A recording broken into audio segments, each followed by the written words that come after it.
Welcome everyone to Shineology 128. We got Earl with us. He's got a friend, it seems like, at the house. You got Phil being Phil. And I am cooking for my dad's birthday party. So welcome to the show, folks. Hope everyone's weather is getting warmer and better. Nope. Eventually. Couple of days or so. I'll get a little spill. 21 plus for our audience. You get fuckered up, you fall down, get hurt. It's all on you. It's not on us. What you got going on, Earl? Nothing right now. I finished making my blackberry pie is what it's called. And I made some more blueberry last night. I was gonna run that strawberry mango that I made. Yeah. And I got out there, started getting everything set up and everything, and hooked my water pump up to pump the water from the creek into my condenser. And apparently the line going to my condenser had a low spot in it, and it still had some water in it, and it froze. So no running tonight. All right. Probably a good thing with it being so cold. And Miss Destiny, ding ding. Excuse me.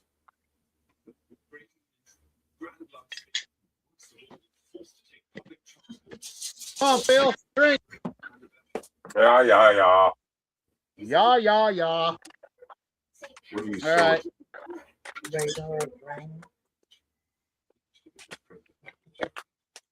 Let me send out a few extra links.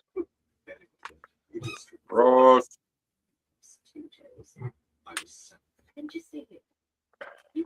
Damn, a lot of people have been messaging me. I haven't even been on here all day. That's not right. That's weird.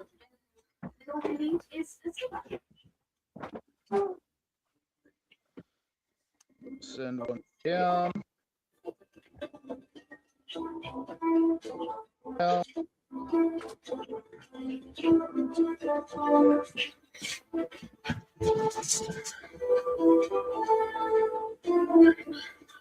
First of all, all the jumbo fruits you can take a hand. This one is down the cheapest, but also the most thrilling. Are you still giving a tour? Because I have to refund. Go right, Fox. Get some water.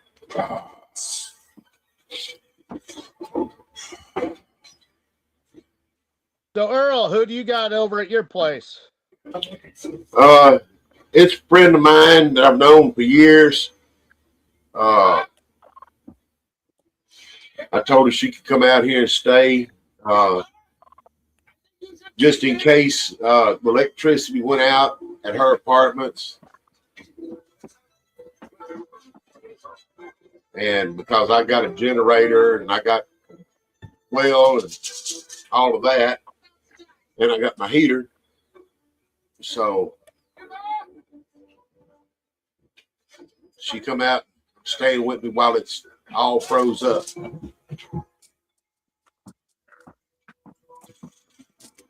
Thing.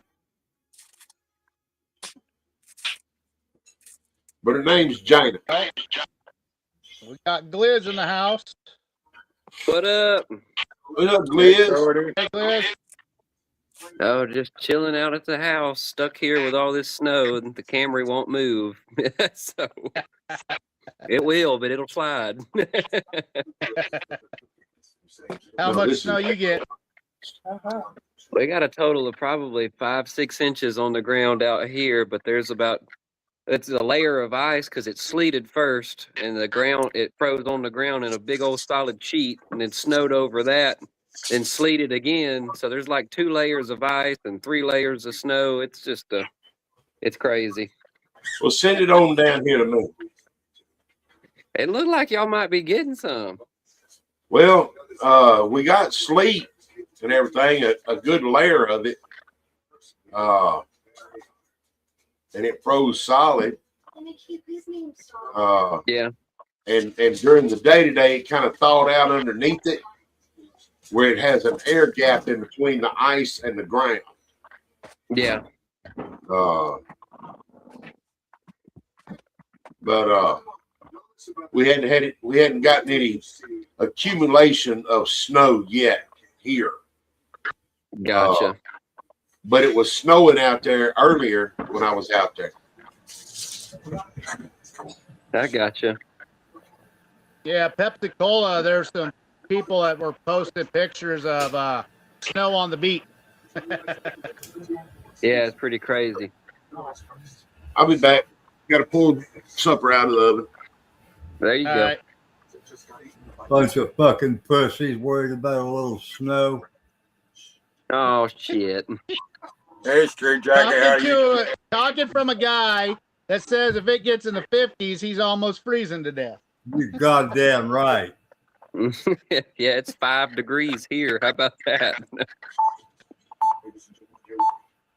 We're at 26 right now. Yeah. I woke up at 26. It's been a pleasant 77 degrees most of the day until we got all that damn wind and crap a while ago. Gotcha. That sounds nice. I wish it was 77 here. It is not. Yeah, 77 is perfect for me. Hi, Charlene and Richard. Hillbilly. Damn global warming. Oh yeah. There's a Yeah, right. we got icicles the size of a fucking shovel out here right now. Hey, Marshall. Evening, Yeah, all, he said. I kind of think Al Gore lied to everybody about the global warming shit 20, 30 years ago. Yeah. Big time. I'm gonna let you guys talk. I gotta put a glaze on my ham and let that sit for another 15 minutes. I'll be right God damn, back. you just live off of a ham, don't you? I think he lives off of ham or chicken. Yeah. I mean, I can't complain. I mean, I do like some pork now. I had some pork chops 2 days ago, and then I had the rest of them for lunch today. So pretty good. That's what I'm afraid of. It's hard to go wrong with a little Heinz 57 and a pork chop. I heard that. No limit. Now she's freaking out because of all the people I know on here in the moonshine community. Earl, can you bring me up on full screen, or does Roy have to do it? Roy will Roy have will to, have do to it. do it. I don't have any. All right, no problem. What you got? I'm doing some dog tags. Okay.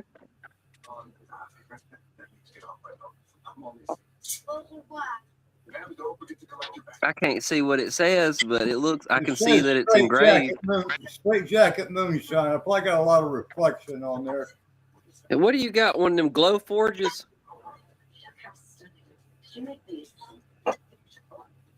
Is that what's doing the laser engravings? You got a glow forge or something? No, it's a laser engraver. I know that, but the glow forge is it's a brand of one of them. But I guess if you ain't got that type that one, but I've seen them at Hobby Lobby. They're like $1,000 or something crazy like that. But this one here cost me about $100. It's called Longer, Longer. oh, okay. Amazon special. I got you.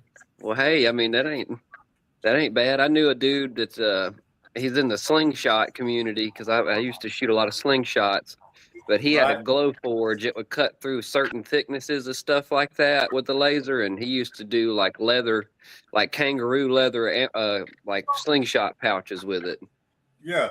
This one will do cutting and everything. This one will do cutting and everything too. I don't know. Can you see that? I can see it. Yeah. Straight jacket moonshine. That's pretty Yep. lit. And then I have others that I don't know if you can read that. Can you read that?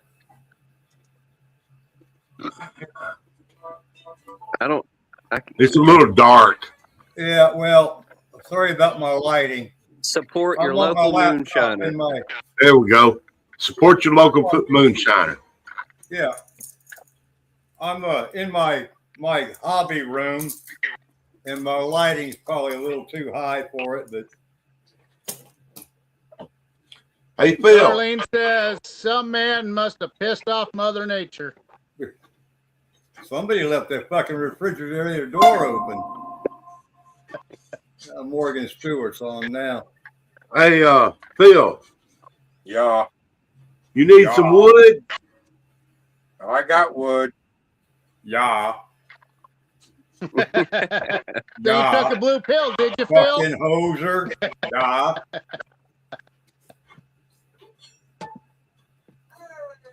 I got some little logs. Yeah, I see that. Yep. That's pretty little. And I'd like to have one of them about 3 inches thick or so and put that in the damn knife throwing shed. That'd be a perfect knife throwing target. Oh, I wouldn't throw knives at it. I'd make Come a on. table out of it. Yeah, and leave me the fuck alone. Yeah, that's what Yeah, my Billy girlfriend wanted to said do with the last got log we 15 got. plus inches of snow in Ohio. I'm always busy, and Damn. they're always fucking with me when I'm busy. Mess with them, I keep them in. What? Santa Claus says hello, moonshiners. Ding, ding, ding, shot time. I didn't bring a glass in here with me, so I'll just have to have a drink of beer. All right. Everybody comes in and says, ding, ding, ding.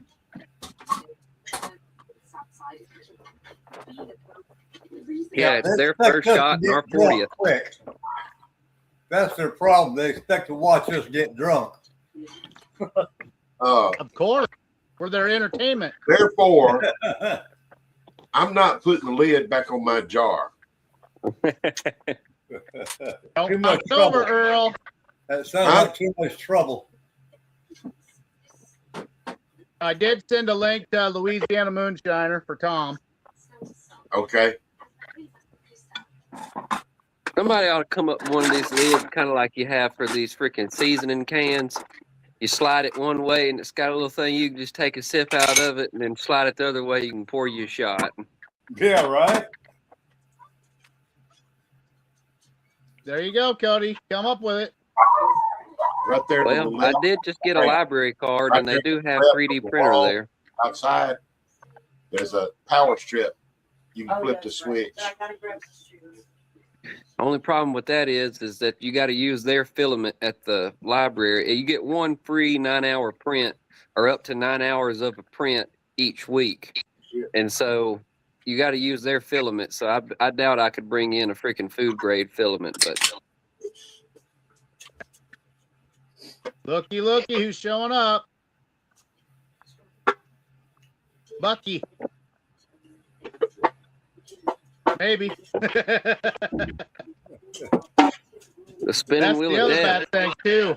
With all the fucking snow and ice and all that, everyone's reception's been pretty shitty. Yeah, my internet screws up out here quite a bit with this kind of weather. I'm going to put a stop to that shit.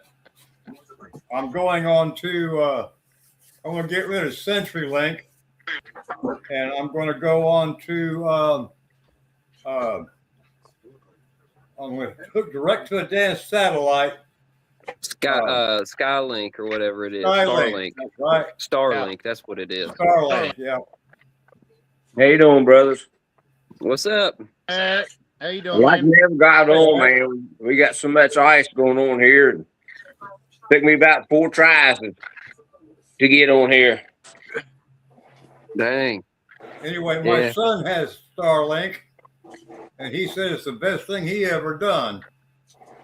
Yeah, plus you can get one of them, like with you, I mean, you probably got Wi-Fi in your truck when you're driving anyway, but say if you went camping or something, you know what I mean? Like you take a little box and then you can connect to the satellite anywhere with that little box, and then you just, and they you know, you got a little personal Wi-Fi router. They send that to me for free.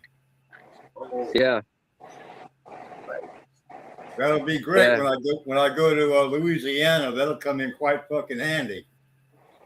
Yeah, you got to admit, you know, like we are very lucky as the United States to have Elon Musk as a resident, man. Because if anywhere else had him, it would be we'd be fucked.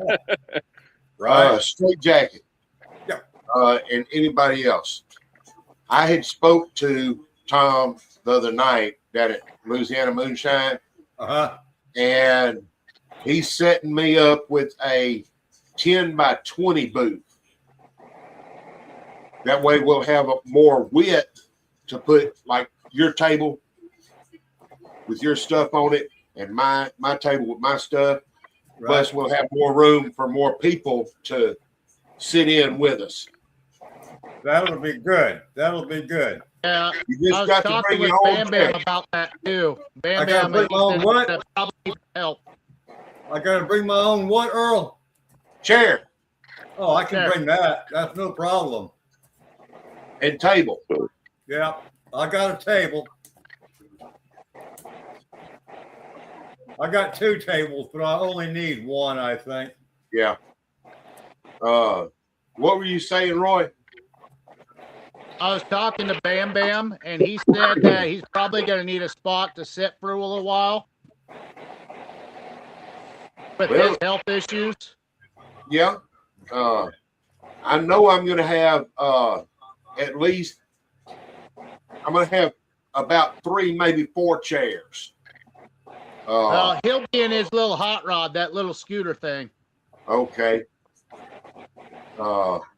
Which I'm going to have a generator in my booth too.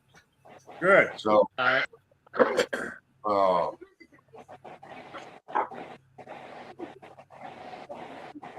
Chris Hayes says, hi, everyone. What's up, Chris?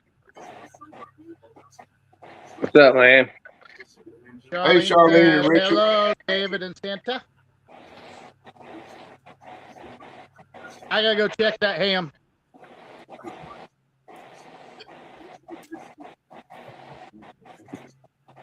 Yeah, my light's been flickering on and off here lately. I've got about 2 inch, 2.5 inch icicles hanging off the main power line. And the power line coming to my house. You want me to tell you how to fix that? Yeah, get you a long pole, reach up there and smack that power line. Yeah. But the main one that runs down the driveway there, I mean, it's plumb covered. You gotta knock the piss out of it. I'm just keeping my fingers crossed. I mean, I'm set. I'm ready. I got my generator ready and everything. If it goes out, all I got to do is plug, turn off, start up. Yeah, I'd be out there with a damn pellet gun shooting them fucking icicles. I can't afford the power to go out. Yeah. Look at Eric with a frayed knot shirt. Yeah. He's probably back by now. Where is Frey? There he is right there turning in.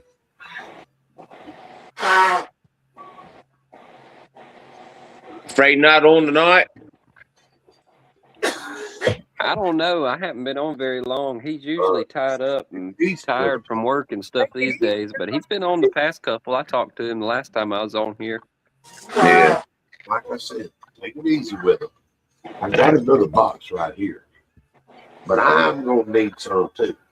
Yeah, my son, he just called me a while ago. Said He's on his way home. He works for a tree service. Well, he's a foreman for this tree service, and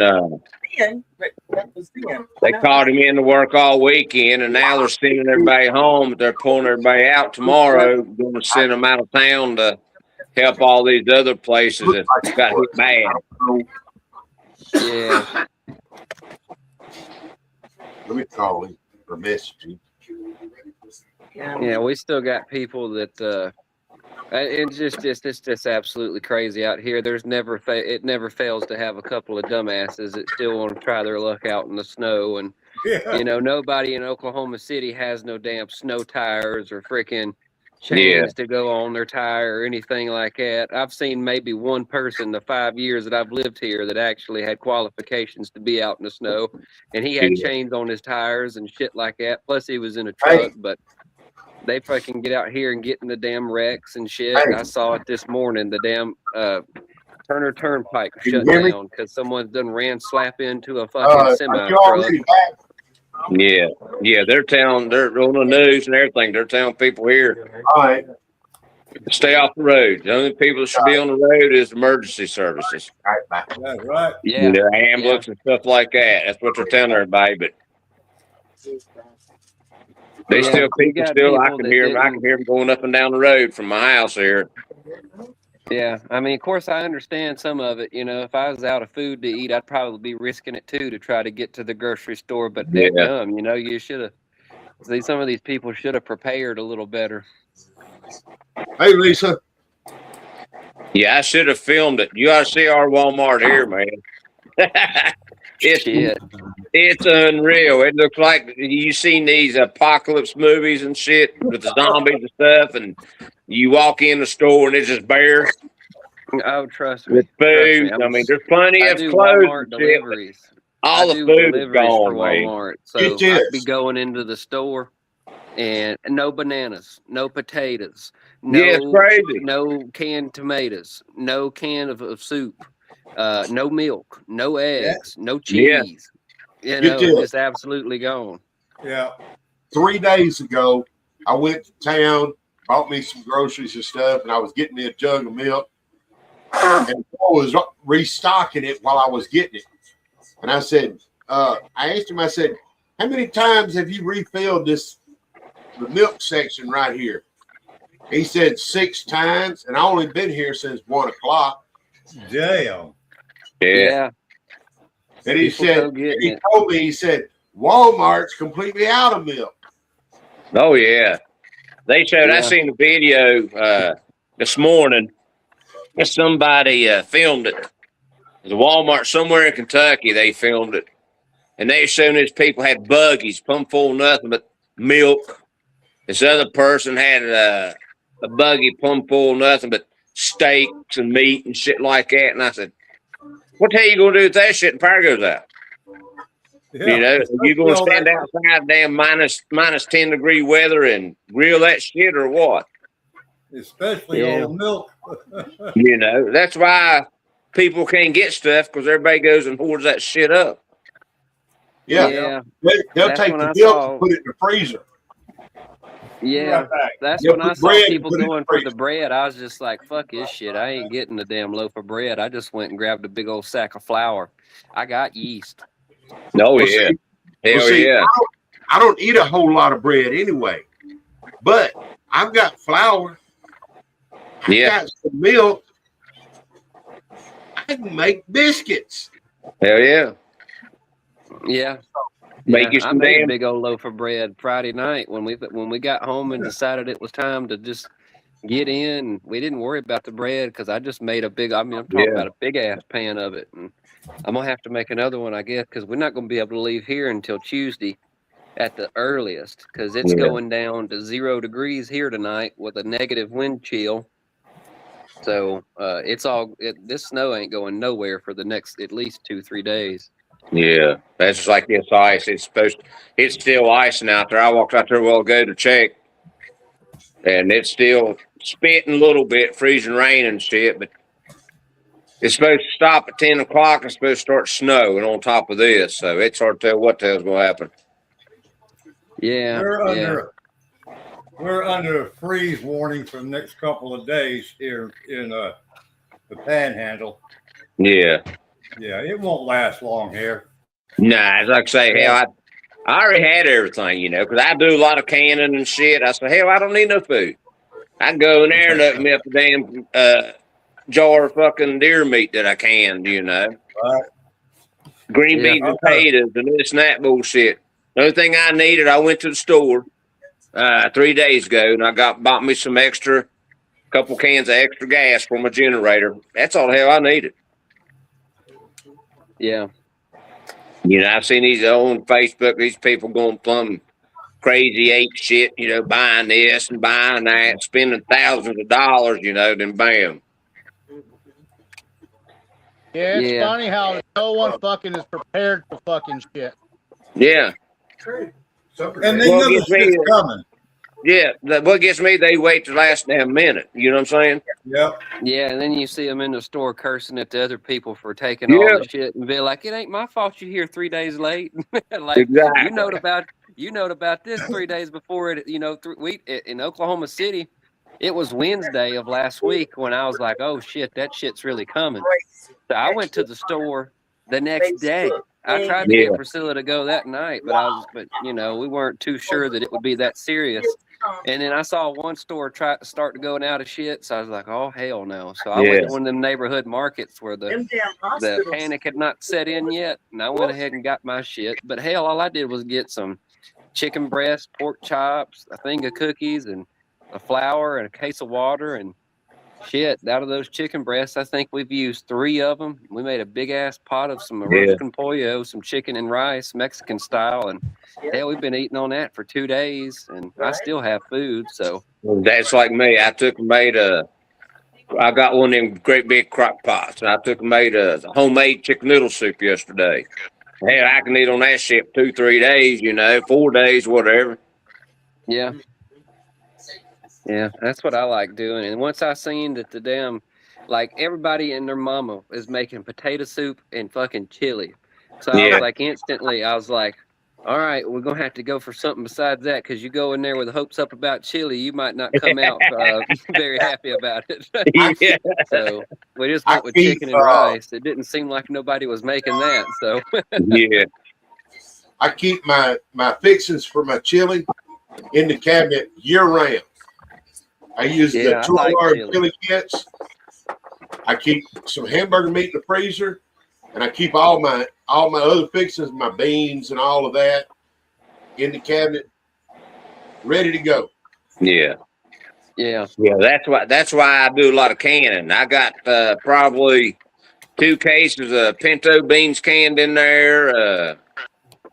The red chili, not the red kidney beans. I got probably 2 cases of them already canned. That's that shit I live on, you know. Yeah, I could live off Save chili and have too to go now. to the I damn like store chili. and buy it. Well, beans are protein. You know? Well, Well, we don't have smell-o-vision. I got kidney beans and pinto beans dried, vacuum packed, and in the cabinet. Yeah. I don't know how many bags of them. Yeah, I got my shit in a jar. That way, like I say, big bad storm hits. I got a little small cooker. I can hook a 20-pound tank to it. Fires out. Right. All I got to do is dump a jar of them beans in there. That's right. In a pot, heat it up, and there's my meal. That's exactly right. Yeah. Cornbread. Yeah, I can take it and mix up some flour and shit, make me some old pone bread. Heck yeah. Yeah. Hey, I got a Parker says bag hi, of everyone. cornmeal. Hi, Slapnut. Chris Hayes said his flight for tomorrow already got canceled. Yeah. That's another thing. I don't know. I hate it with worse for the people that are like that, probably, that's got jobs where you have to travel around and hop from plane to state and then hop back on a plane, and then you get to the airport hoping you can make it home, and then all of a sudden you figure out, oh, well, I guess I'm sleeping tonight at the airport. Yeah. That's what really sucks. That's What why I gets like me, driving what gets everywhere. me, the people I feel sorry about is the ones They say, "Oh, I don't need no generator. You know, it don't get that bad. You know, I don't need no backup heat. You know, Go I look got on electric, but I cut all my shit off. I put me a big propane heater in. That way, if power goes out, I still got heat. Right. Yeah. Yeah, we're not too worried about it here. Generator, then Dad's got like 4 generators, along with welders and all that shit. Well, that's All like the me. fuel at the farm. I got a wood burning stove, which gives me heat in the house to keep the house warm. Plus, I can put a skillet on top of that stove and cook me something to eat. Exactly. Yeah, that's right. If I got weenies in the freezer, I can stick it on that little wire sticker and stick it up in there and roast me a damn weenie. Hell yeah. Yeah. You got you some marshmallows and chocolate. You can make you some s'mores too. Yeah, I got that too. Yeah, I tried cooking on my wood stove, and that's a challenge in and of itself because the stove's so hot. I can't stand so close enough to it to cook. Right. You must have one that don't have fire brick in it. Oh, it's got some fire brick in it, but it's been breaking apart. All the fire bricks need replaced. That's the problem. Yeah. Yeah, Phil, that's the next thing you can do before you turn that down. Phil, you If you got don't to maintain that stuff, Phil. Just you like don't it's ever hot. yeah, if you don't replace that shit, your stove's gonna get warped. But it's also when I get that bad, I set my pot of coffee on the wood stove. It'll keep my coffee boiling hot all day. Oh yeah. You need to use that dampener and turn that down some, Phil. You'll burn your fucking house down. No, Yep. that's even with both flues closed or turned down. Something wrong with that, though. Yeah, It well, should I got turn the it wood down. stove. I got the wood stove from hell. It's not only easy to overheat the house, but I discovered years ago when it was cooking me out of the house. After I built the walls on the bar, all I got to do is open the living room window, the living room door, and it not only heats the house, but it heats the bar. And by heating the bar, it keeps the house from getting too fucking hot. John says got deer meat, flour, sugar, yeast. Well, If Phil, you know what that means, and let me ask you something, Phil. what more you need? How old is your wood burning stove? Old enough that it's got a rip in the back steel wall. That don't tell me nothing, Phil. That don't tell me nothing. It's pretty fucking old. What's the brand name, Phil? Either. I don't know. I don't know what the brand name is, but 10 years, 20 wait a years, minute. 50 years. Hold on. Fucking. Let me turn some lights on, and I'll show you what it looks like. April Parker says veggie soup. Hi, April. See, that's my wood stove. I'm trying. Oh yeah. I have to keep that fan right there to blow the heat around the house. That ain't much different than mine.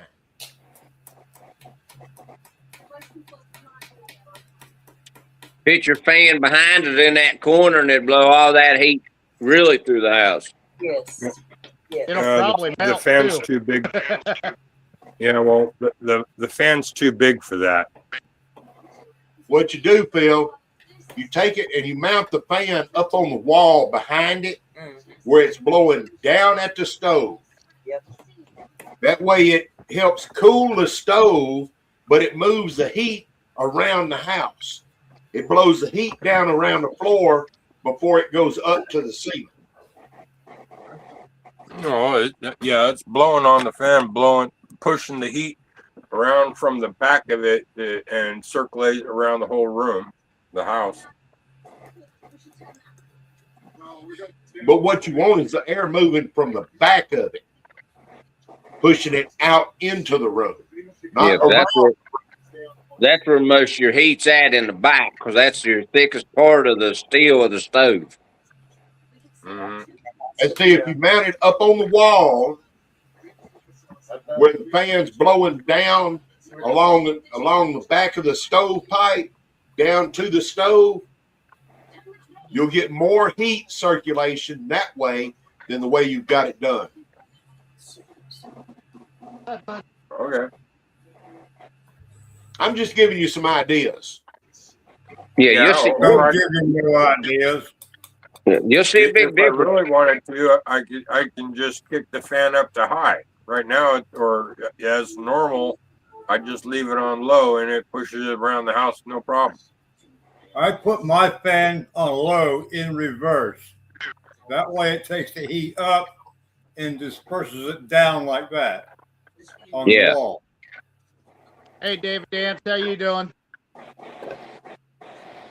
How you doing, man? Hope you're staying warmer than what a lot of people are. We're nice and cozy in here. I've been doing fucking laundry, dishes, cooking. House is nice and toasty.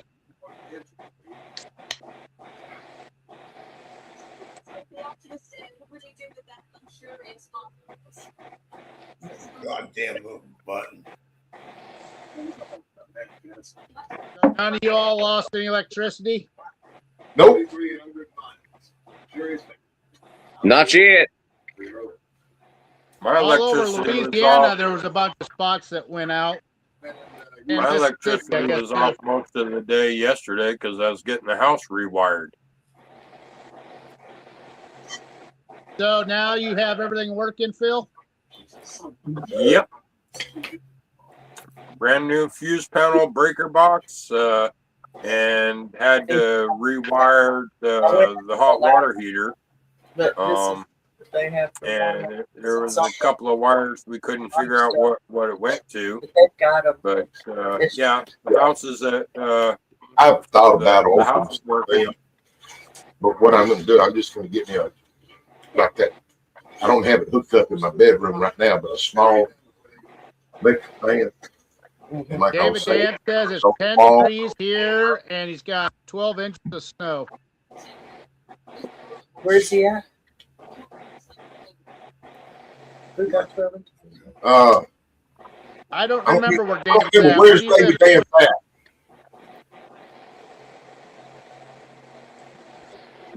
Dan's at? We supposed to got 14 inches. Then they changed it to 2 foot. But we ain't had nothing but freezing rain. Indiana. Yeah.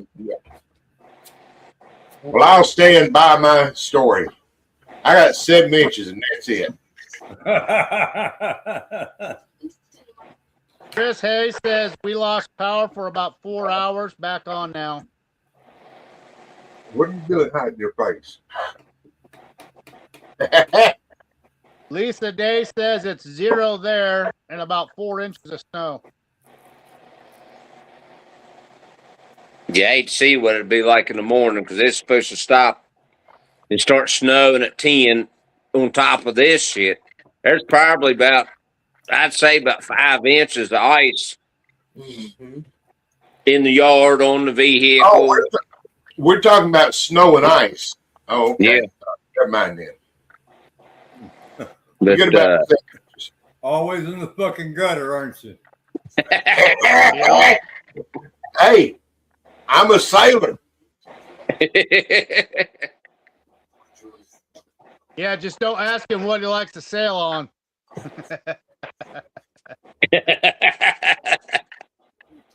A ship.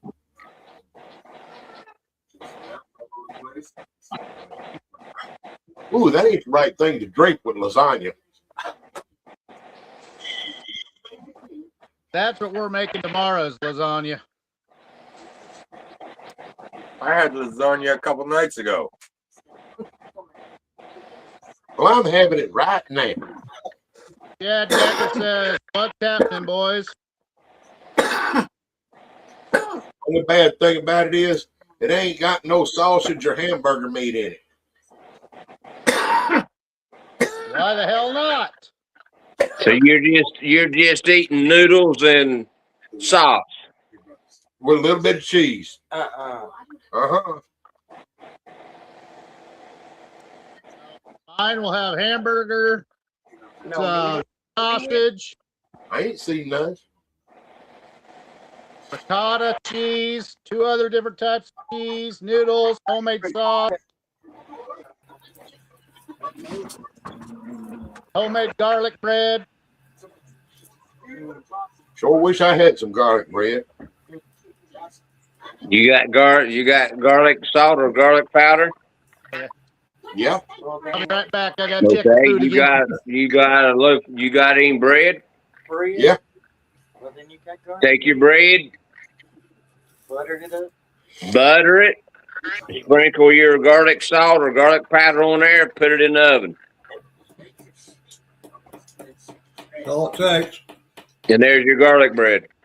Well, the problem is my belly's about full now. That's how I do it a lot of times. You know, if I make spaghetti, I say, damn, I wish I had some garlic bread. I got that. Well, hell, I'll just take and butter some bread and put some garlic powder on, sprinkle a little We bit on got hot dog buns. Yep. That works too. I use Texas toast for my garlic bread. Yeah. Then, like I say, you know, just put it in the oven until you see it starts melting a little bit, whatever. You'll start smelling it. And I start smelling the garlic, that's when I take it out. Yeah.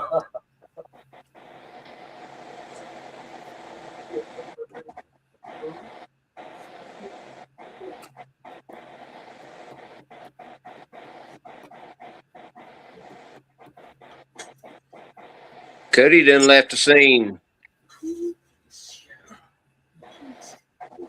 His internet probably went out.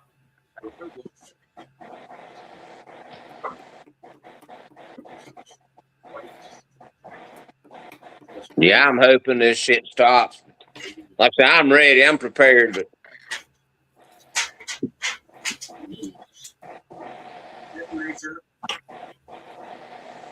nothing but a thing.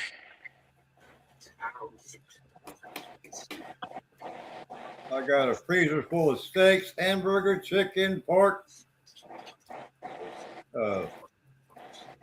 Refrigerator full of beer. And a barrel of good whiskey. I'm ready for anything. Hell yeah. Well, like me, I just got my order the other day. I put in the order. This guy I know across the river from where I live. He does a lot of butcher stuff. I put an order in for 100 pounds of fresh beef. Yeah. For $4 a pound.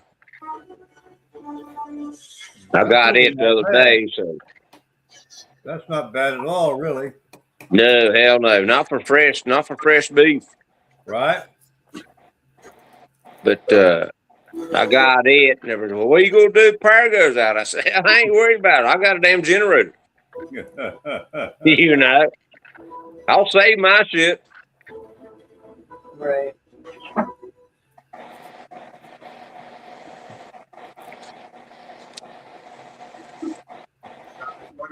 Ready, Pants? Oh, this is the way. You picked her up. I started to can some of it, but I'm ready for whatever the evening brings. yeah. That's all we can do, man. Sit back and see what happens. Yeah.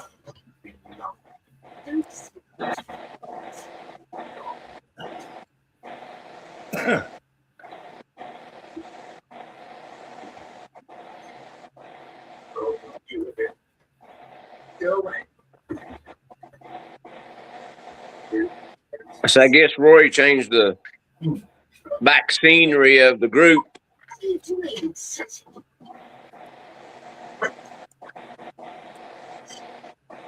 Actually, I think it was Freud that did that because it was like that before we went live. Oh, was it? Yeah.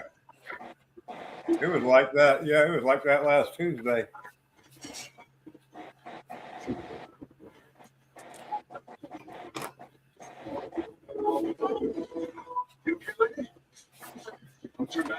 No, just getting started.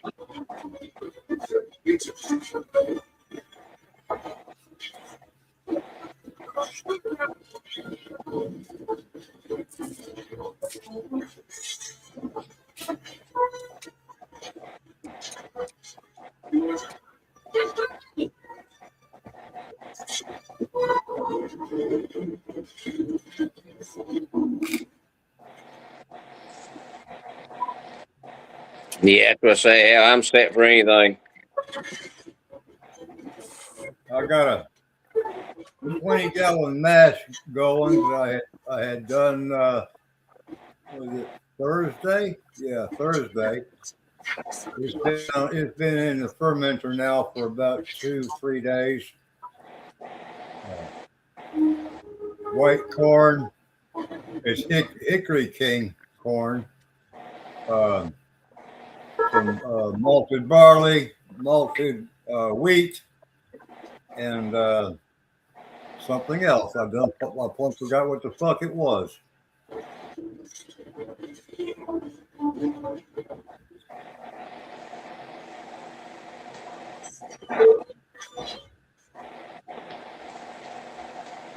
But I put the yeast in it when it was a little too warm, and I think the yeast got killed.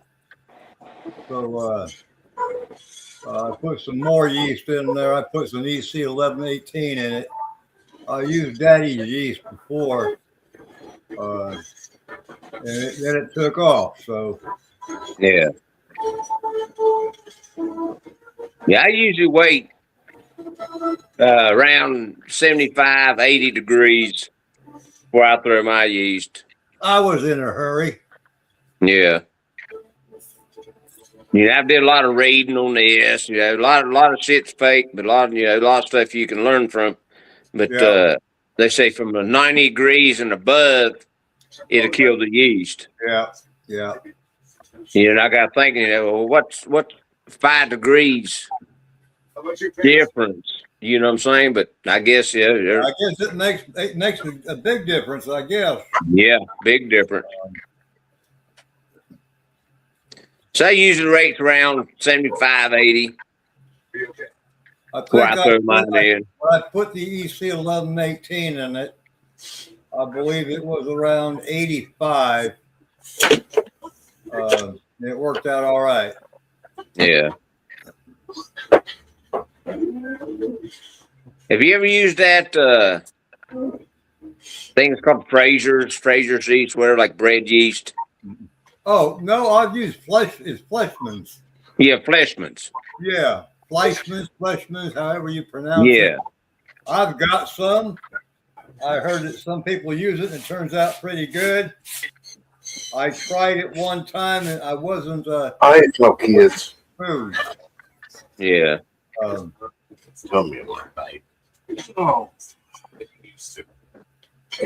I got a thing of it in there, but I use that Data's yeast all the time is what I use. Yeah. But I got a thing of that there. I just want to try, maybe try something different. Yeah. What's the name? Yeah, I'm gonna try. I got several different types of yeast and keep it refrigerated. Yeah, that's what I do. That's what I do with mine. I keep it in the refrigerator. My belly full now. Damn, you'll be passing out on us here in 30 minutes. Oh no, I ain't drunk enough to pass out. No, you got your belly full, and that heat's going to hit you. And you're going to be sawn logs. Nah. It'd take at least 30, 45 minutes before it'll hit.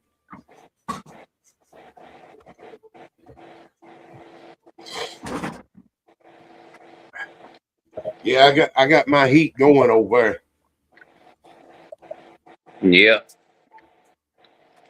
Hi, Mama B. How you doing? Hey, Mama B. How you doing?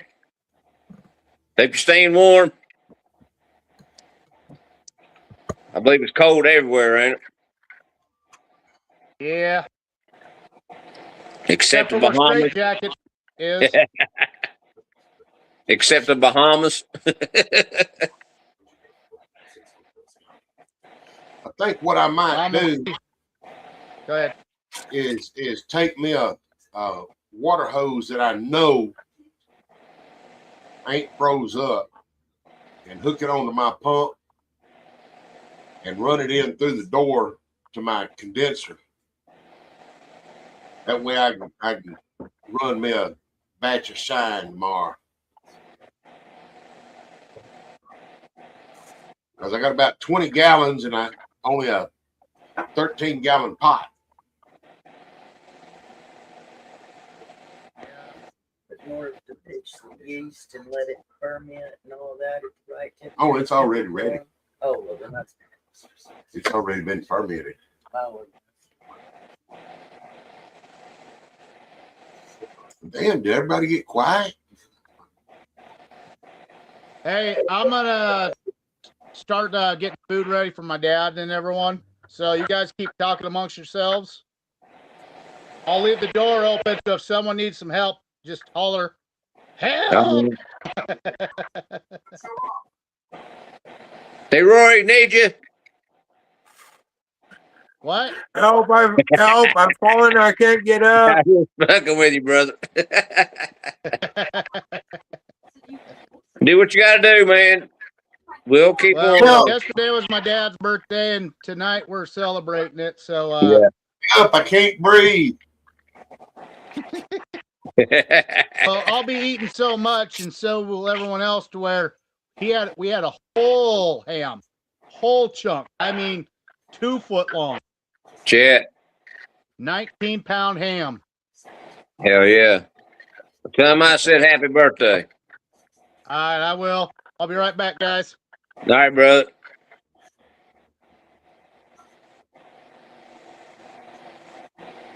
Well, according to my phone here, we're down at 21 degrees. That reminds me, I need to check my phone.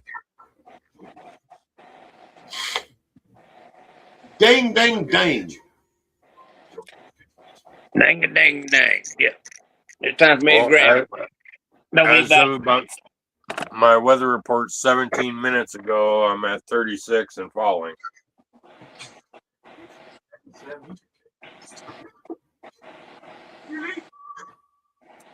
I need to get one of those home weather stations.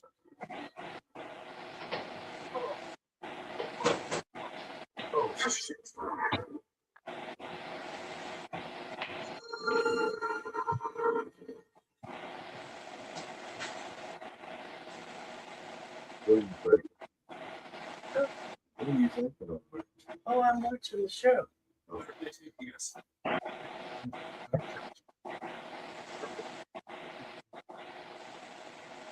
Come on, no.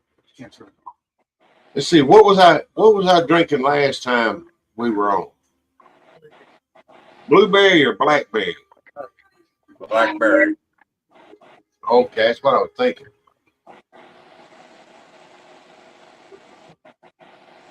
You was drinking blackberry? I got my blueberry pie this time with a little bit of whipped cream.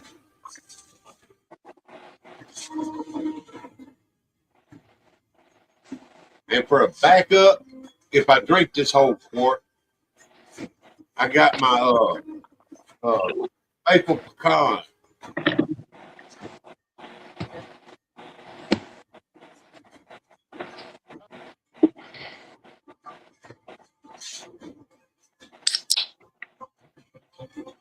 I'm on a beer tonight. What I'm on. Oh shit.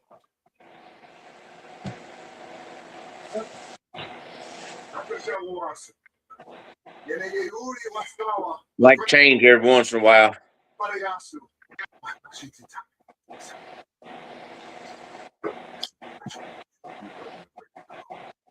think that blueberry turned out pretty damn good.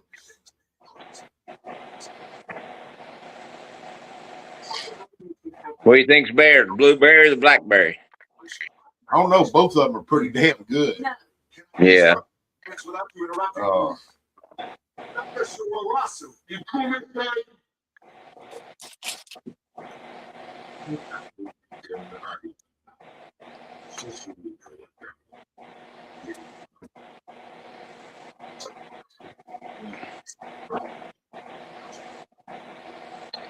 Yeah, I got all kinds of jams that I made. Yeah, I got to get started back on making me some more. I was thinking about taking what I got and maybe adding some extra stuff to it, whatever, making a mash out of them. That's what I did last year. I went through all of my stuff and took out the ones that wasn't selling at the farmer's market. Yeah. And I dumped them all into a bucket, mixed them up, poured them into a barrel, and got my SG right. Now, if I die for that, Pitched my yeast. It turned it out pretty good. Yeah. I don't have no blackberry because that's the first thing I ate. But I got the cantaloupe, blueberry, strawberry, and raspberry. I got honeysuckle. I got mimosa, blackberry, apricot. Shit, I don't even remember what all I got out there.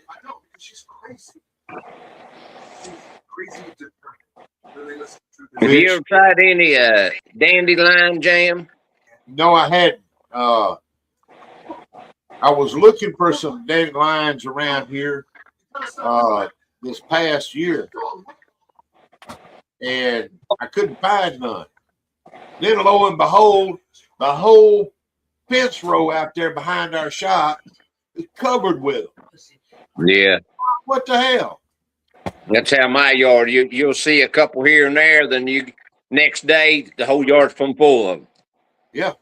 But I ain't never made it. But a friend of mine, his wife, does a lot of canning and stuff, and she made it. And she gave me a jar, but I ain't tried it yet.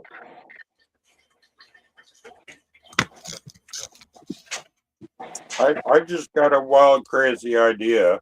When I started making alcohol 11 years ago, dandelion wine was one of my first flavors because it's also one of the oldest known wines ever recipe. And now I'm getting the crazy idea. What if I was to not just make another batch of dandelion wine, but actually run it through my rig and turn it into a dandelion brandy? People do that. Yeah, that'd be good. Here's something had nobody done that I don't think. Running honeysuckle. Either honeysuckle or mimosa. Yeah. I will second the motion on honeysuckle. Yeah. I'll third it. Because what I plan on doing, I've got like 2 or 3 cases out there of jelly. And what I'm planning on doing is melting all that down to put into a run so I can make some fresh for this year. Yeah. Now that you got the word honeysuckle stuck in my head, I just realized I haven't had any honeysuckle since I was a wee little kid. Mm-hmm. Tell him it is so good. Sorry, guys. I didn't mean to leave you back there. I'm You're trying to get fine, brother. stuff You're ready for fine. my dad's birthday party. Yeah. I'll let you guys talk about it. Trying to fucking multitask is what you're doing. Gets you in fucking trouble. Phil, the honeysuckle. I was sitting there one day thinking, because I got shitloads of them around here. Honeysuckle bushes and stuff. I had a flashback to being a little kid, just eating it right off the ground.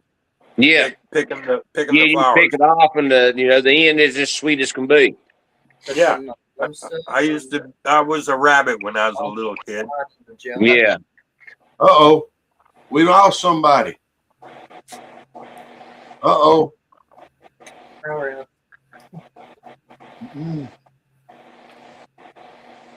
Yeah, they come on then out quick.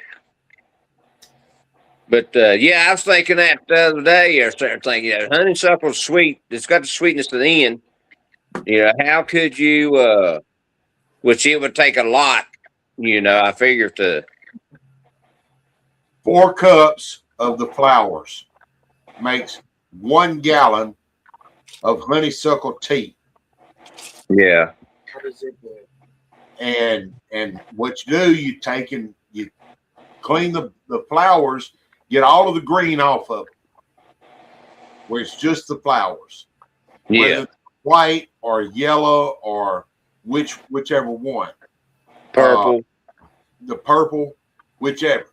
And you put them into a pot, measure them out, put them into a pot with 1 gallon of water.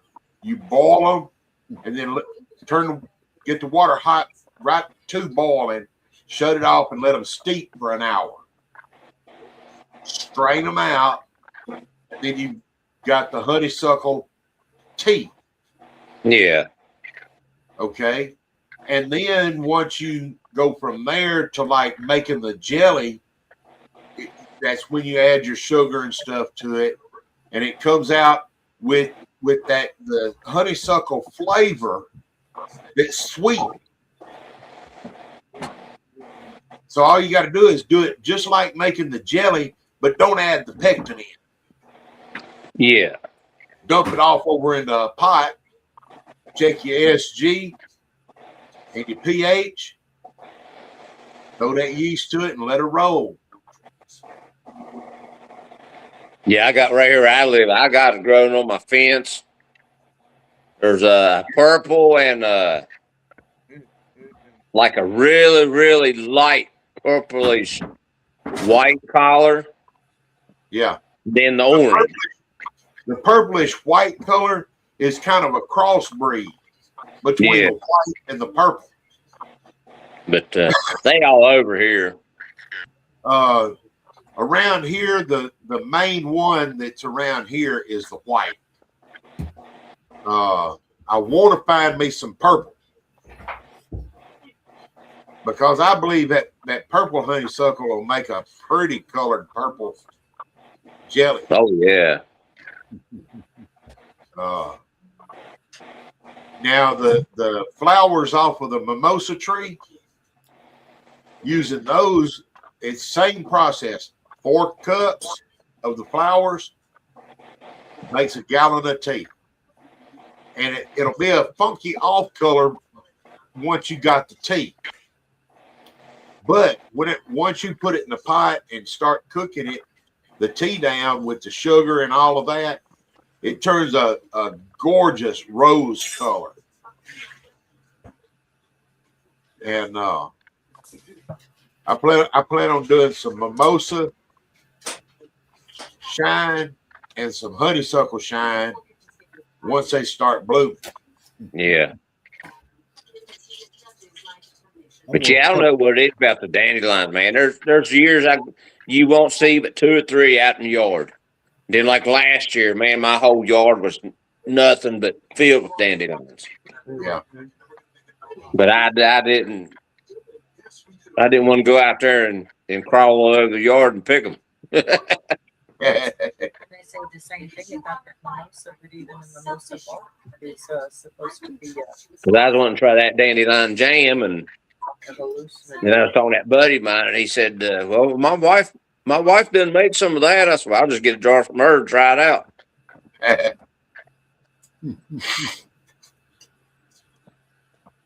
And see, that's what I was wanting to make was some dandelion jelly. Yeah.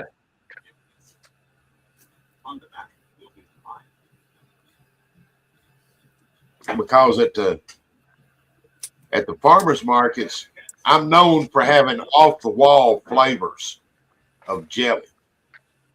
Something ain't nobody else got.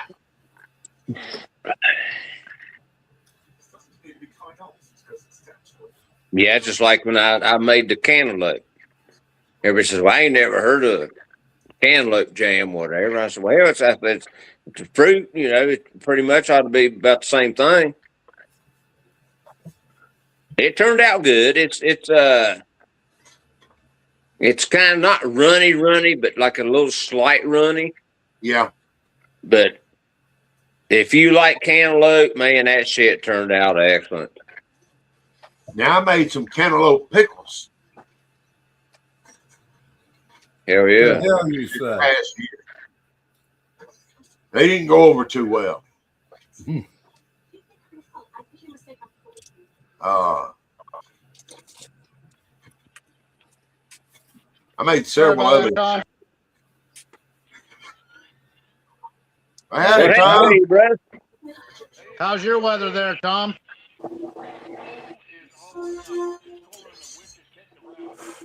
Can't hear him.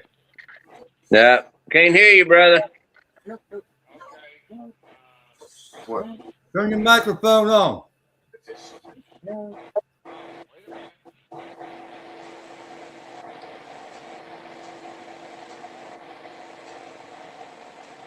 That one's making an awful lot of noise. Joe Farmer says, hello all. He's from Michigan. There, is that better? Yeah, much better. Yeah, I had it Bluetooth my hearing aids. I'm deep in one ear, can't hear out the t'other. So, and you were hearing yourself pretty good, wasn't you? yeah. Now we here in southern part of the country here, we're what, mid central, west central Louisiana. Yeah. We're not that far from Texas.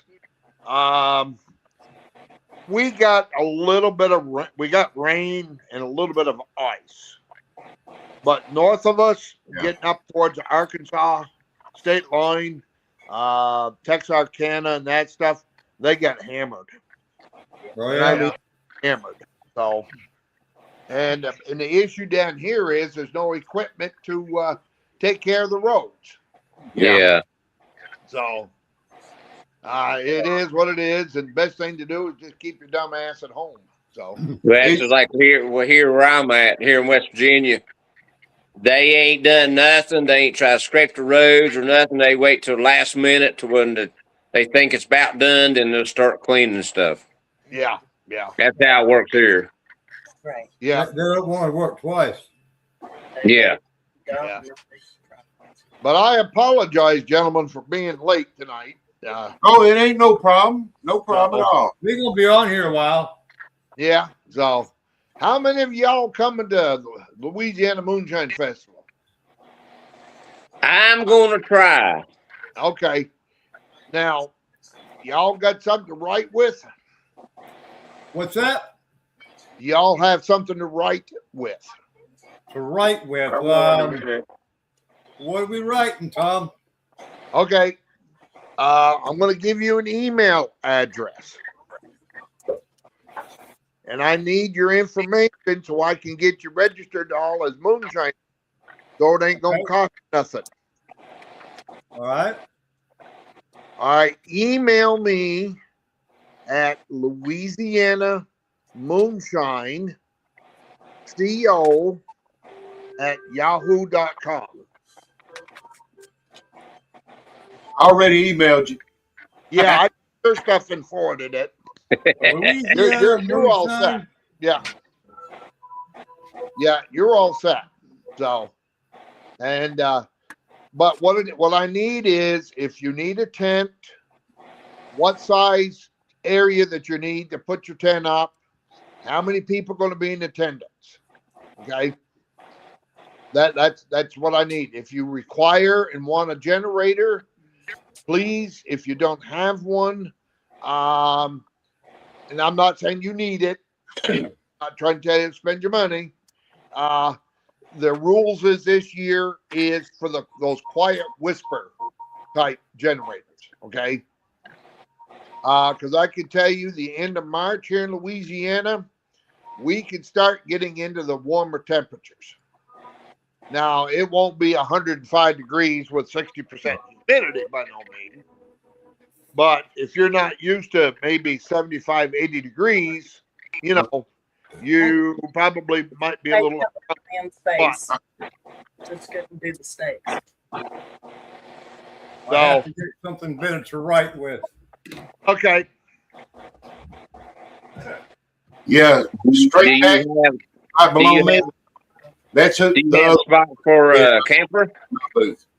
Yeah, we're probably an hour and a half or so north of Cameron. So we're smack dab in the middle between Lake Charles and Alexandria. Yeah. So give it take a minute or two.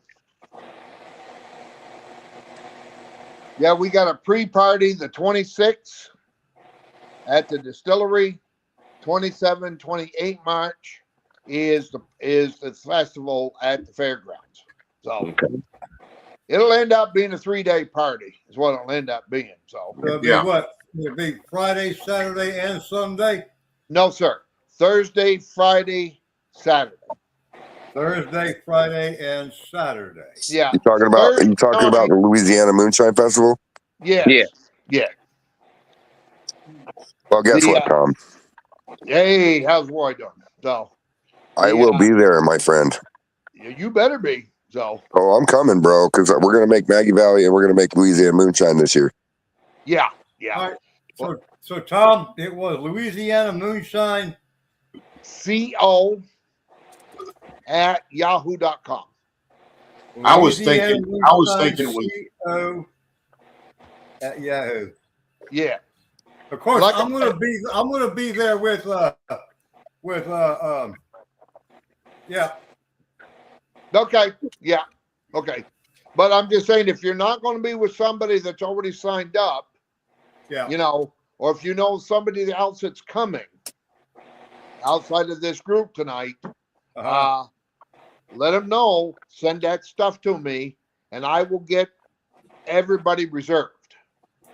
All right, yeah, because I'm going to be there with Earl. I'm going to. Okay. Yeah. So, like I said, send your information, who you're going to be with, what size of a tent, okay, and and I'll get y'all registered as moonshiners, so there's no cost. Okay. Now, if you've already paid a fee, well, it is what it is. Okay. Yeah.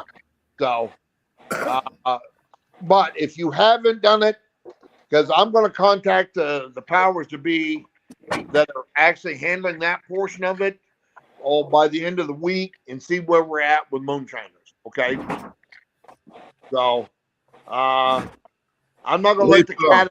I'm not going to let the cat out of the bag who may be attending, but we got some celebrities coming. So, all right. Well, I know you'll be there, and I'll be there, so we'll be fine. We're good, right? We're good, right? I'm just kidding. Yeah, and I'm going to be the secret celebrity. Oh, okay, okay. Because I'm bringing something for you to taste anyway. Tom, do you have spots for campers? There's plenty of campgrounds all over the place. Okay. Okay. Now, what kind of camper are we talking about? That's 19 foot. Self-contained? Yeah. If you want, you can park it right there to the distillery. You're only going to be there a couple of days, so I'll find a spot for you at the distillery. Okay. Yeah, like I say, it's just 19-foot camper. Self-contained. Yeah. There's I think there's 5 hookups at the fairgrounds. Okay. I don't even know if they've been reserved yet, so I don't know. Yeah. Those, but around here they're not. Let's see, 1, 2, Distillery. 2, 3. There's 2 or 3 campgrounds within a stone's throw of the distillery in the fairground. So, but if you want to bring your 19-foot camper, just as long as it's self-contained, he would have. You can set it up at the distillery. Okay. Yeah. I've got a room. I've got a room reserved at the. I think it's called Country Inn. Yeah. Yeah. How far is that from the fairground? You're going to be in between the fairgrounds and my distillery, about 3 miles. Okay. Good enough. That'll work. And you're about a mile and a half or so away from my distillery. Yeah. I got a question. Yes.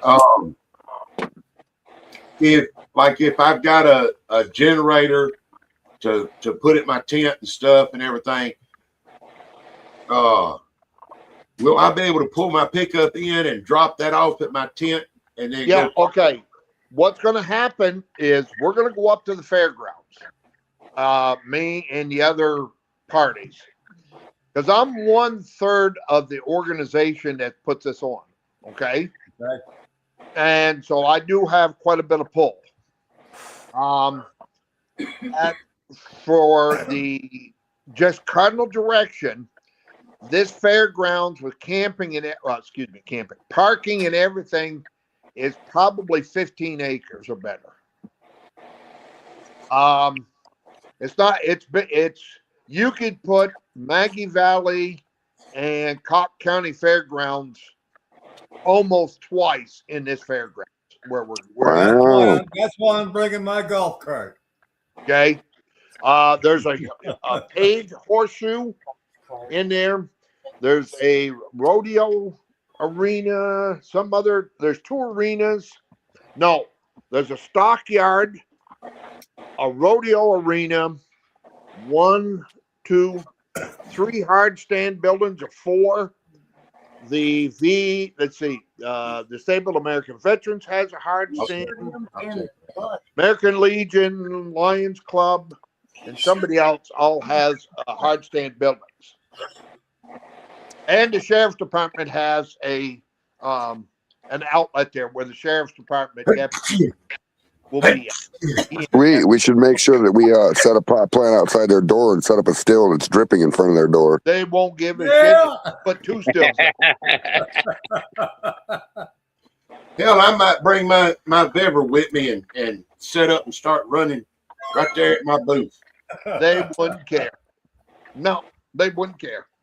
Sweet. Okay, so there's a question on screen. Tom, how much did y'all decide on the gate fee? Okay. If a person would go right now to LouisianaMoonshineFestival.com, they can get a 2-day pass for $20 a person. Okay. Here, let me put up a flyer right real quick on the screen here. Since I had already paid for a booth, a 10 by 10, you're covered. I'm covered. What about the person that's coming with me? They're covered. Okay. Yeah, they're covered.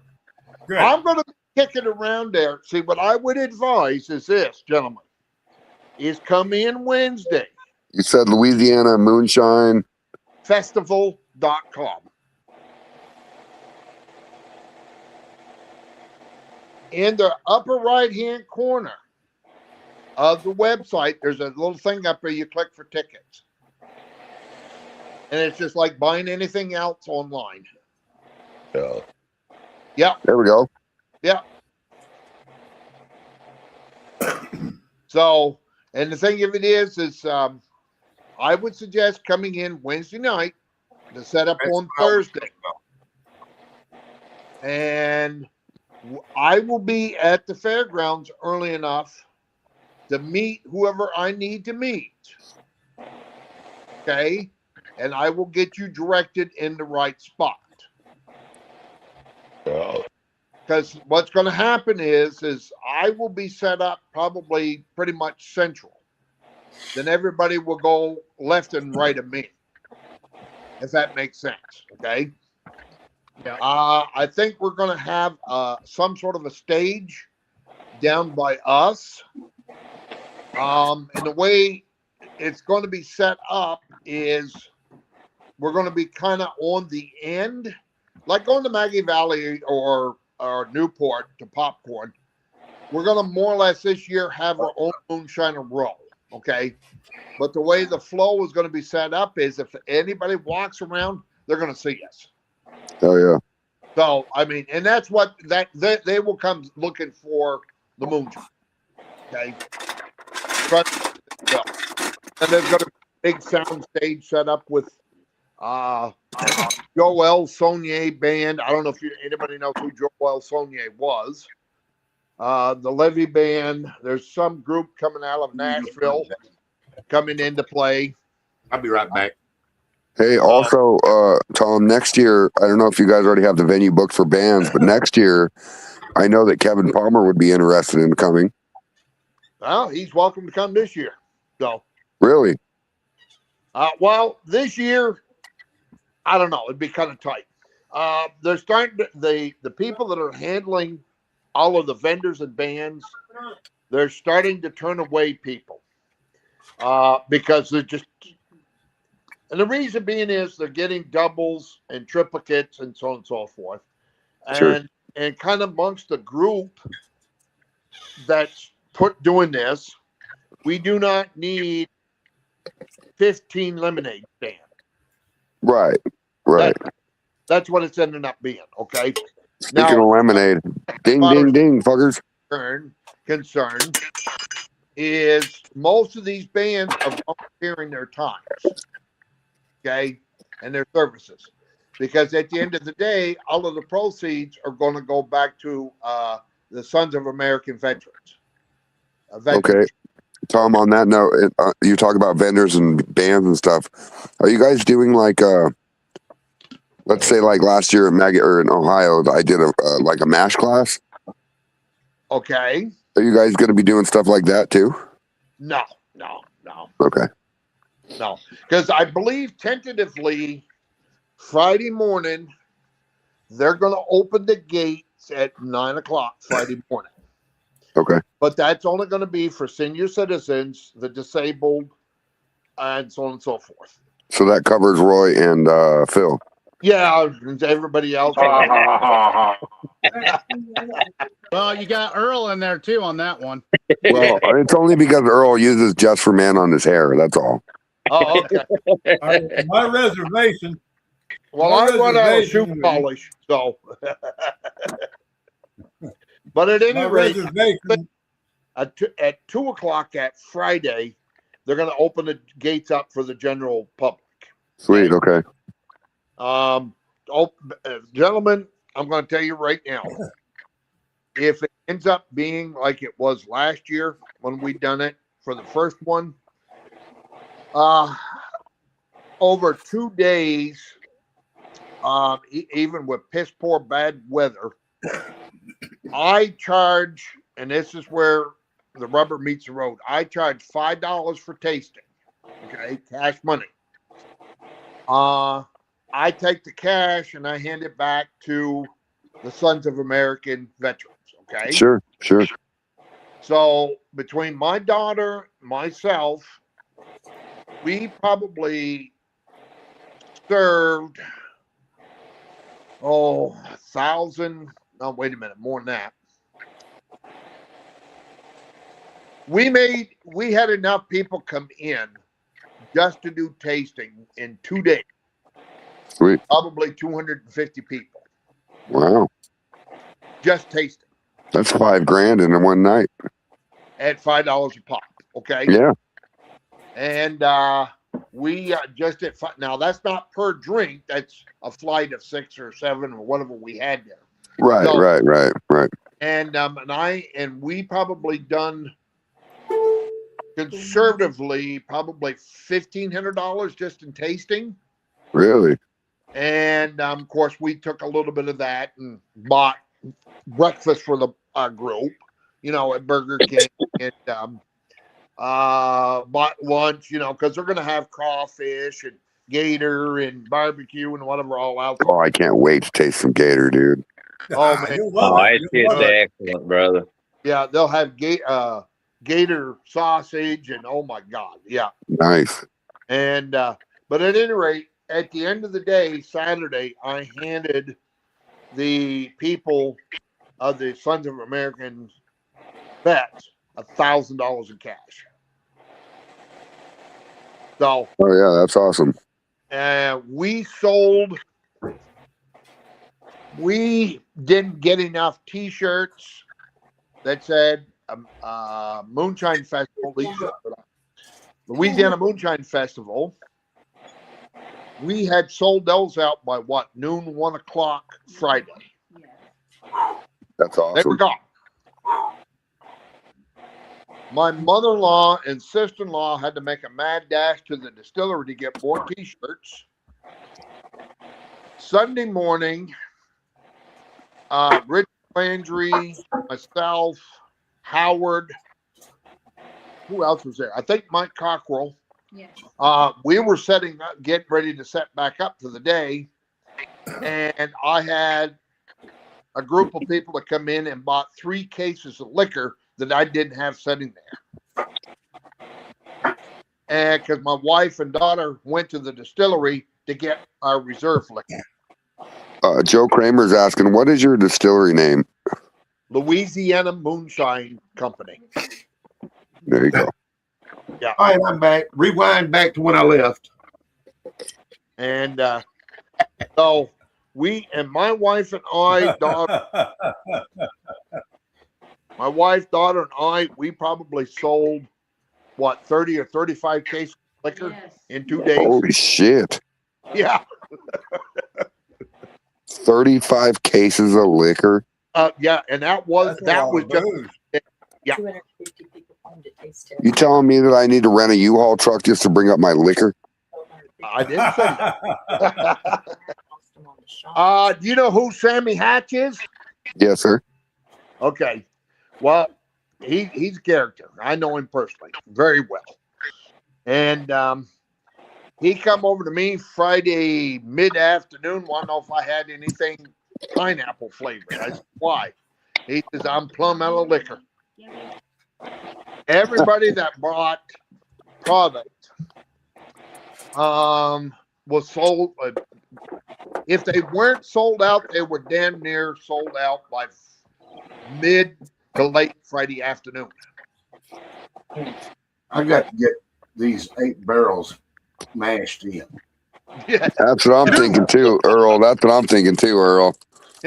My wife and I are taking 30 cases of liquor to New Orleans tomorrow. I'm going to have to get another 2 mashes going. All I know is that I just need to bring a bunch of mash to Louisiana Moonshine Company and run it through his still. That way it's ready to go. Yeah. I've got 8 15-gallon barrels and 1 30-gallon barrel that I got to get mashed in. I can distill 270 gallons of mash at once. Yeah, 270 gallons of mash. At once. At once. Between 2 stills. There and do it. So, yeah, but I got to make sure it's a So, good... Tom, let me ask you this. I'm not sure what the regulations and rules are for your distillery or whatever, but can you have somebody show up with like their own still and set it up in your distillery and run it under your label? Yeah. Really? Yeah.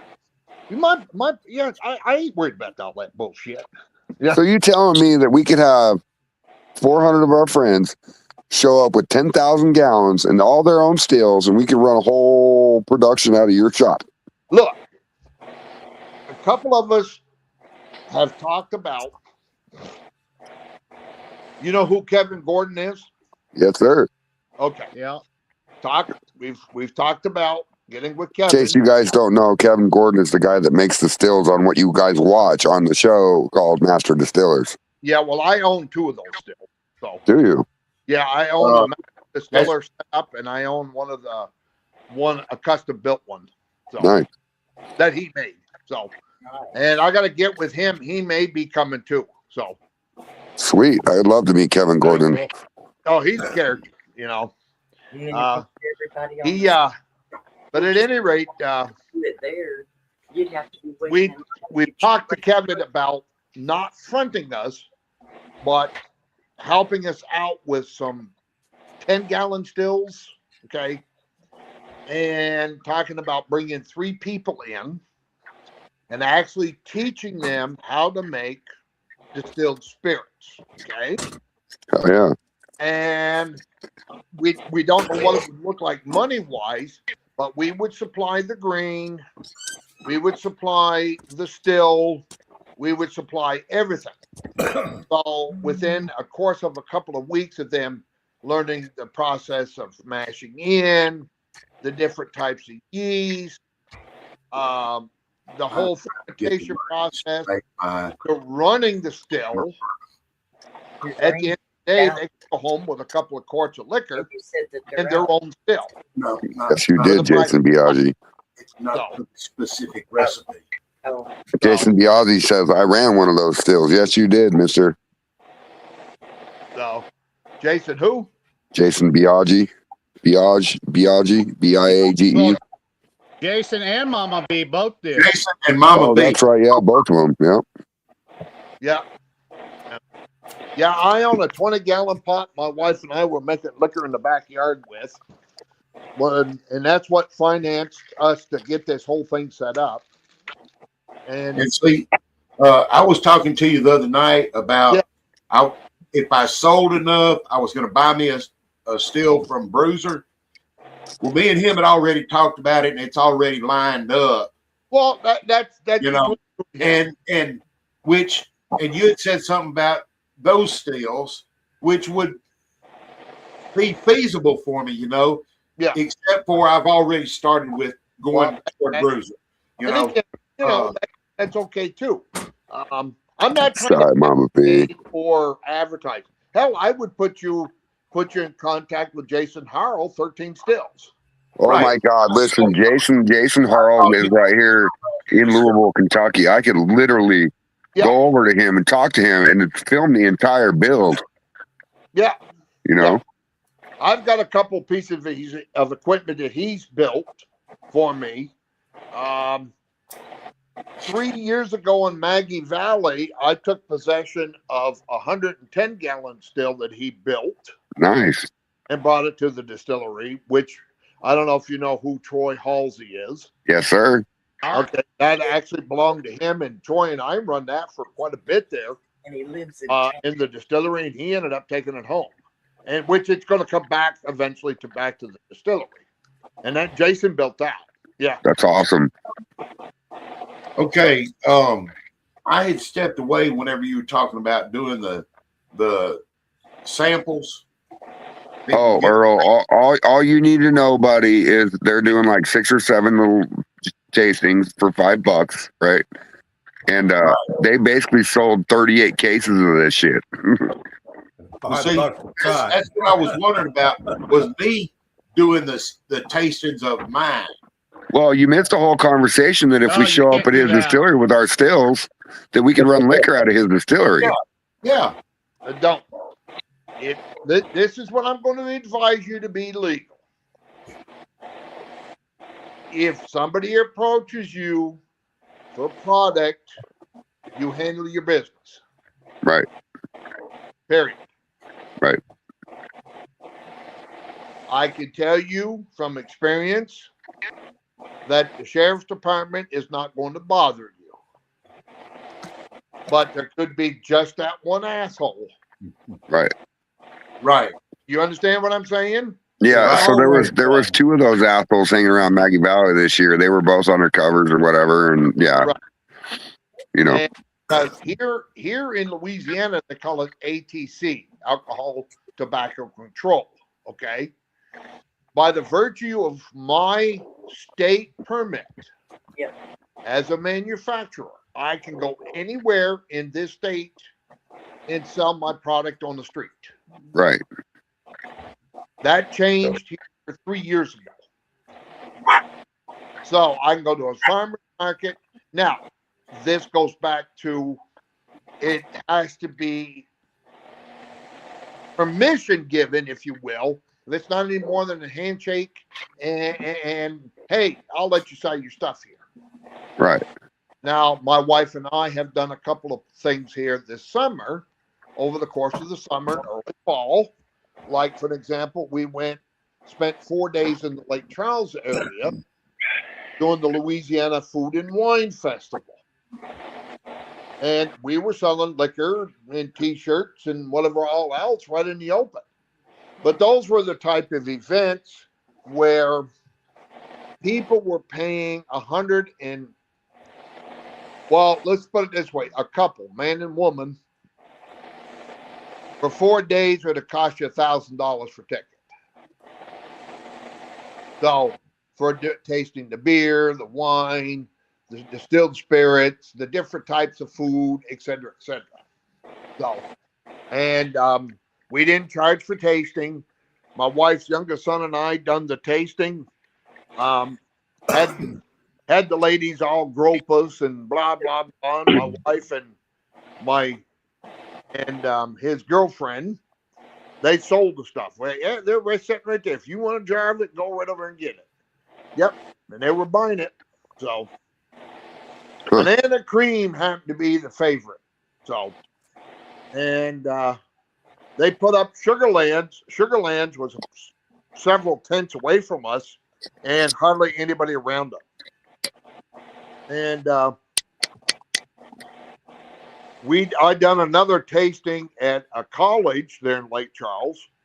What was that? First part of October, I think it was. What's up, Mark Morgan? My pickle moonshine with a Louisiana Bloody Mary mix. I had 30 and 40 people all day. See, me and Earl were talking about one time about making Pig running around. dill pickle liquor. Yeah. See, I have a pickle shine that I do, but it's a post flavor. Well, that's what I do. That's what What's up, Jamie? Yeah. Chris Hayes says, where in Louisiana is your distillery, Tom? It is physically located in the town of New Lano. We have a Leesville address. Gotcha. Okay. It's 12193 Lake Charles Highway, Leesville, Louisiana, 71446. Sweet. Thank you. Our phone number is 318-880-5193. Yeah. So get it out there. Oh yeah. Well, we're in Louisiana. 5 miles away from the fairgrounds. So shit. That means wait, are we gonna have party at your distillery then or what? Oh yeah, the 26th. Yeah. Hell yes, dude. The party will kick off about 4, if not before then. I've got a band coming in playing live music. Right now, I've not got the food confirmed, but I'm hoping to get that nailed down here within the next week. I mean, you could literally put on an ad on Facebook or whatever in your area or local area and say, hey, we need food trucks here at this date. I guarantee they'll show up. Can't do it. Town won't allow them to put the food trucks in there. Really? Nope. What the fuck? Yeah. Okay, here's a scenario like for me. Like at the 26th at the pre-party and everything, I drink. Oh yeah, Mama B. I might want to need my trailer sitting there set up for me to sleep in. Would I be able to set it up there like what was being asked? As long as it's self-contained. Okay. My toilet is a 5-gallon bucket. Remember, I'm 30. Okay.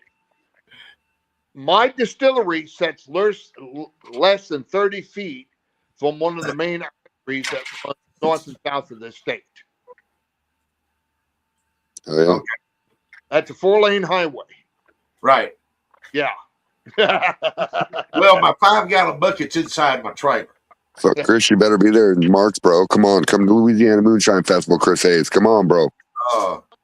And I mean, you do what you can afford. You know? Well, see, what the thing is like, say he was asking about his camp. If I'm set up by him, possibly him letting me. Well, that'd be between. That would be between you and him. Okay. Right. But my big thing is, and I'll tell you a little secret here.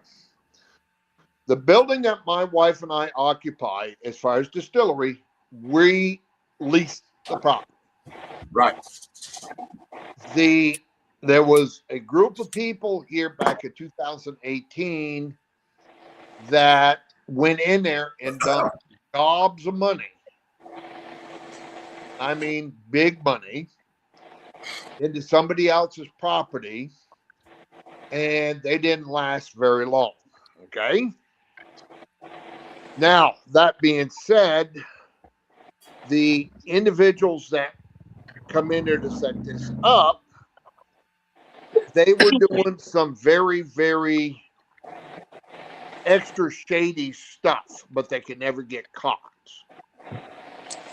And to the point of where there was 2 of them actually set up house after the town run the camper off. They brought in a Class C motorhome, one you get in and drive. Okay. Yeah.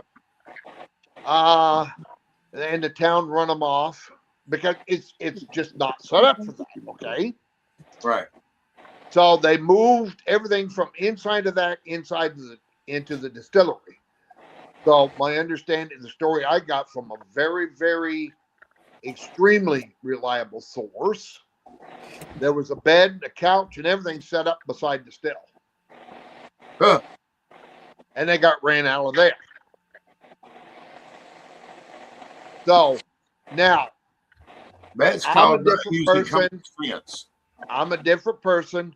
I have a different relationship with everybody. Okay. Right. I am not afraid if somebody wants to come in, be self-contained, right, for a couple of days, and be gone, because you're not going to be there permanently. That makes sense. Right. Right. So, you're also talking about a guy for the 2nd year in a row, and I can prove this by emails. I get contacted by the governor's office in the state of Louisiana, Jeff Landry's office. He's governor of Louisiana. Through the tourism and whatever all else down there, that I send cases of my White Lightning to Pasadena so they can entertain dignitaries and whatever all else at the Tournament of Roses parade. Right. I remember you mentioned that. Huh? I remember you mentioned that. Yeah. This year it was quo pro quo, so they ran for 3 days an advertisement out there, if you will, a commercial with me and Troy Halsey in it. At I remember that. Rose Bowl and the Tournament of Roses parade on the big jumbotron about Louisiana Moonshine Company. So I'm not actually overly concerned. You know what I mean? If somebody wants to pull a camper in it for 2-3 days, you know. Right. So, and what I'll do is when you get there with your camper, we'll see how soft the ground is, and if it's too soft for you, I just put you on the concrete. How about that? Yeah. So, but I'll let you be the judge of that. My camper is a 12-foot enclosed trailer that I converted to a toy house. Tom, You're gonna have some redneckery going on in your parking lot, brother. More so than what I do now. I love you, Now, Earl. what about this?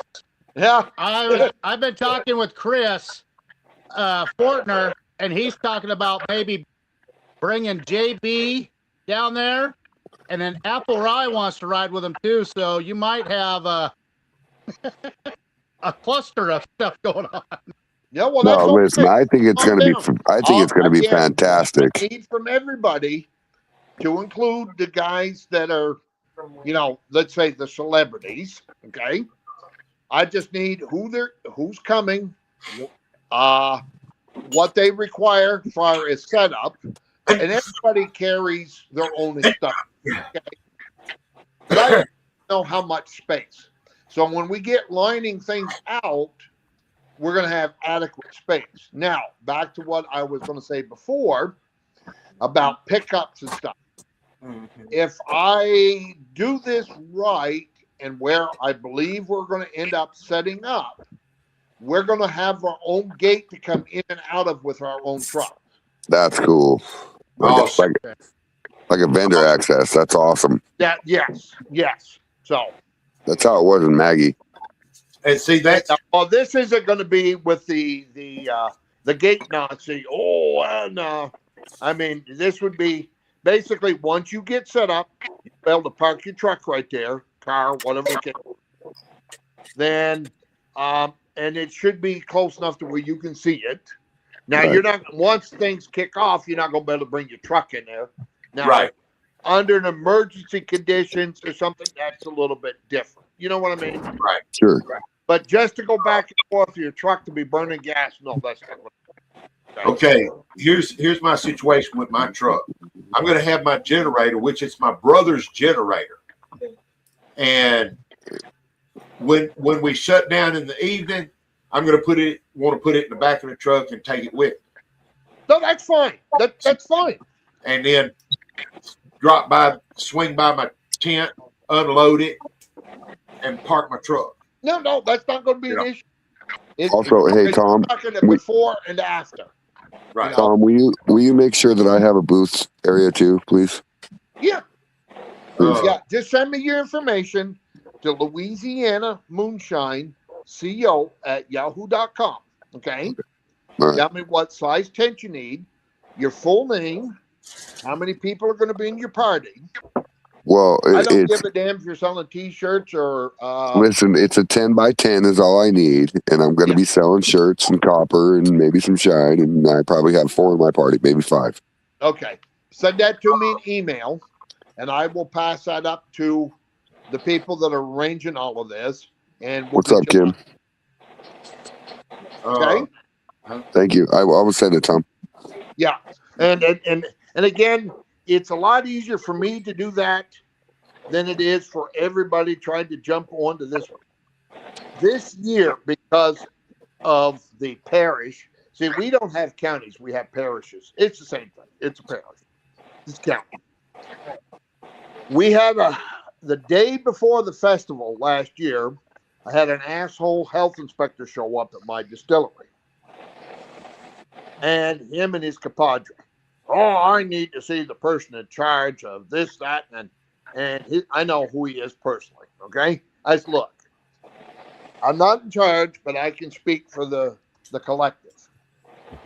What do you need?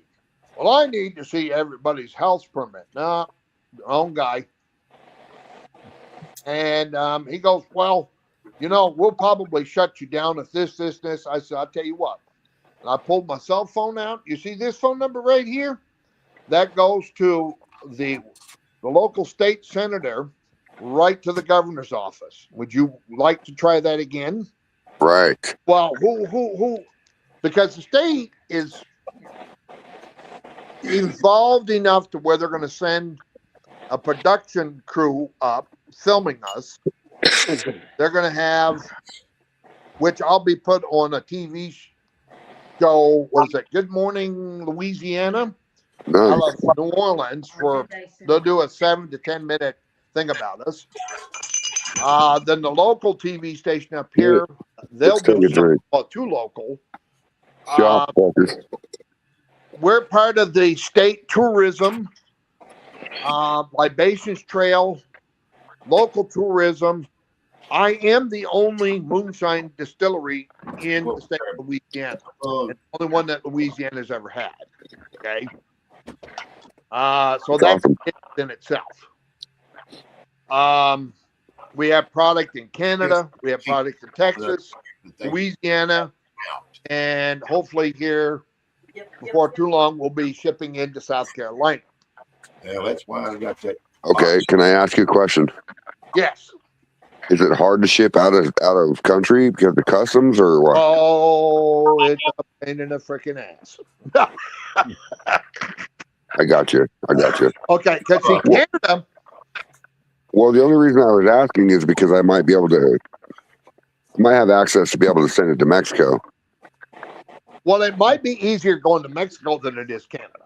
Okay. Right, because Canada, just make sure you put on the label that it's made by a Canadian. Well, no. Okay. The whole thing of it is on the legal side. Because it's made in USA. Yeah. On the legal side of it, you have a brokerage firm, distributor, whatever the case may be. Right. Okay. Canada is like ABC state, where that particular province of Canada takes possession, then it is taken out of that warehouse and put in said liquor stores. Right. And each time it moves, it's taxed again, right? Yeah. So I think so. And I got to get a hold of my broker up there to find out what the hell's going on. So that was one of the reasons why I moved to Kentucky, actually. One of the reasons actually sold me to move to Kentucky is because if I started a brand, Afraid Not brand, and started producing bottles, I can be my own distributor here. I can here too. Yeah. But the catch-22 to that is here in Louisiana. Yeah. You got the distillery here. Right. Fill it, have a separate facility, separate licensing. I'll show you on the map. And Phil, shut the fuck up. Within the state of Louisiana. I'll be at the fairgrounds. Hey, I got a question here, like for Freyd and you also, Tom. What's up? Like I've got a 10 by 20 that I requested, and Freyd's wanting a 10 by 10. Could you make it a 10 by 30? I can put it up beside him. That works. Okay, Earl, if you're gonna do that, literally, I only need like 4 foot by 4 foot, really, to put my product out. Well, you want a 10 by 10, you got a 10 by 10. Yeah. Let's do a 10 by 10 for you, Freyd. Yeah. That way we've got enough room where we're not crowded in on each other. No, I agree, Earl. I agree. Tom, I got a question for you. I've been chatting with quite a few of the people from Swamp People. What are your thoughts about bringing some of those guys in here? Bro, bring in more people. Listen, you bring whoever you want. You've been really, really good at this, Roy, and we are the collective. You know what I mean? They would want a booth, like a 10 by 10 spot, because they'll be able to do signings. They'll be able to sell shirts and stuff like that. Yeah. You need them there for again. Publicity. Let me know. Mm-hmm. Okay. So I can get a spot reserved for them. We got you. I talked with Troy Landry personally on the phone, then ended up talking with his daughter-in-law. And he's 3 hours. On your port. Ding, ding. He would only come up for 3. His daughter-in-law, it was his daughter-in-law. His daughter-in-law told me he'd only come for 3 hours and wanted $5,000. Damn. I said no. Yeah. Damn. Outrageous. I said, and I asked him why the 3 hours. Well, his backpack, this and that. I said, well, hell, I'll give him a chair. He can sit in with us. But I ain't giving him 3 hours to come 3 hours north. $5,000 to come 3 hours north. Yeah, Mark Morgan, that's a great. I've been trying to suggest that to people. If you guys are talking to somebody in the background on your, like, if you have a TV running or whatever else, when we have a guest on, will you mute yourself so we don't hear it? Because it's hard to hear the guest because it cuts in and out.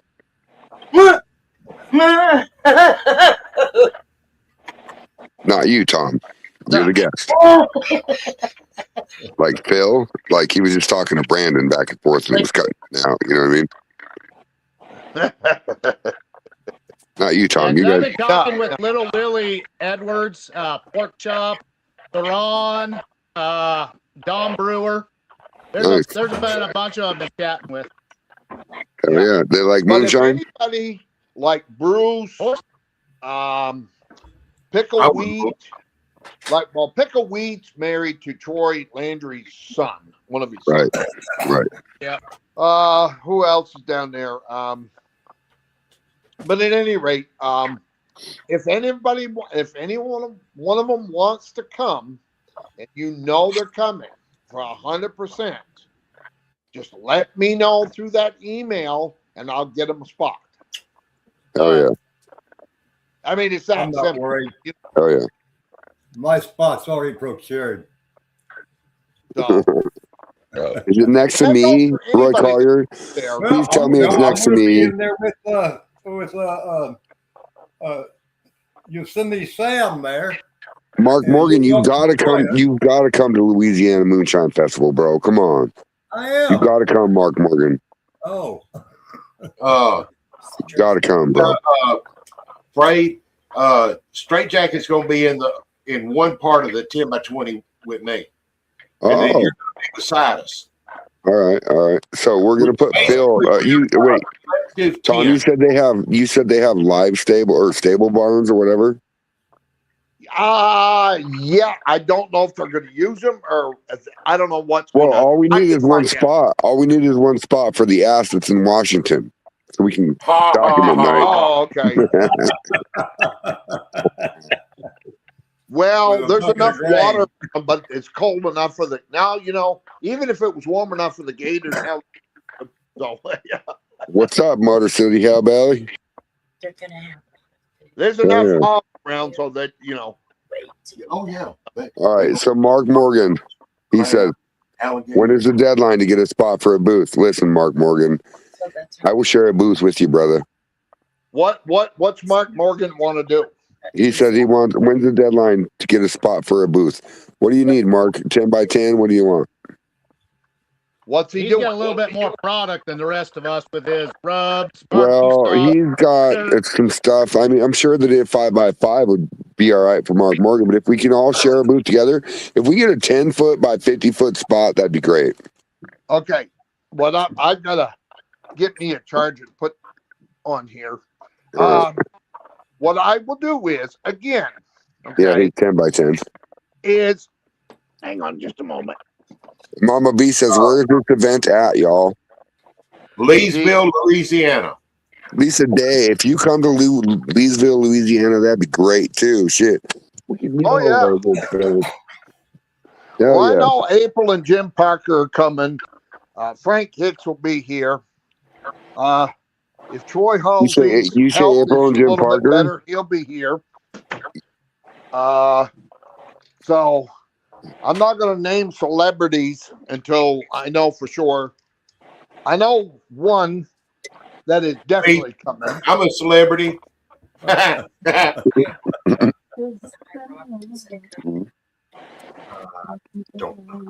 Tom. Yeah, yes, sir. Did you know that April Parker and Jim Parker's daughter is my fiance? No, I did not know that. Hi. Start pouring that clear liquor down her and get her well. Yeah. Earl, listen, I'm the one that's sick here, and it's not mental anymore. Oh shit! Y'all need to quit swapping it back and forth, damn it. I don't know what it is. All I do is play with metal all day. Run a machine that I'm on the one in, and then I play with metal, and I get fucking sick. Like, I've never been so sick in my life until I moved to Kentucky. Maybe I'm allergic to Kentucky. Maybe. Maybe. I don't know. Your body's no, what I'll do for y'all is this. when you all show up, Mark Morgan, I'm working on it. Amazon's late because of the snow, bro. when you all show up, as far as 50 foot, Yeah. there's not going to be necessarily assigned spot for Okay. the individual. So You telling me if we just land and spread our wings out, that's what we get, right? yeah, that's exactly right. So, all right, I'm down. So if I'm the first one to show up, You better stake claims on all three of them on both sides of you. on both sides, yeah. Yeah. At least 10 foot on both sides. Yeah. Yeah. Okay. Okay. That's what I'll do is which more than likely I will be the first one out of us that gets there. Hell yes. Well, you're the closest. Yes, sir. Because it ain't but 3 hours for me. Yeah. And I can throw out the stakes and lay claim, and I'll sit there with my pew pew and say, "Get away." Yeah, right. Mark Morgan says he'll be looking into this. Look, Mark, we already got spot staked. Louisiana Moonshine, you want to tell us again the dates and where it's at? We're having a pre-party at my distillery, which is at 12193 Lake Charles Highway, Leesville, Louisiana, 71446. The telephone number there is 318-880-5193. And the date for the pre-party is the 26th of March. The festival is 28 March. Thank you. And then The break party down will over the morning of the start 29th and come home. It depends on who shows up when and how much bullshit or moonshine we can start slinging. So, Well, I'm more worried about how much moonshine I start drinking. Yeah. Well, I'm probably not going to show up until the 26th. Why? You're retired. You should be there the 22nd. Come on now, bro. I'm just kidding. Hey, look, my money can only stretch so damn far for I know, Roy. I know. But yeah, I'm going to show up on the 26th. That's when my my room is ready. Oh yeah. I probably won't be leaving out until Sunday night, Monday morning. Yeah. Mark Morgan says I will bring enough to float a ship. Hell yeah. Yeah. Good. Y'all can bring enough to drink. I'll bring what I can bring for a taster. Because I want Tom to taste some of my bourbon. Listen, Straight Jacket, if you bring the same bourbon that you brought to Maggie Valley, Tom is going to be very impressed. Everybody that I talked to that was there that drank your liquor. Left, and that's what I'm bringing. Yeah, well, you've been making more liquor since then, though, right? But I've had trial and errors and running it back through and all kinds of good stuff, and you can't. Learning curve. Yeah, the 20. Hey, Straight Jacket. Mark Morgan said he will go with you. Using a maple bourbon. So absolutely cool. So what's that? Chris Hayes, Roy. He says, Roy, in Louisiana, if the neighbors are cooking, you are eating. Yeah. I'll either have anything at the distillery for food, anywhere from smoked brisket to Cajun food, or both. Okay, Tom, let me ask you this. Have you heard of the Cajun Catfish Buffet? Cajun? No. Okay, it's over toward Opelousas. Okay. I was wondering if you had heard of it. Big seafood buffet. Oh, yeah. I think my wife and I have actually seen that advertised. It's a huge buffet. Yes. If it swims, they have it in there to eat. Yeah. Yes. And they're always doing certain things, specials on certain things on Friday and Saturday. We've seen that advertised, sweetheart. Yeah. How far away is that from there? Oh, Opelousas, 2 hours south of us. It's not actually in Opelousas, but it's that direction. Okay. That part of Louisiana, the way I go is by the way the crow flies. It's about 2 hours. See, Opelousas, depending on which direction you go, you can go down, go from here south, then hit Interstate 10, go east. Once you get into Lafayette, you come back up north on 49. For me, I go Cali corner of the state and end up in Opelousas. Okay. So, now there's another place down there, which my wife and I will stop tomorrow. And boy, they have some excellent boudin, cracklins, so on and so forth, Just right. called Billy's. And they make chicken cracklins and pork cracklins all day long. Is it Billy's Boudin? Yes. Yeah. Yeah, they've got 2 places right there off of 49 going into. Yeah, there's one right there in Opelousas, right by Lowe's. That's a new place. And then when you get right down there, right there where 49 and 10 meet, there's another one. Yes. Yep. Then if the original one's in Crotch Springs. Okay. Going east, just outside of East Baton Rouge Parish. Because Jason Acosta's been telling me about that place. Yeah, that shit is good. Yeah. So, I love some boudin. Ooh. Oh yeah, we had boudin yesterday. So I can put the hurting on that stuff. Oh yeah. So yeah. But well, I'm gonna let you gentlemen go. And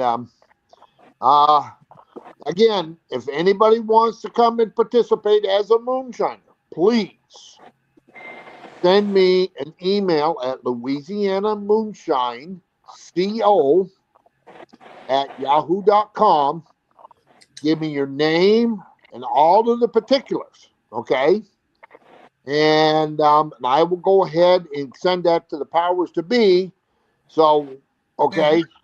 Now, I'm not concerned about room. Go ahead and send that to the powers to be. So, okay. Now, I'm not. The room, I'm not worried about room because Maggie Valley, which is the fairgrounds there, and the one in Cott County would set in the main thoroughfare or the midway of this fairground. So, yeah, we're talking. You can't see from one end to the other end. So, but all right, gentlemen. Well, it's been nice talking with you. Good to talk with you too. You too, Tom. You have a good night. Keep on shining. Look forward to meeting you in person. Oh yeah, I'm looking forward to meeting everybody in person. So. Oh yeah.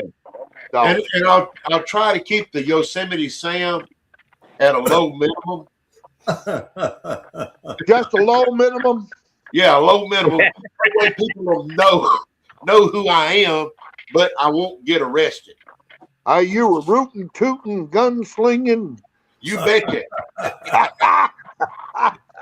I'm a cussing, slinging, snot, getting rowdy type of person. Oh, okay. Fall down the creek. Yeah, I fell down into my creek upside down backwards. Literally. Yeah. You failed to mention that. So, but all right, gentlemen. Well, it was nice talking with you, and we'll do this again shortly again. So most definitely. All right, gentlemen. It's good to have you on here. All right, Tom. Bye-bye. Good night, brother.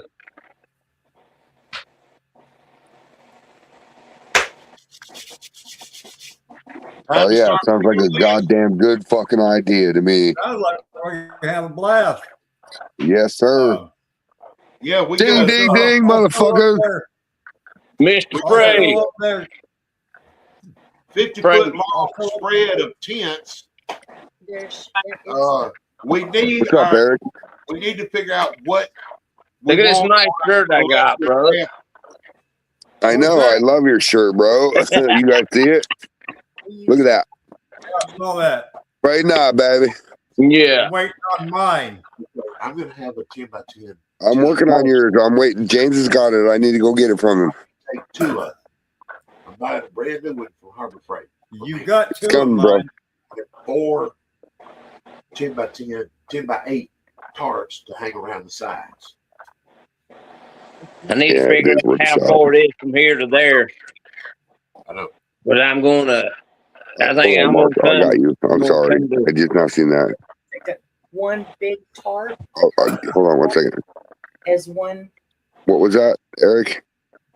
I said I'm gonna try to figure out how far it is, and shit, and then come down and bring my camper instead of renting a damn motel and shit. Right. And see, that's what I was referring to is if you brought your camper and you set up there at the distillery, and I set my little trailer up there, seeing about being able to use like your shower. Because that right there is who's coming with me. Oh Yeah. my gosh. Oh my God.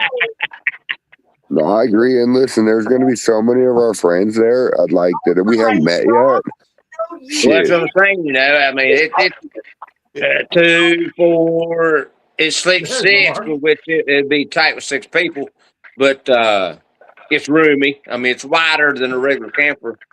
That's what I was trying to figure. You know, I could save somebody some damn money instead of renting a fucking motel.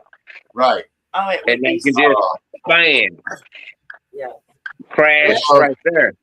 Because see, like I've with already me, got my motel reserved, so I'm not going to worry about all that. And I'll only be a few miles away. Being a woman, things are different. I would appreciate it. like with me having my little facility set up with a 5-gallon bucket with a toilet lid and all of that, with plastic bag and cat litter in it, is one thing for me. But with her, you know what I'm saying? Yeah. You're about as redneck as they come, aren't you? You betcha. Hey, But Earl. that's right. I was going to mention earlier, you know, whoever, you know, close to me, going to be going the same route that I'm going. Right. To get there. Right. Hell, you're more welcome. Hell, you can stay in the fucking camper. You know what I mean? Yeah. Can I share or answer this question here? Yeah. Chris Hayes, the best place to buy jar lids to make thumper jars is make them yourself. Like you can get copper from Ace Hardware that's 24 gauge. It's thick. You just cut it out the same size as the mason jar lid and then drill a hole in it. And bam, boom. My tin already has them. When I buy Then you get the mason jar silicone. Yeah. They're badass and they fit right on the mason jar. All right, my bad. It's a 13-hour drive from me. From you, it's 8 from Uncle me. Moonshine, make sure you show up, please. It's 8 from me. So if you're gonna, I know that you say you don't like to go because it's so long of a distance to do these events and stuff. But guess what? You can literally pick up Roy Collier on your way there. You put words in my mouth. and then you guys can hang out together on the way up there, and then Well, hell, we'd be arrested before we got there. Well, I mean, you guys are gonna be able to convey this because he's got a truck and he's got a golf cart and stuff that he wants to bring in. I don't have a truck. I got a little bitty car. Well, you could put your mini car inside of his truck if you wanted to, but you'd have to put the golf cart on top of your car while he's hauling that shit in the back of your truck and his little scooter. I can see that happening. I can see that going down I-10. Right? Might as well show up the right way, right? Fucking sideways and twisted shit. Hey, at least we'd have legal tags. Right, on all of it. If you want to ride up there with me, we can park your car here at my place and go from here. That's the if you want to do that. We'll figure something out. Depends on how much stuff you're bringing. I looked at my schedule, The schedule's going to be pretty tight, but that's not the only thing I'm concerned about. I got some other concerns, but it's not just the festival or anything like that. It's personal concerns. Oh yeah. I'd be going real early. What's your earliest you can leave, Roy? Well, it's an 8-hour drive. I hear you, Mama B. It's an 8-hour drive from my house. And I would like to be there. God damn. Sometime in the afternoon. So I'll probably leave out of here about 4 or 5 o'clock in the morning. Well, you're talking on the 26th? Yeah. My food. What do you get? You guys need to be there before that, to be honest. I'm thinking about going a couple of days early. Right. Yeah, it starts the 25th, don't it? No, that's the pre-party. It starts the 27th. The pre-party is 26. 27th and 28th. 27th, 28th is the festival. 26th. I was thinking about going down around the 24th. To what I was thinking. Same here. Right. Here. Yeah. I'm going to go down on the 25th, which is Wednesday. Yeah. You'd be late.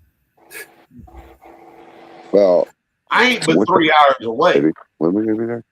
Well, I had to make my reservation like I did because 24th.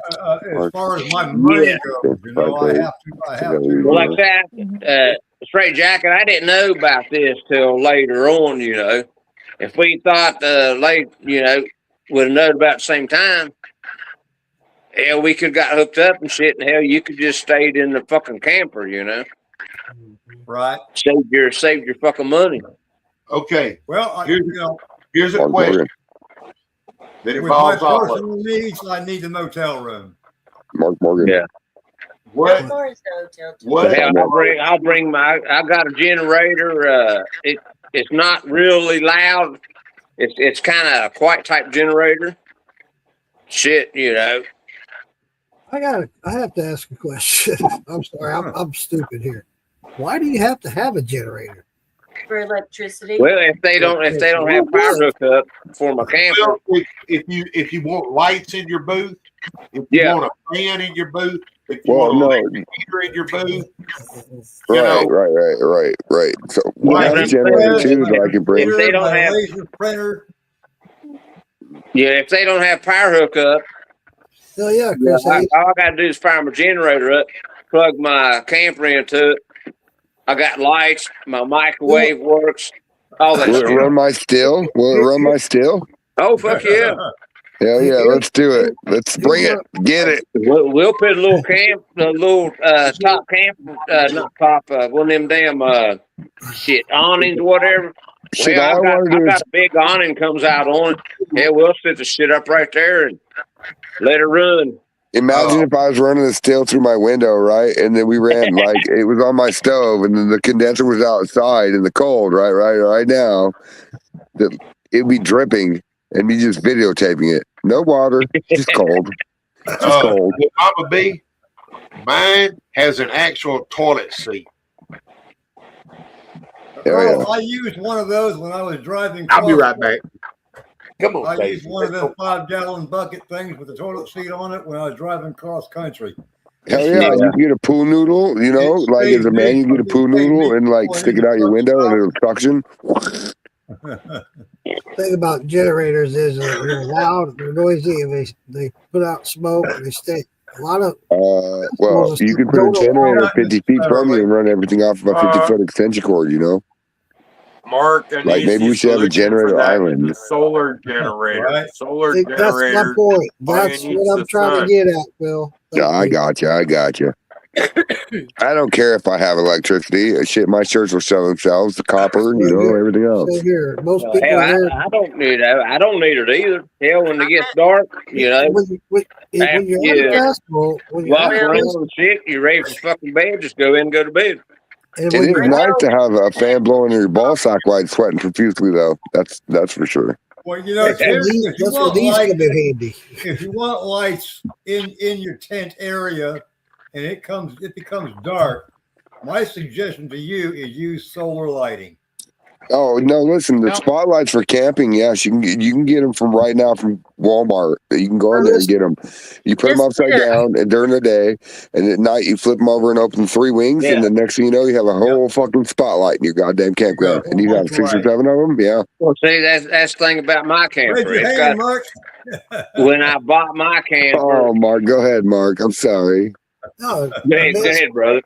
the man's talking. Go ahead. You said something about your camper. Finish what you said. It already has a solar. When I bought that camper, it's already got a solar panel on top of it.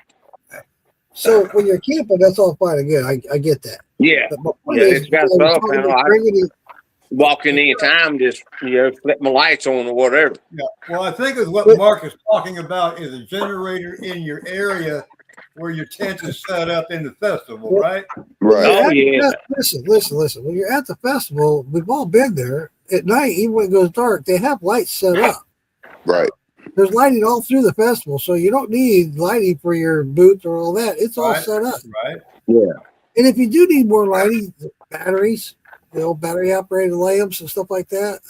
But I'm just trying to make some pointers. That's all. No, Listen, all my shit is. I can show you how to cook out of cast iron. I'm from Wyoming. Like all we did was cook out of cast irons.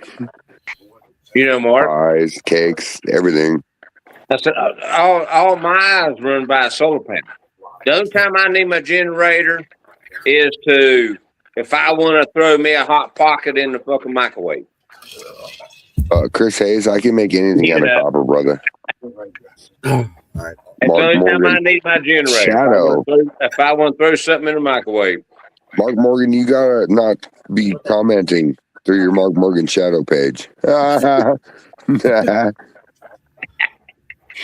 right, I'm back. Ding ding. Chris ding, Hayes, ding. Here.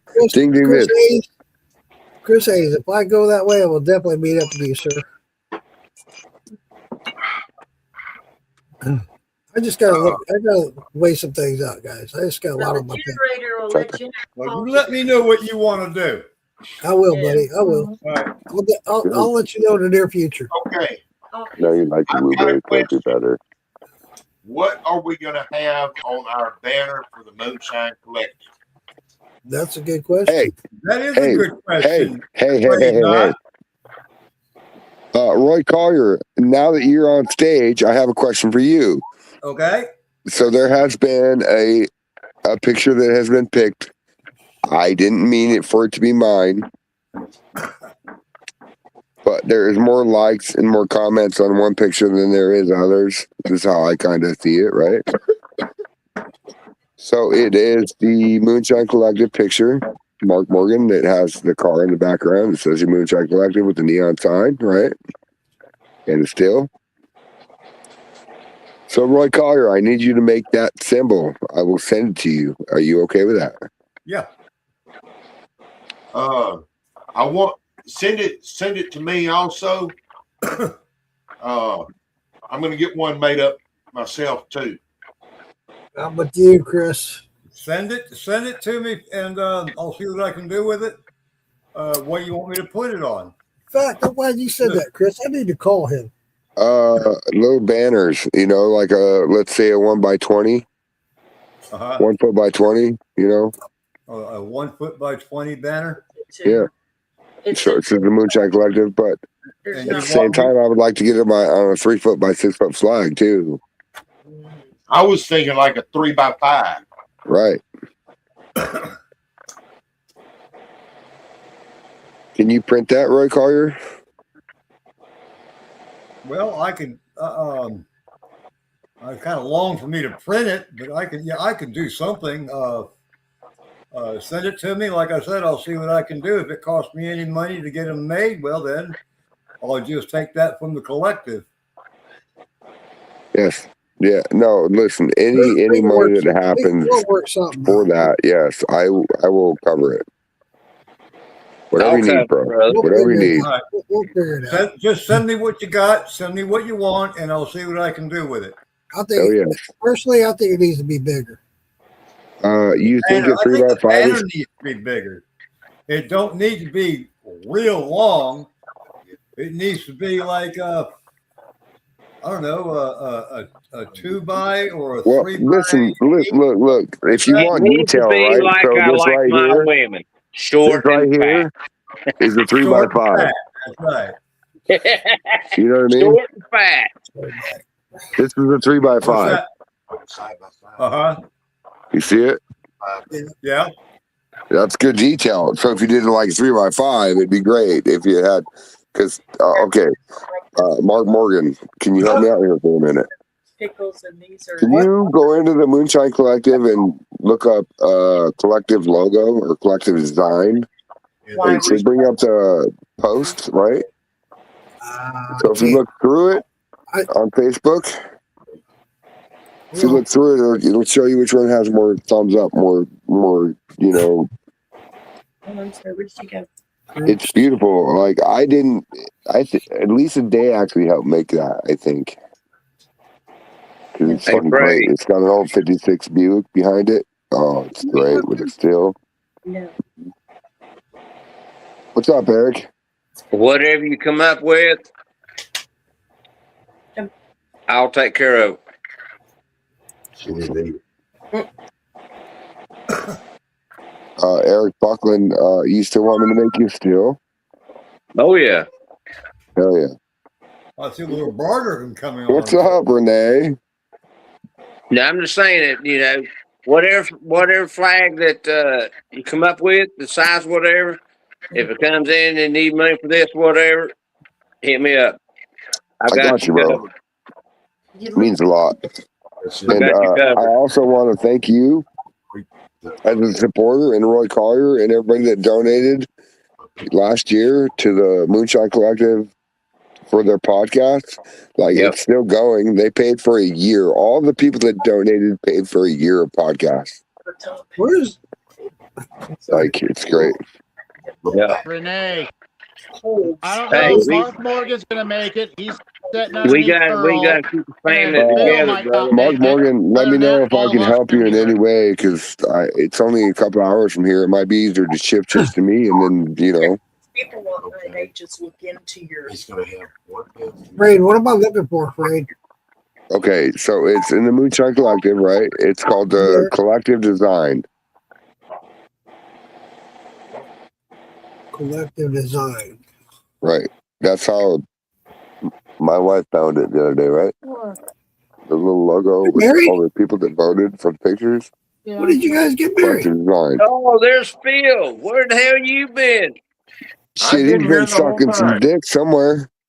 He's pitting wood in his stove. Yeah, that's what I say too.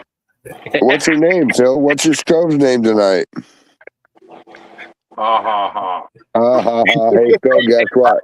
Off camera crying because he don't have wood like I got. Hey, Phil, guess what? You ready? Smoke break. I can do that. Drink. I still don't know what I'm looking for. Right, Facebook, the Moonshine Collective. I'm there. Hold on. Collective Design. What is it? I lost it. Fuck. Alright, I'm in the Moonshine Collective. Now what? Featured? No, it should be under Frayed Knot. And then Collective Design or voting. How'd you look it up, baby, the other night?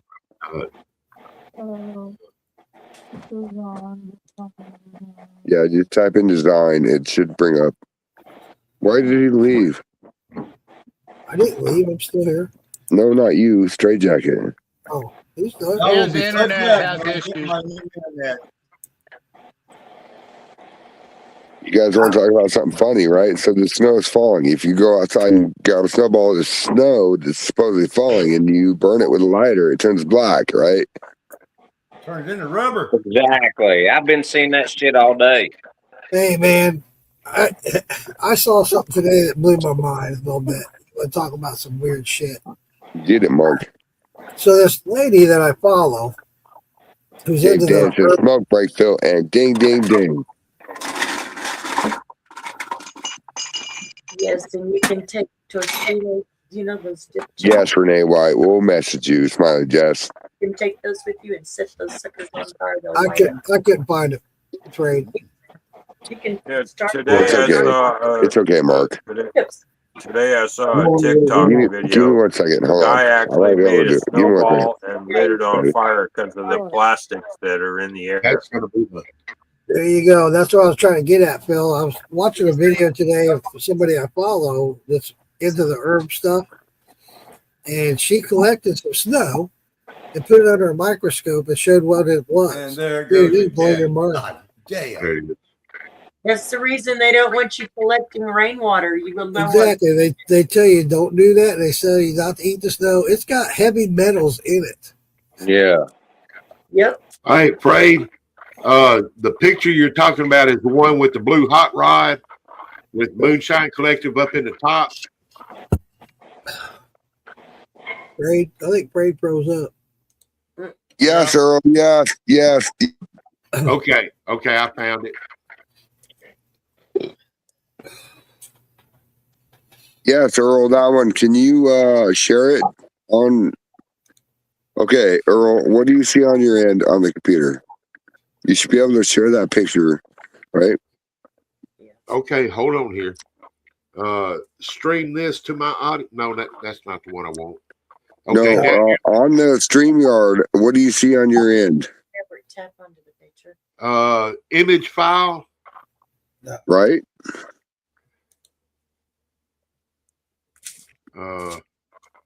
Hey, next to your microphone and Here we camera, you go. have a plus. Yeah, listen to Mark Morgan.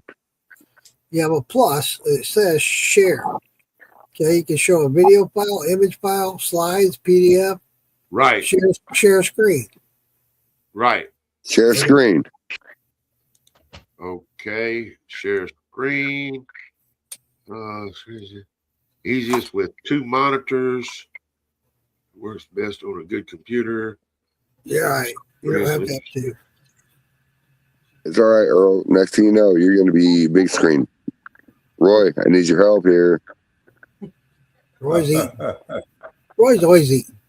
He's always eating something. Well, I need to. I don't know how to Chicken. change that shit on the goddamn screen. Because Choking his here, chicken. hold on. I'll put you over here for a second, Earl. Don't get scared, Earl. He's freaking. Okay. I can't find the fucking button. Why? Hold on here.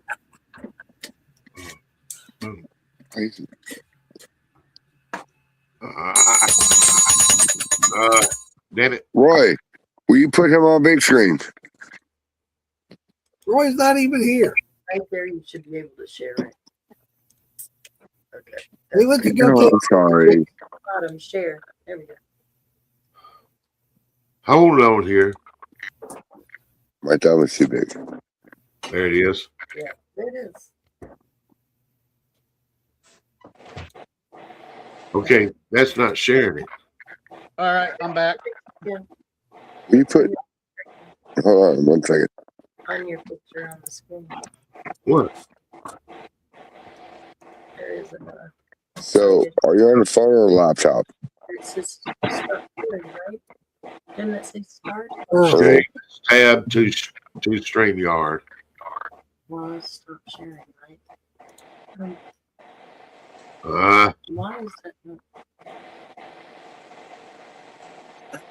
Pretty Okay. wild.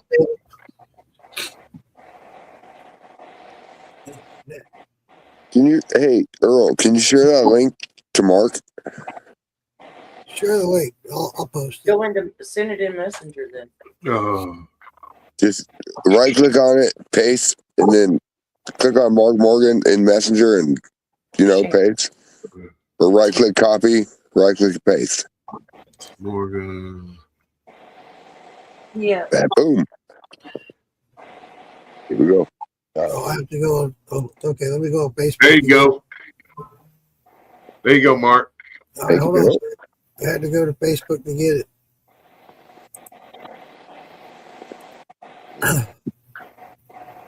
Oh, hell yeah. Ooh, I like that. That's badass. Do you like that? Can you share it, Mark, please? I'm trying. Give me a second. I'm gonna order one I'm next week. sorry, Earl. I'm trying to put you back where you were. Share on the pictures to all of them. All right. Get it, Mark. Get it. Share it, please. Hold on. Well, what he's wanting to do is get it up there so I'm so excited. I just can't hide it. Oh, shit. I know. It's not gonna let me, bro.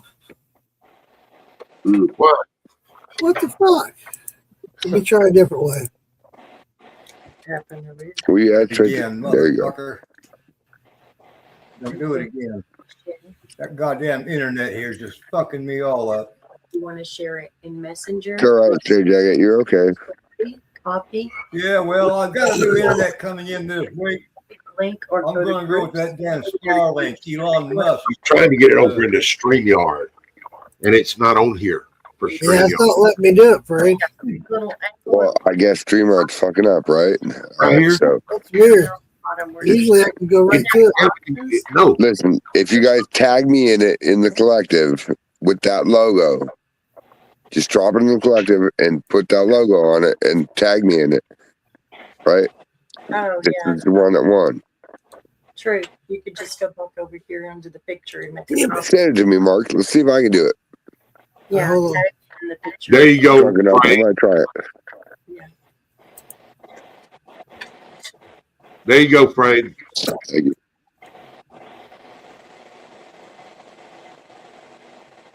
Oh yeah, that's the one. Yep. Mhm. Yeah, I had to get out of it. Sorry. Thought I could help. I can't. It's hot out here.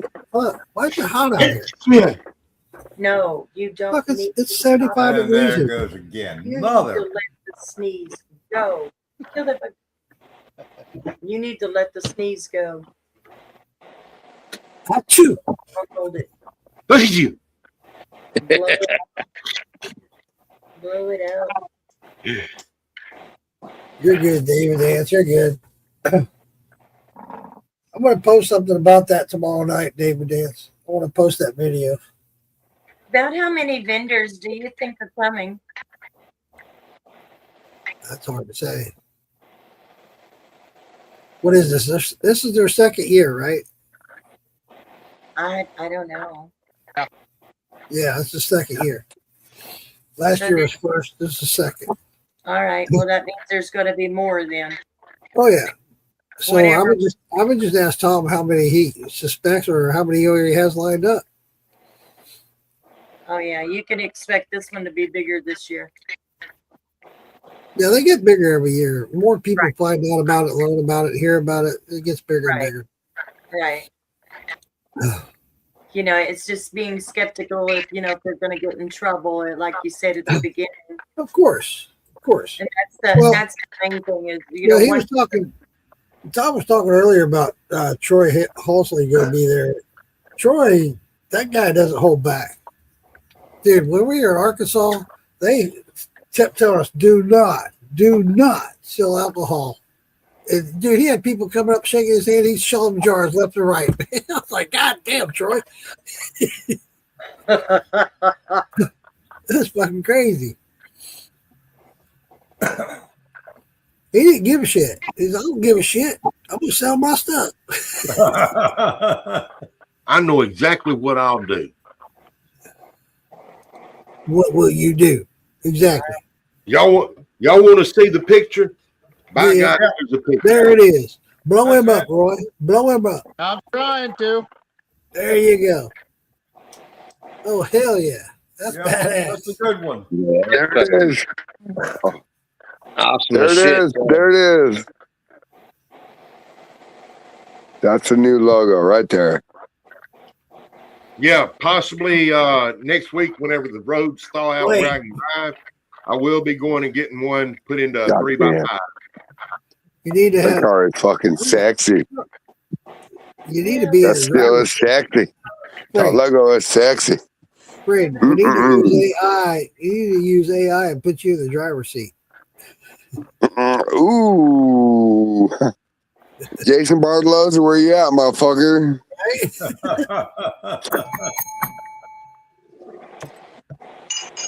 What is everybody drinking? Charlie Richard says. I was drinking orange juice and grape Kool-Aid.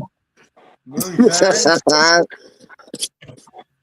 We're all this drinking is really good, moonshine, man. Charlie. Thank you, Mayor, I shared Charmaine. Thank you. Thank you, everybody. Thank you, Earl. All right, you guys ready to switch? Let's play rotation here. Here we go. Phil's always at the bottom. Phil, get over at the bottom. Boom. There we go. Oh, yeah. Ha Haha. Oh, I need to. I just want to put you where you used to. I mean, Phil to the rear. now, wait a minute. This is Captain Phil. He should be at the top. oh, all right. Let's put him there. Phil, your host. Host, Phil, come on, get it. You're the host. We are not. You have to be 21 and over, and we are not responsible for your dumb fuckery. Damn it. I gotta go. Good job, Phil. Come on. Keep it coming. What's tonight's topic, Phil? Come on now. Tonight's topic it has been the Moonshine Festival in Louisiana. Among other topics such as making moonshine. Thank you. Whoa! Hold on. I know how to do that. Give me a second. Let me find it. Ooh, somebody's pausing me. It's like a round of dirty diseases. Run, Phil, run!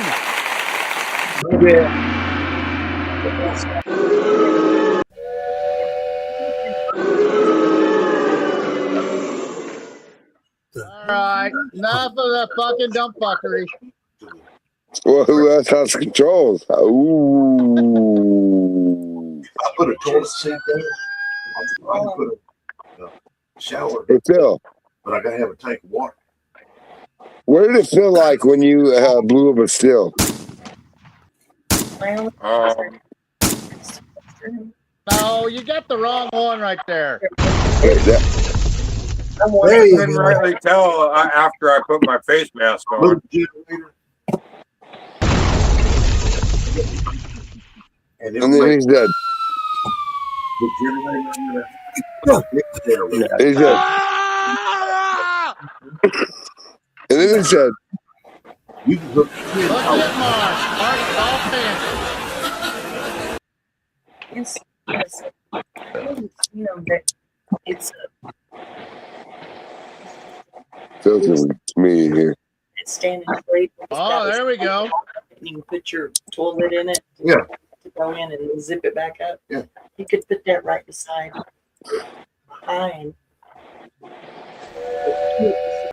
They're gonna have bathrooms. We need to get one that has Phil's little normal ha ha ha. Take them with us. Listen, Mark Morgan, the shadow. It takes a village to raise people. It takes He doesn't go off. society to help all of us at times. I mean, Back leg of it, or on the chair. They just stay right there by the it's fucking more than great to have everybody that we have in our lives at the time that we have in our lives. I'm doing what Mark's doing. I am so thankful for all of you, Mark Morgan and Roy Collier, and oh my God, Phil on the side, the host, and Roy Warner, and so Roy, I have that picture on my Eric Auckland and Let's bring in the copper. you know what I mean? Like, what the fuck, Roy? Phil Armstrong. Not to be unnoticed, he's a wrecking crew.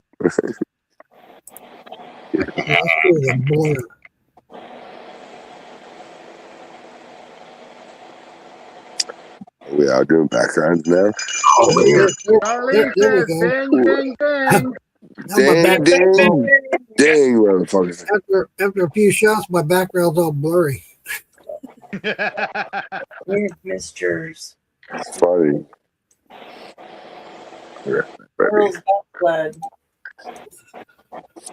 Let's try this apricot shine. Oh,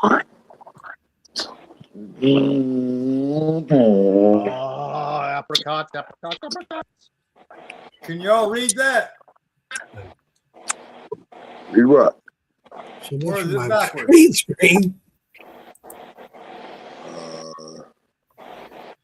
That's cool as fuck. Look at that. Hell yes. That is badass, Roy Collier.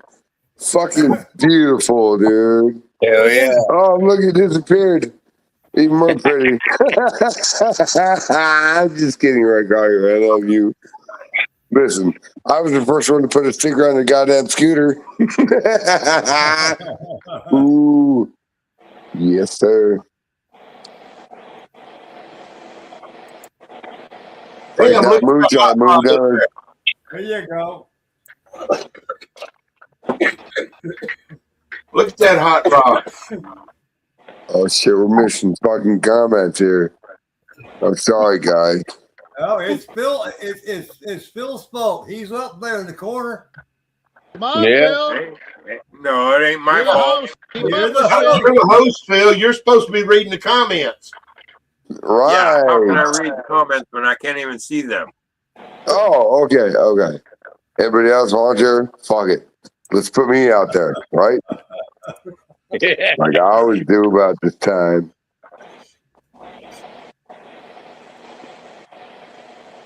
What Look at that shit. happened? Ding, ding, ding. Who's that? Who's your daddy? Who's that up there in that hot rod? Oh, look at that. Look. What? Ah, holy shit. Nice, Earl. Oh my fucking. Look at that hot rod. Hey, look, check this out. Listen to that engine purr.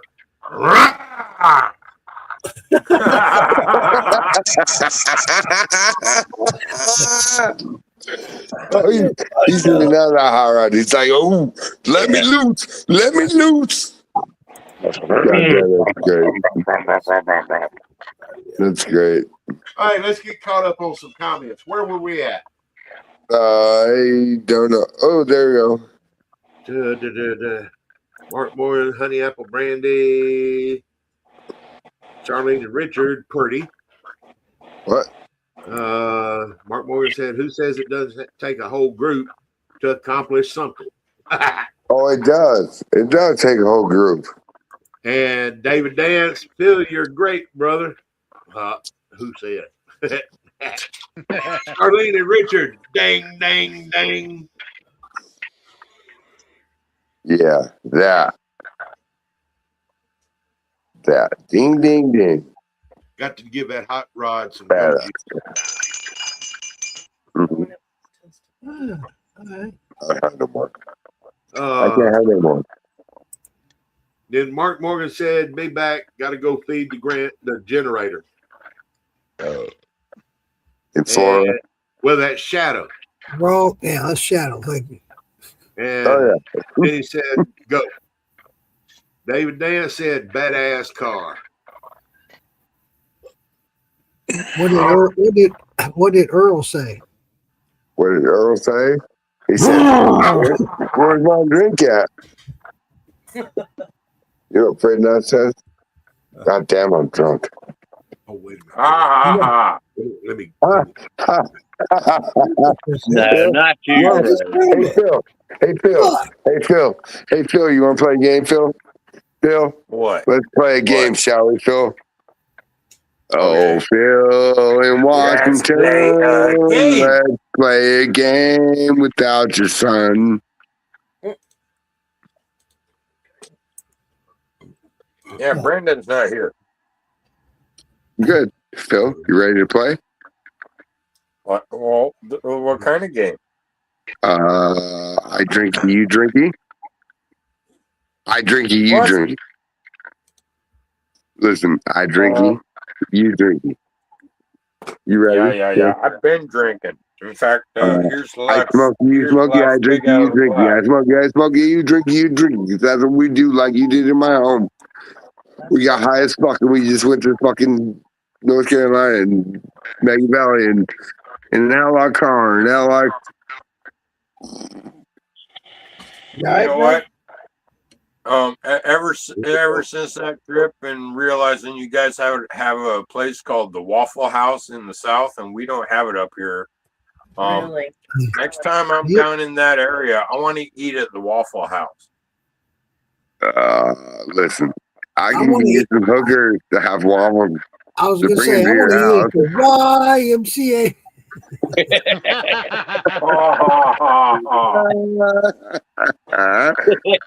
Oh my fucking beef We'll curtain. drop Phil off at a special fucking place. Yeah, that's called Cargon Willie's, and they come on his face, and he can't touch him. Like, oh, you cannot know what to do. Like, rude. Ray, you're fucked up. Never. You're starting to slur. Your words are all mixing together, man. Well, they're not slurring, they're not mixing. There's something teeth that got out of my head, right? They pulled four instead. Like, it's hard, bro. In my fucking life is something that you can't touch with the studio. Shit, I can't stop rapping. That shit just happening. Like, I got something that I have to get off my mind here. Shit, I don't think I can. You ready? Far off the mind here. Damn it. I will say fuck the militia, and I will say some other words that I don't want to touch. I will say moonshine is something that you have no idea that you're doing. Like, listen, little victims, you buy a still and think you make liquor, and you drink it, and guess what? You will, because you high as fuck, you might be drinking and stuff. Hey, Frank. I will mute myself. What? I sold your hot rod. I bought this one on there now. For $5. Listen, Earl, if you put that in your garage, I will show up at your house and I will stroke that bitch and buff that bitch and make it have good lines and shit with green paint. Oh my God, please. Let me make the car that you just bought, the Moonshine Collective car, in live reality TV. Like, I will stroke her, I will buff her, I will stuff her. Yep. Get this. I owned that car for about 20 years. Hell, bro, it's like an egg that you never had nested. Like, it's something you might have invested, but at the same time, it just, bro, I need that car. Shipped to Wyoming. Got rid of it. Wyoming, please. Needed major framework. Front We just put new frames under her. We make her skirt work. We make her drape right. We make her wheels quite tight, like she's got fucking paint on her right and her left too. You know what I do? I fucking park that bitch about 15 inches from the curb, bro. Like, that's what we do though with old cars, yo. Like, never skirt them wheels, never fucking grind that shit, because that shit was never here before we had roads and shit. Like, imagine the fucking car that you had in your dreams in 1930s when there was no roads and it was just horse trails, whatever. Imagine showing up in a car, right? I'm gonna shut the fuck up tonight.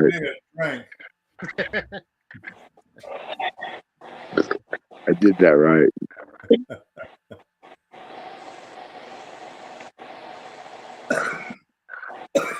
That was great. This shit is a tight show. We like to do everything we do in the studio and live, though. Like, we love our viewers. We like to make moonshine. We like to make corn and everything, fruit and whatever the fuck it takes to ferment that shit. To make ABV, like, in this house, in my barrels and shit. Like, listen, We make that shine. We make everything we do. We make our lives, everything do what do, right? Hopefully, like I will be a full-blown alcoholic after you get through rapping. ooh,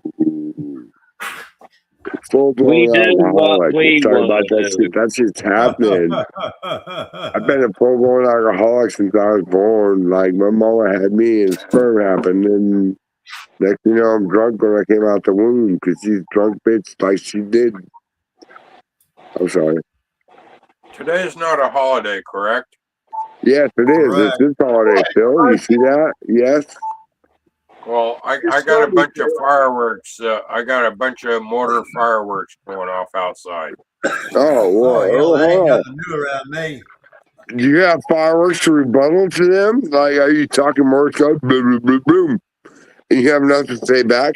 In other words, Phil's part. Not sure Phil's parked. With this brain, it doesn't work like that. Hey, Phil. What? Hey, Phil. Lost. Do you have fireworks? Well, I got two of the adult poppets right here in my hand. We'll go out there like a man, pop it in their hand. No, Panda's finally sleeping and napping again, so I'm not gonna wake her ass up. Listen, it sucks about that with dogs and fireworks. Oh my God, my dog is 88 pounds and he crawls up me like when fireworks go off. I want to hold him. No, he's 88 pounds. Like, Where did Eric get off to? Where's where that? Eric goes? Oh, I'm sorry. Oh, there's Eric. I was looking in the wrong spot. Yeah, You were in the I'm middle still a while here. ago. I'm just listening to everybody else. That must be Mark Morgan in the middle then. Where? I'm trying, Eric. I'm sorry. I'm sorry. Did you try to put you on stage here? Roy, help me. I'm here, brothers. There he is. Morgan in the house. I got something for you, Fred. Let me see if I can share this. All right, get it, Mark. I'm gonna try. Yeah. Oh, wait. Let me try that. Whoa. Come on, computer. Oh my God! This God says ding, ding, ding, motherfuckers. Santa Ding, D. ding, ding. Bam Bam is back. Bam, bam, in the motherfucking head. That's not what I wanted. Is it really a porter on stage? Blue Belly jalapeno time.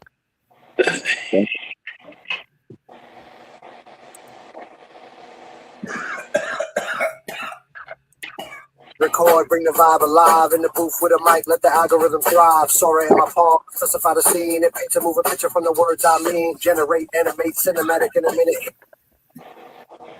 Mama B says she's back. Ah, damn it. Wait, hold on. Went down the wrong See pipe. that? You did that? Did it show it? No, it didn't show it, but I heard it. God damn it. I needed to show it. Let me try again. Let me see if I can 5%. Oh, fuck. I gotta go. What? My phone is at 5%. Oh. You gotta go. Plug that motherfucker in. 5%. Plug it in. Plug it in. Plug it in. You can still Plug it in. God damn it. Guess what? I got something for you to drop. We got moonshine for delivery in Louisiana, right? We got cases that we have to rent U-Hauls for. Like, it'd be better for that because it spreads like that. We got different flavors and we can do all that shit. Let's do what we do with moonshine and shit, fool. Like, listen, that shit, we got this shit in our fermenters, dude. Like, You ready for this? I figured out what I'm going to do. Here you go. I'm going to bring a 5-gallon keg, all right, a 5-gallon barrel, and I'm going to sell shots at the 5-gallon barrel. Hell yeah.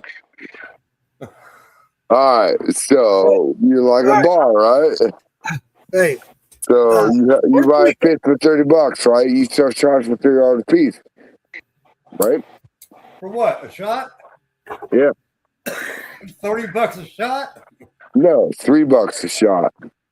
Right. How much? $3. You ready for this? I'm going to do. Yeah, I'm get going him to do $5 Get him a shot. Get him on. I'm trying. $5 a shot. It's going to be the little plastic cups. Hell yeah. God damn it! Why won't it let me do this? See? Oh, you mean one of these? Where's Phil? I'm right here. Where?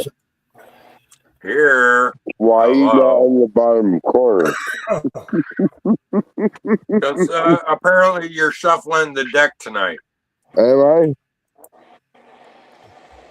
I'm coming up with all there we these go. There we little go. ideas in between now and the festival. Like, you ain't no telling how many ideas I'm going to come back. Oh, fuck. Listen, I hope every idea comes to fruition in the aspect that you're thinking, because that shit is like your liquor. I could not stop drinking. I couldn't. That shit was great, like fruit on a fucking scientist. Good stuff.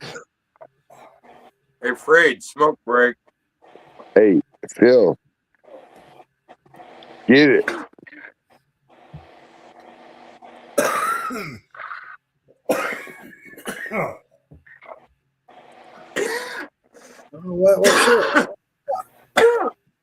I know why, because I'm Hit it again.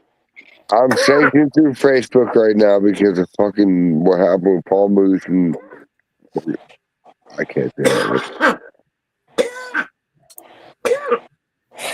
And the dick guy, like, showed really a dick on my live? Are you serious? We all show dicks on our live, right? We show faces, not dicks. Because we're all dicks. I didn't like that guy anyway. Yeah. Who was that? He to somebody. You might like him eventually, you know what I mean? Like, we don't know what it is. First couple weeks, but that guy came on, and like 3 weeks later, he's dick on live. Dick on live. Yeah. Who was that, Fred? What was it? I'm not going to say names. Starts with a T. Yeah, Trevor. Yeah, something like that. Yeah. First dick on my live. I'm certified Facebook for the sanctions. Thank you, Facebook, for the sanctions. Phil. What? Smoking it. You got it. Wait, Rick Carter? You're retired now, aren't you, Rick Carter? Can I what? You're retired now, aren't you? I can do any damn thing I want. You fucking right. Yeah, Rick Carter. Next time I'm on live with you, I would like to roll a fucking purple and green doobie with you. Did it show it? No. Recording live in the booth with a mic, let the algorithm thrive. Sorry in my palm, I specify the scene. It paints a moving picture from the words I mean. Generate, animate, cinematic in a minute. What the fuck? What the hell is that? It's playing sound, but not the video. Yeah. God damn it. That sucks. I don't know how to get it. I tried. Can you show this to your audience, Mark? Huh? Can you share this live to your audience? I did. I thought somebody already did. Yeah. Well, no, but I mean you, Mark. Yeah. Absolutely. Always. What is that? Bro Winter says he's gonna lie. What's that porn site doing in your browser? It might be a brother. It might be a brother sniffer. Wow. What the fuck? That's funny. Funny as fuck.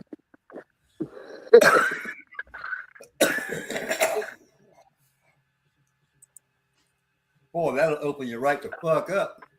Record, bring the vibe alive in the booth with a mic, let the algorithm thrive. Sorry in my palm, I specify the scene. It paints a move a picture from the words I mean. Generate, animate, cinematic, and How do I? I'll be right back. I gotta go take a piss.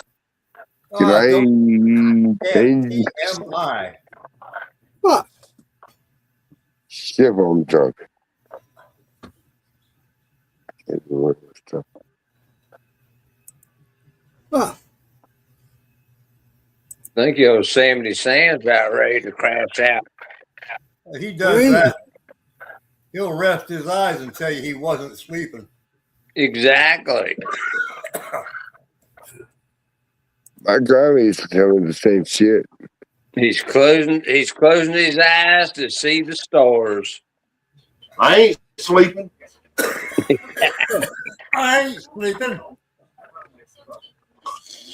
Resting my eyes.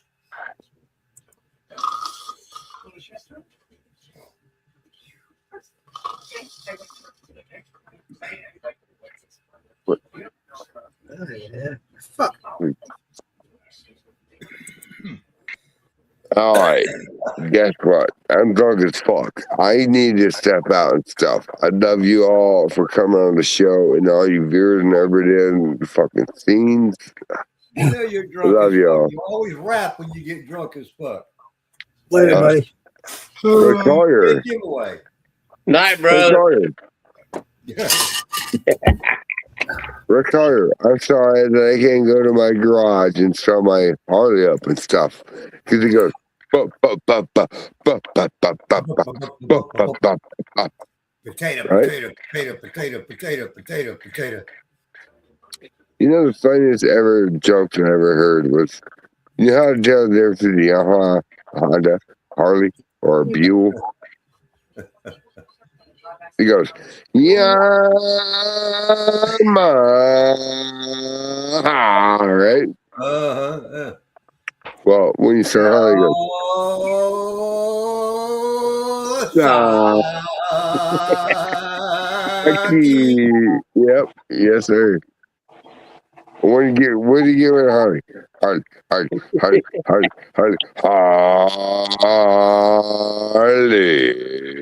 You know what I mean? Like it. Actually, back in the 70s, there was a commercial for Rainier beer. Rainier beer. I love you guys. Love you too, brother. You guys are fucking awesome. I'll hit you. I'll hit you up tomorrow. Please. But I got you, bro. You're gonna get something special that nobody else ever seen though. Yeah. Beautiful.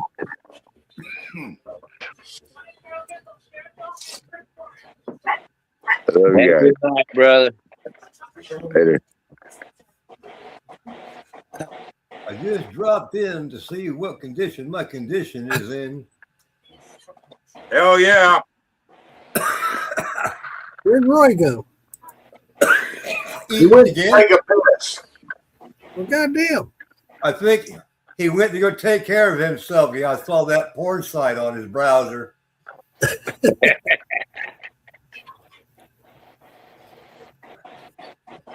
James Melvin. Hello, Roy, from an old Florida outlaw. Who's that?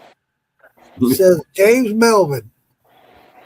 That's my buddy. That's my brother, James. Yeah. Yeah. I'm still awake, Mama B. James Melvin used to be my sergeant at arms. Oh, yeah? Wonderful man, yeah. Well, welcome in, James. Pleasure to meet you, sir.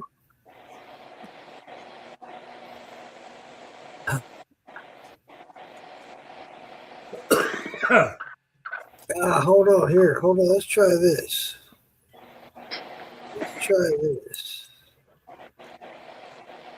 Let me try. I don't know. Might not. Love you too, James. Record, bring the vibe alive in the booth with a mic, let the algorithm thrive. Well, hey, God damn it. Shut up. Damn. You'll get it here a little bit, brother. You'll get it. That's some good Maybe, shit. I don't know. I'm going to get pissed off and give up here in a minute. Let me see here. Present. Share screen. I can share the screen and do that, I guess. Let's try that. No, that's not what I want. All right, you ready? Here we go. Let's try it. Well, it won't do it. What are you trying to do? Show a little video. Oh, that's difficult. Yeah, it's not letting me do it. I think you got to be a host to do it. God damn it. Damn straight jacket. That's a nice steel you got behind you. Oh, you like that, do you? There's two of them. Well, shit. You get that baby running and put out some 180 proof shit. 180 proof, huh? You can always put it down, you know. I could go ahead and make it 200. I could sell it to a race car. Yeah. They'd buy it. Mm-hmm. Share screen. I should be able to share my screen and play it. Guarantee it. They'll do shit. I don't got fucked up too, but that's it. They'll do one run and then their shit's gonna fucked up because that fucking shit's gonna burn them injectors and shit out. What are you doing, my Daisy? Follow these steps. What you doing, my baby?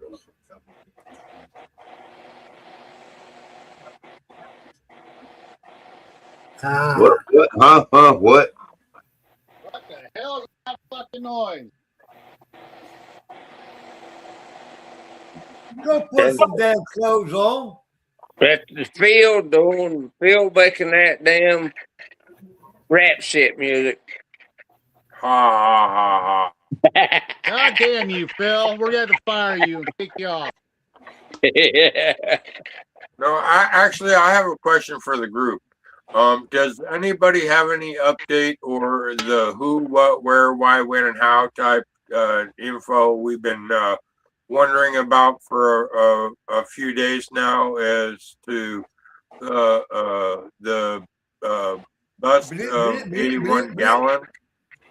So let's see what. Say that again. Yeah, say that again. The Phil big wants to know if article. anyone heard who got busted with 81 gallons. Yeah, the guy that got busted with 81 gallons. I don't know anything about him other than he's fucked. Exactly. At 81 gallons, well, at 80 gallons, at 150 gallon, that would be 12 grand. Yeah, but I bet you had more than that in there. Yeah, well, they said 81, so that'd be 12 grand and 150.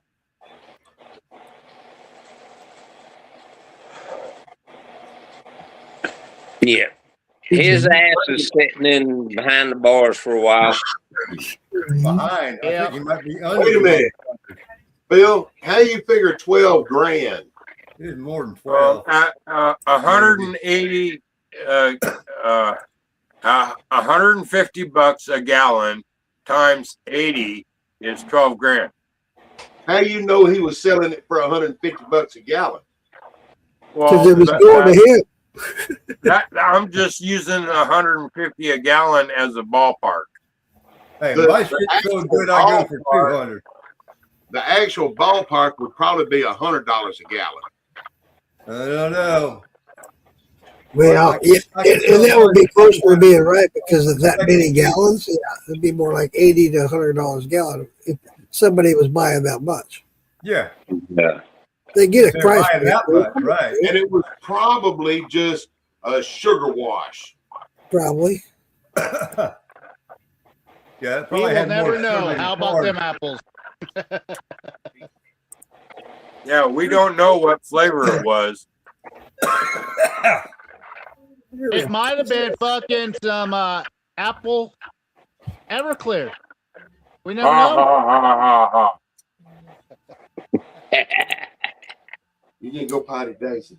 Okay. I'll be right back. No, you won't. Let's go potty. You can see Phil was making apples a while back. Your Yeah, well, he didn't get it from guy me. got busted, so you're shit out of luck now. God damn it. Mark's just having a hell of a time over there. You can hear him clicking on shit. I'm trying to fix this fucking shit and it won't let me. Give it up, Mark. Oh, shut up. Hey, Mark, do you find as you get older, it's harder to keep up with technology? No. He's not getting older. He's getting younger. All right. Let's try this. Shit.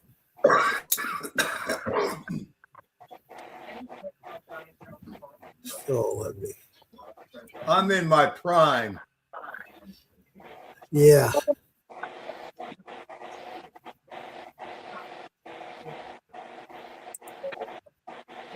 Optimus Prime. That's about how old he is. No. Amazon Prime. Don't let me do it. Don't let me happen.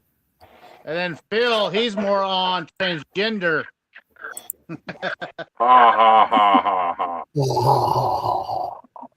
More like a drinking bender. Fucking hoser. You I ain't no hoser, eh? Scott Drake's He's the a hoser. wannabe hoser. No, I'm not a wannabe hoser, eh? Drake's not here. Yeah. Because you got deported from there. Ding, ding, ding. Dang away. Dang Dang away. And then the fish off this wood from the Y'all gonna make me empty my fucking glass and have to go get another one. There you go. Yep. Straight jacket. I'm already on my 6th or 7th glass. Wee. I'm pacing myself, Phil, so that I can watch them pick you up off the floor. Oh man, you guys know Help, I've fallen. I can't get up. Uh-huh. You might need to get one of them buttons to hang around your neck. I wish I could share this. I got one I could send Phil. Hey, Roy. I can put this on my phone and you can put it on the big screen, right? Yeah. Let me try this.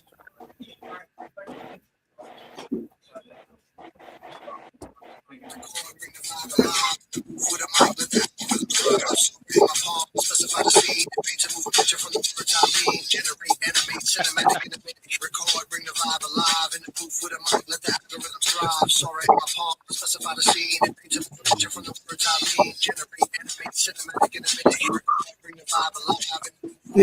Can you hear it? Not hardly. Paint to move a picture from the words I mean. Generate, animate, cinematic, innovate, record, bring the vibe alive. In the booth with a mic, let the algorithm thrive. Sorry, in my palm, specify the scene, paint to move a picture from the words I mean. Generate, animate, cinematic, innovate, record, bring the vibe alive. In the booth with a mic, let the Just had to share. That was something off Sora. It was weird. To bomb, bomb, bomb, bomb, bomb, Iran.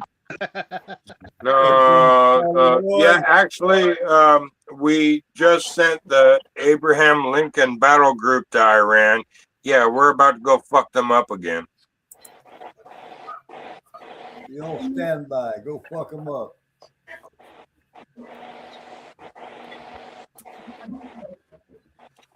How about we just send Phil over there and he can paratroop down and talk to him? Yeah. Ha ha ha. Yeah, I He'll think tell him how to make Everclear apple brandy. I think the Abraham Lincoln. I think the Abraham Lincoln is powerful enough to teach Iran a real good lesson.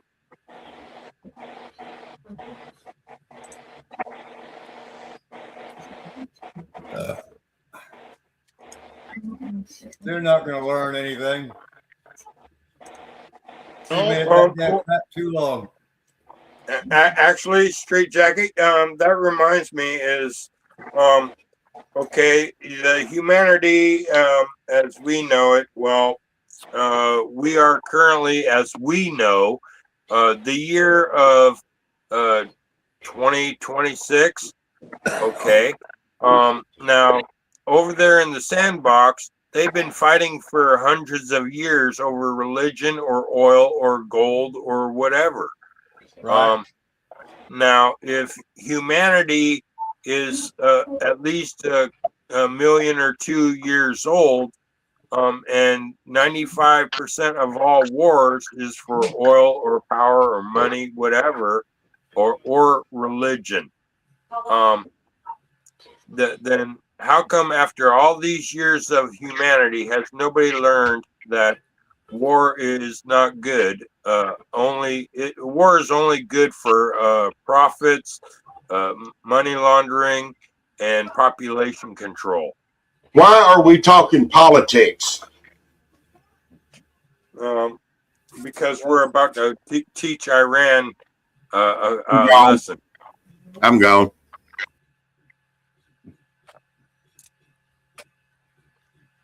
Sorry, Earl.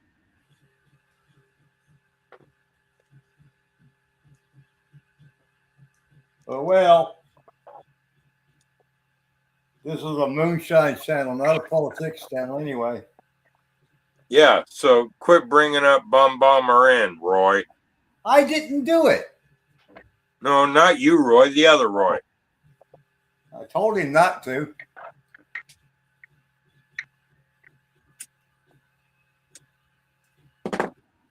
Roy boy. The boy Roy.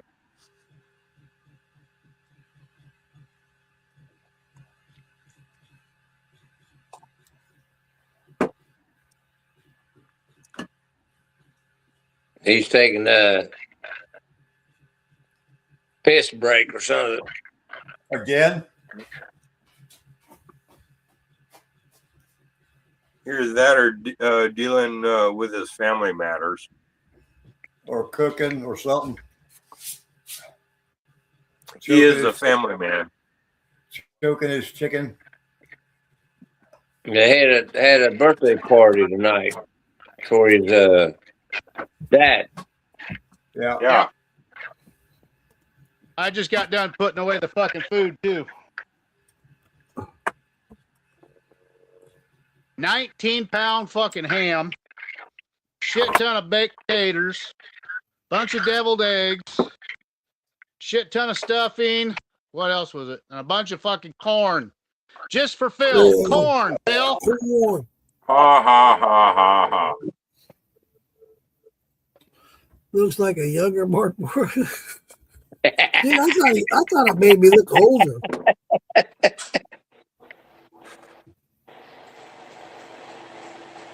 But the bad thing about it, Roy, we eat corn the right way. Phil eats it the long way.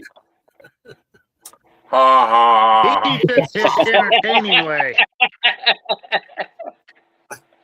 It don't That's matter one what person we haven't seen on the show. Roy, I'm gonna be. Oh shit, he dropped out. I was just trying to talk to him. He left. I'm gonna look into some things and see if I can make this festival. Like I said, man, it looks like it's going to be a hell of a good time.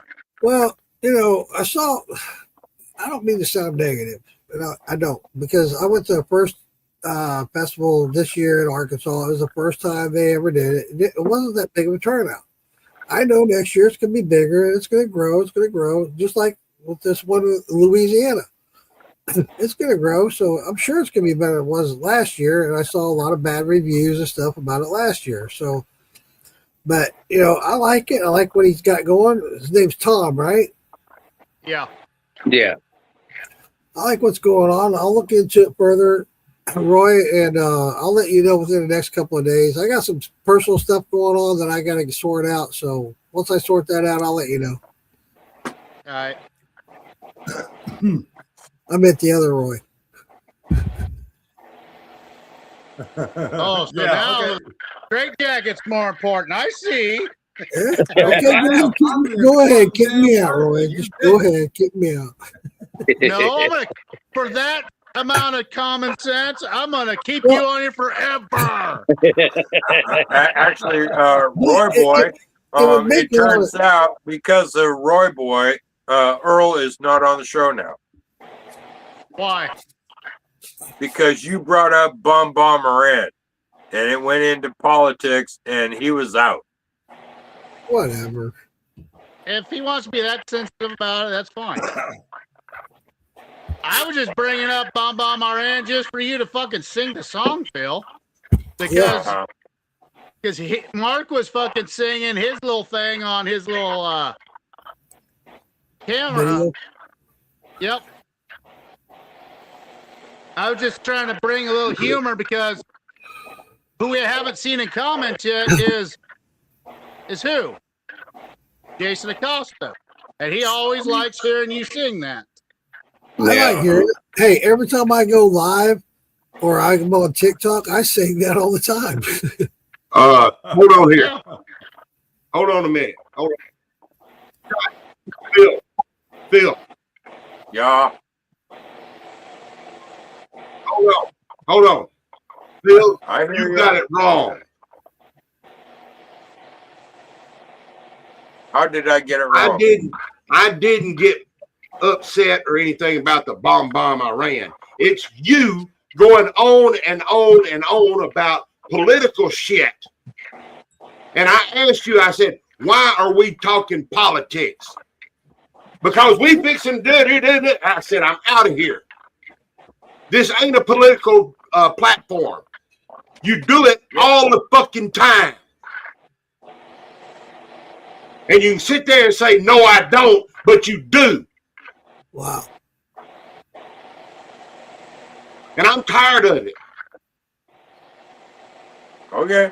So from any time now on, you start talking politic bullshit, I'm out. Okay. And I'm sure there's a lot of the viewers that don't like to listen to it either. Okay. We all good now? Yeah. Yeah, I'm good now.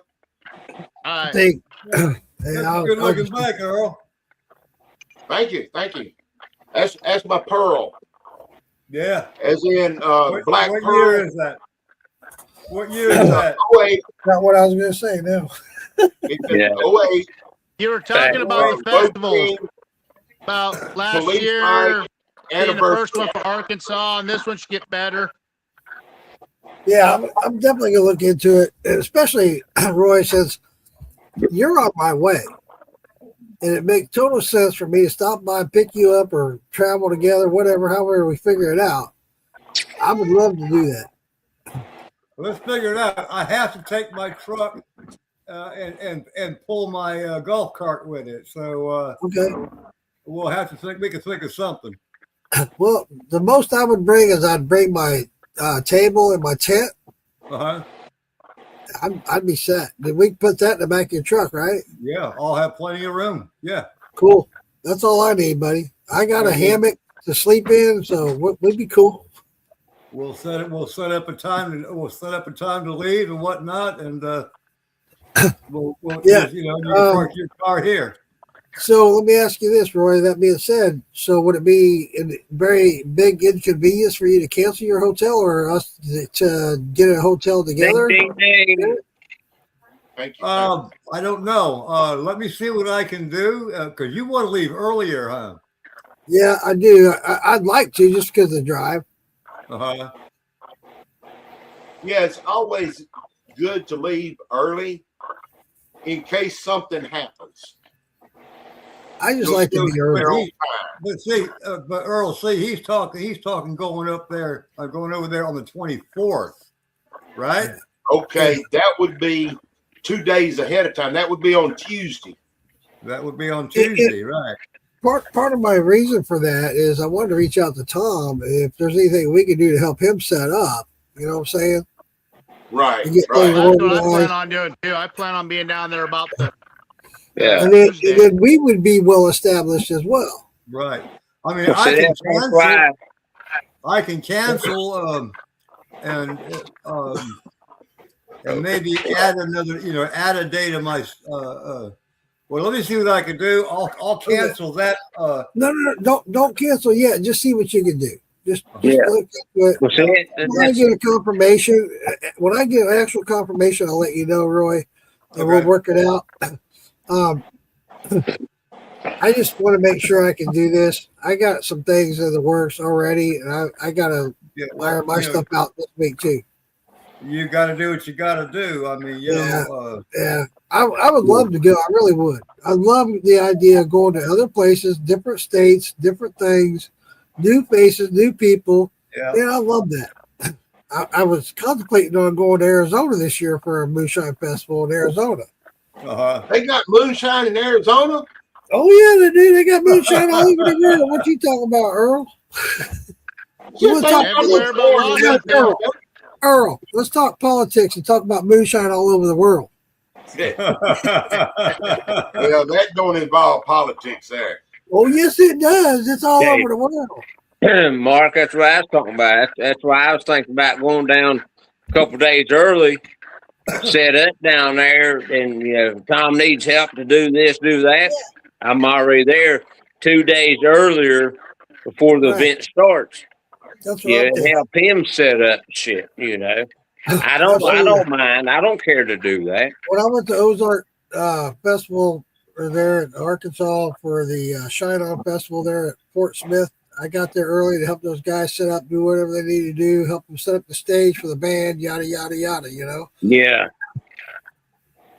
Whatever we can do to help them, it's going to make it a better event. Yeah, I understand that. Yeah, that's what I was thinking about going down, a couple of days early. Me personally, I just like making sure I'm there, I'm established, I got my shit together, Yeah. That's like when I go to the Lone Star Bike Rally in Galveston. I'll go down there a day ahead of time so I can get there, not in a rush or anything, and get my shit set up, get everything organized, and then it's just nothing but That's the way I am, Earl. I don't like rush. Okay, here's your boots. Go set up. I like it. Okay, let's look into this. This is where I'm going to be. This is how I'm going to establish myself. Okay, cool. Everything's cool. What can I do to help? Yeah. And they show me where I'm going to be. I can go ahead and throw my tent up and my table out and everything. and I'm ready to go, and I can help do whatever. And I want to say this about that, because I know you guys were talking about doing 5x5, 10x10, 10x20, yada, yada. I'll tell you what, for me and Brian Key, LPR Shine, I know you guys know him. He has a lot of product. I have a lot of product. We did a 10x10, and that was plenty enough for both of us.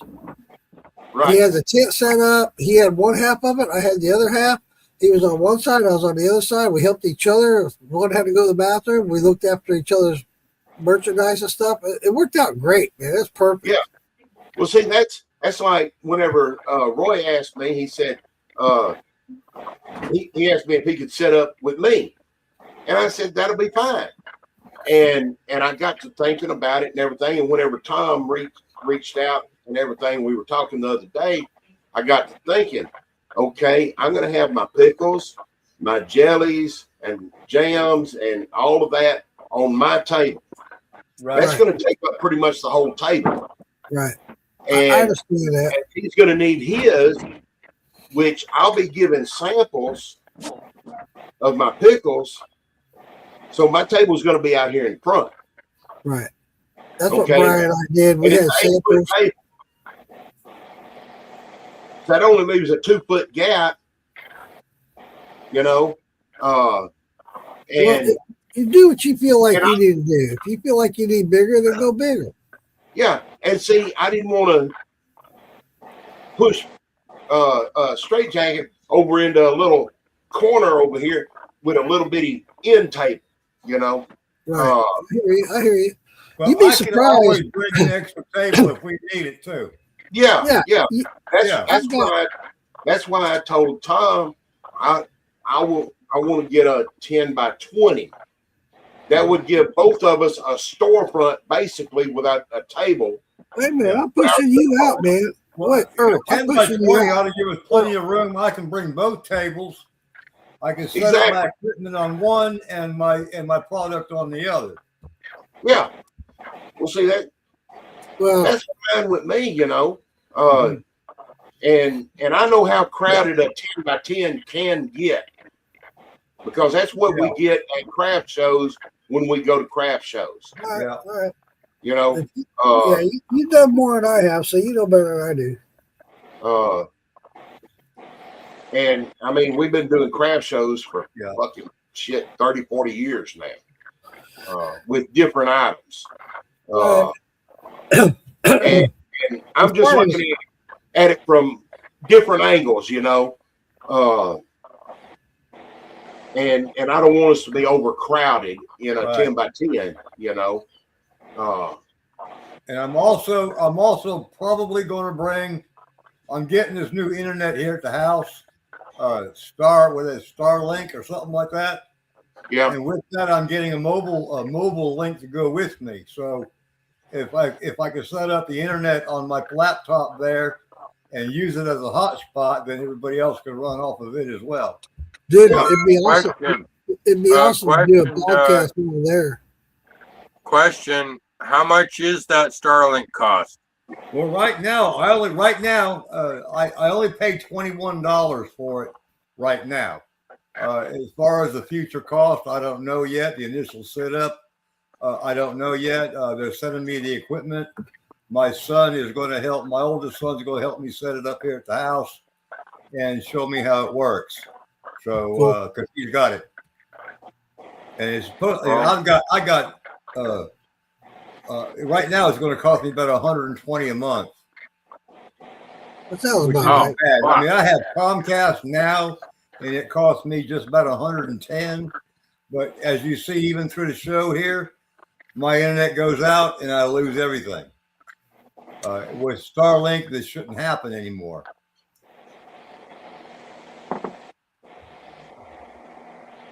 All right.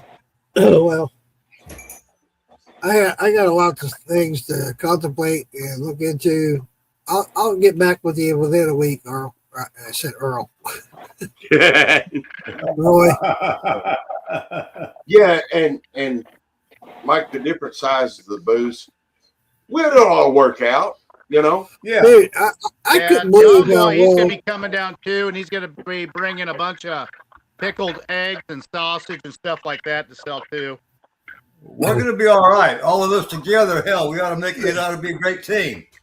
Oh yeah. Well, like they said, if it's going to be 10 by 50 area, that's going to be fucking Murder Row right there for the collective.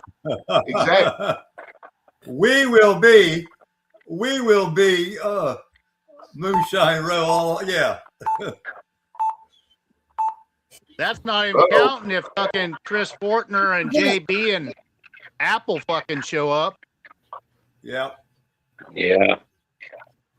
And then Damon's going to be there. Tom Trump's going to be there. Y'all hold tight. I'm gonna say this. Ding ding, we a team.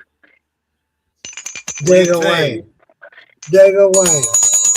Hell yeah, brother. Ding lang. Okay. Prost. All right, guys. I'm going to sign off here.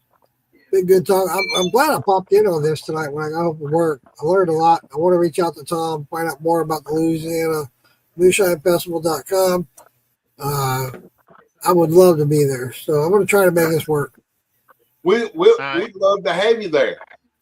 Dude, it'd be awesome. That way, pay for your stuff and try and copy it.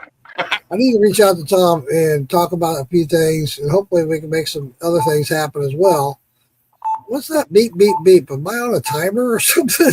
No, that is my computer is connected with my engraver, and that just tells me it's beginning to start. I was like, what the fuck? Am I gonna get booted out of here? Tell the truth. That's your pacemaker there. You're only allowed so many words per minute.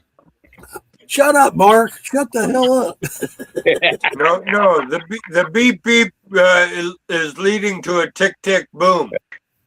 Yeah. Bill, leave the politics out, man. Come on. Hey Phil, did you see what I got? What I got me the other day? Let me find it here. Oh God. Here, mute him. Turn him off. Kick him out. Okay, it's not in there. Let me go to here. There we go. I'm all over the place. I'm wearing underwear. Goddamn, Phil. Yeah, I see you got a phone. Earl. You got a phone. We got some Chrome going on. I ain't got. You get that reflection off. Yeah. There we go. Yeah, that looks like Earl. But that football still. I got me another bever. Fuck bever.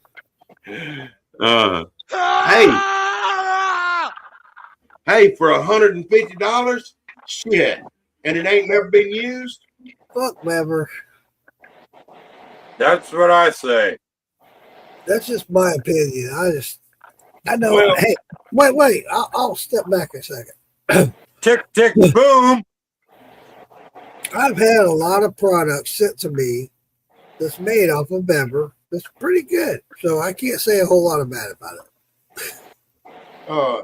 Well, see, that's what I'm looking at. Is it's a little bit bigger than what I've got. It's got the football on it and all of that, and it's got the tri-clamp where I can hook my jar rig up to it, and everything. As soon as I get the new fittings to go from 2.5 to 2 inch, no, my jar rig is a 1.5, so I got to go from 2.5 to a 1.5. But you mean something like this? Probably so.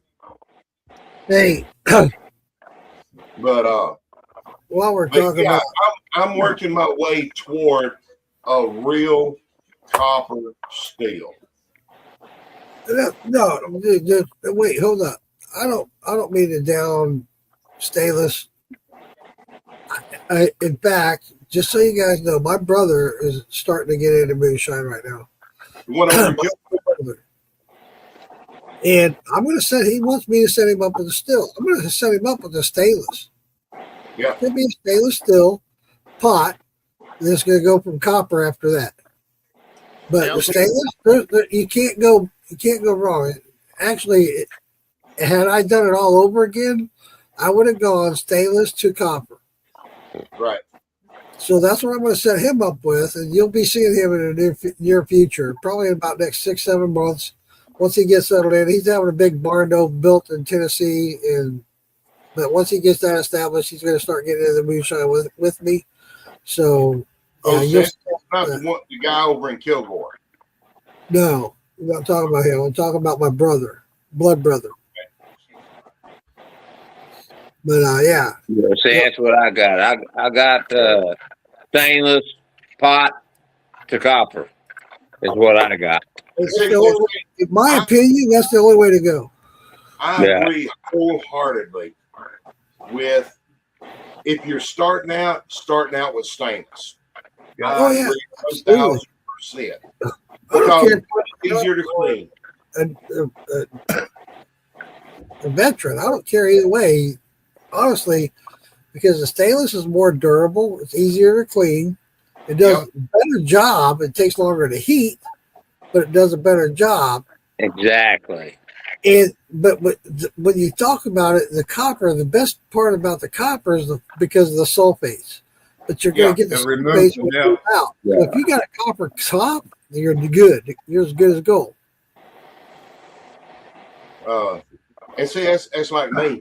On my 13.5 gallon, my 8 gallon, even my 3 gallon, I go straight from the lid of the pot, straight into copper. The only thing stainless in steel my opinion, that's the way it should be. And that's what I've been running on since I started, except for my keg still that that was my very first thing was a keg. Yeah. And until I scorched in it and I couldn't get my fat ass arm down in there to clean it. Yeah. My 20 gallons all copper.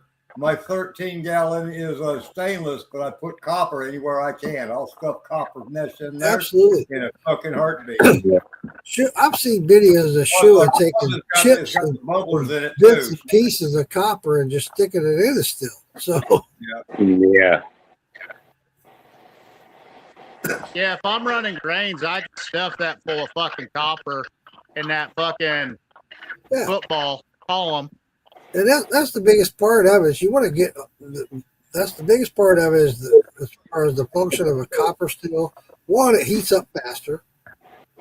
Two, it takes all those sulfates out. Right. I shouldn't say all of them, but it helps take the sulfates out. It helps take them out, right? And see, like for me, I've run enough on the stainless that I want to get me a copper pot or steel and run my different recipes in the copper to see what the flavor's like coming out of it. I've done that. Okay. I got that. I ended up getting that 5 gallon apartment. Well, what Bill Billy calls his apartment still. It's a 5 gallon keg still. Yeah. I got that. And I ran the same mash bill. I took the same mash. Instead of running just a 20 gallon mash, I did a 25 gallon mash. Okay. I ran the 20 gallons in my copper pot and I ran 5 in the stainless or in the keg still. I went out to a party with the results from both the keg still and my copper. Right. Very few could tell the difference. The difference is so minimal it wasn't even funny. Mm-hmm. Yeah. But I will say the majority selected the copper. Right. It was like 12 people tasting it. It was like 7 and 5. Yeah. That's close margin. Yeah. Yeah, it is. So with that close a margin, I mean, come on, think about who drinks your product. Right. And see, like for me, I would prefer that small margin of being better coming out of the copper. It is. Yeah. You know, me personally, over the little bit of an inferior. Right. The seven that I'm talking about did prefer the copper. Just saying. But it's not that big a difference. It's not. I tasted it myself. It's like, wow, there's not a lot of difference here. There's not. Plus, I want to be able to be set up in there, and somebody come by to do some tasting or whatever and everything, and they see I got a traditional copper steel set there that I'm running. I know there will be a learning curve when I do get one. Just like I will be looking the hell out of Roy up there about this football, because that's all he runs. I will say that balls that I got with it. What the hell are them little balls for? Keep shit stirred up. That and it also helps strip it. Are they ceramic? They collect all that bad shit. They're ceramic. Yeah. But nothing does it better than copper. You know what I use those ceramic balls for? Yeah, what are they for? I use them for beer pong. Actually, those are there to help collect all those sulfates and the bad shit that's in there. That's what they're there for. Yes, it is the equivalent to the float plates or bubble plates in a flute column. Like I got. I got that on my thing. So actually what I'll do is put them ceramic balls inside the football. Yes. I wouldn't. Dude, that's what I was trying to tell you earlier. Instead of those ceramic balls, put copper chips in there. You could do that. Yeah. Yes. Get you a piece of copper tubing. Get you a piece of copper or there's enough room you can do both. Out of it. You mean these? Yes, those. Did you get my balls out of my shed out there? You No, better, balls back. He didn't get those out of your shed. He got those out of from under nutsack. You better put them back, because I might need them here in a little bit. Now, Earl, get you some copper tubing and a tubing cutter, and cut that tubing into about what, 1/2 inch pieces. Yeah. And then throw those in there. Yeah. You know, when I saw a video, it's been a couple of years ago that Mushai Shua did. We all know he makes his own stills and does different stuff. He does a lot of the cake stills and does the caps and yada yada. He takes all those little pieces of shit and throws them in there. Any kind of scrap copper. Yeah, but make sure it's 100% copper. Copper's copper. Don't matter. Yep. I freaked out when I saw him do it. I was like, what the fuck's he doing? He's throwing all these little pieces and bits of copper in there. I was like, what the fuck?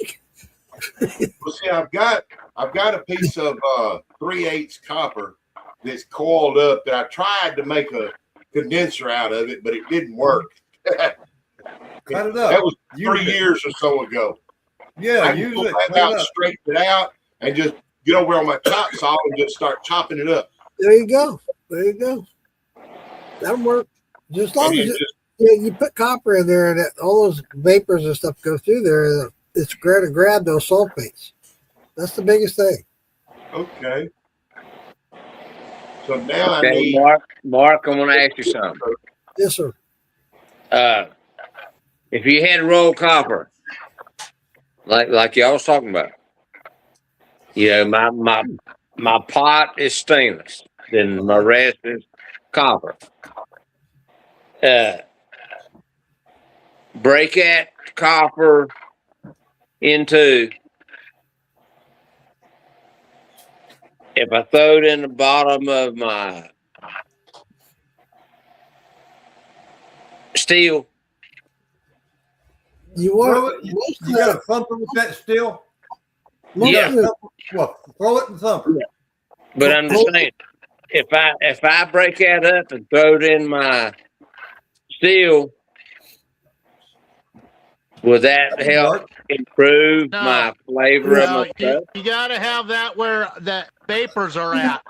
When it's vapors, that's where it pulls the sulfites off. let me start this.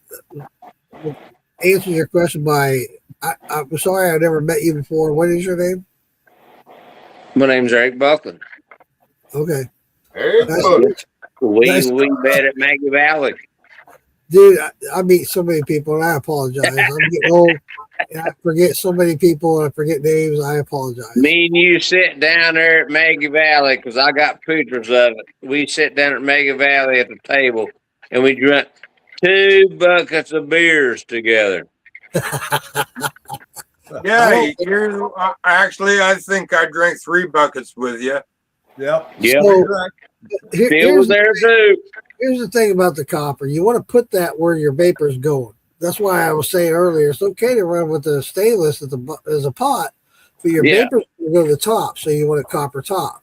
Okay. Yeah. Now you can. So you can put those. You can put guys take copper mesh and stick it in their coming out of their head. That's going to capture all those sulfides. Okay. Yep. Putting it in the bottom of your still is not going to help. Okay, I want to ask you another thing.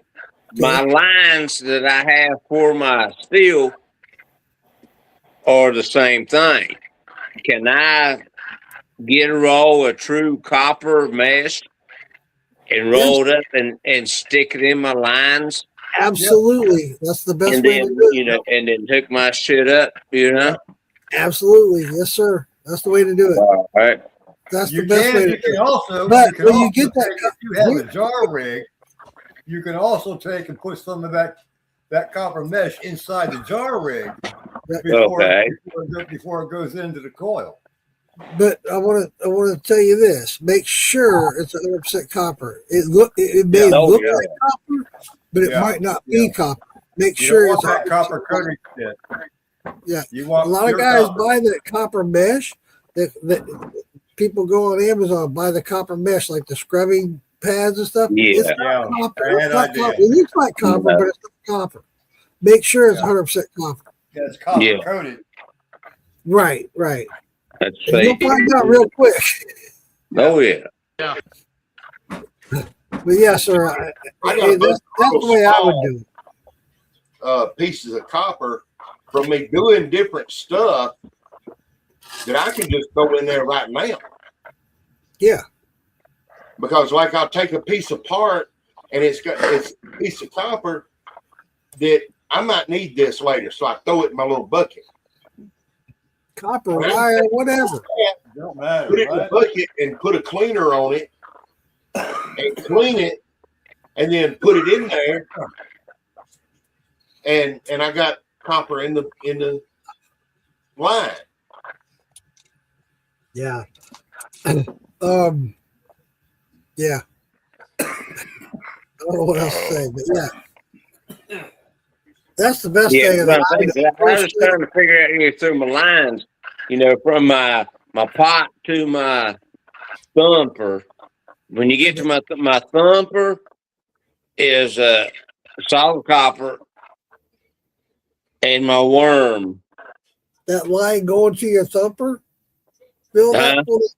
That line going to your thumper, fill that full of copper mesh. That's what I was asking. Would to help, with those my stuff. Will go through it and it'll pull all those sulfides out, and you'll be good as gold. Yeah. But another thing I want to ask you, I bought a couple lines a while back, the same size as the lines that for my pot and stuff. That's supposed to be solid copper.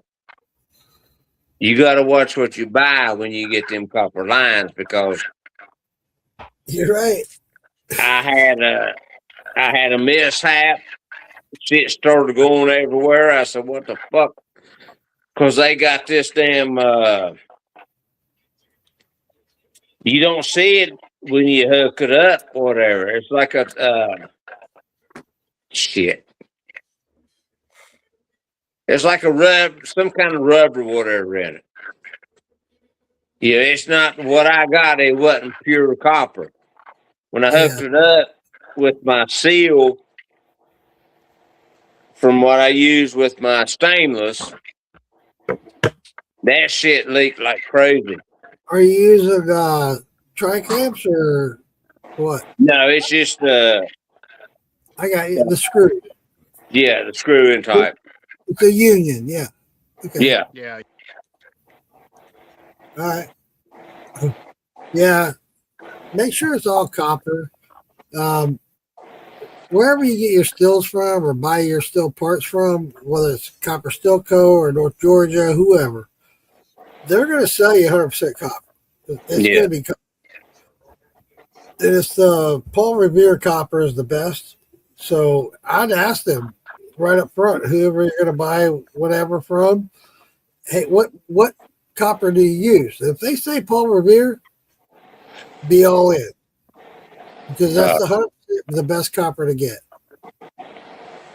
I'll write that down. Well, there's two main people you can talk to also about, or if you don't want to make your own parts, you can always get hold of fucking Phil Billy, or you got fucking Bruiser. You got Bruiser. You know what they use. Yeah. You got Ozark. Here you go. Ozark Steelworks. Yeah, Ozark too. All those guys, they know that they know. They know. Oh yeah. And they want to set you right, so they're going to do the best. All of them, Steven Stills, all of them, 13 Stills. Internet's fucking up again. Yeah. And you were just bragging about that, Roy.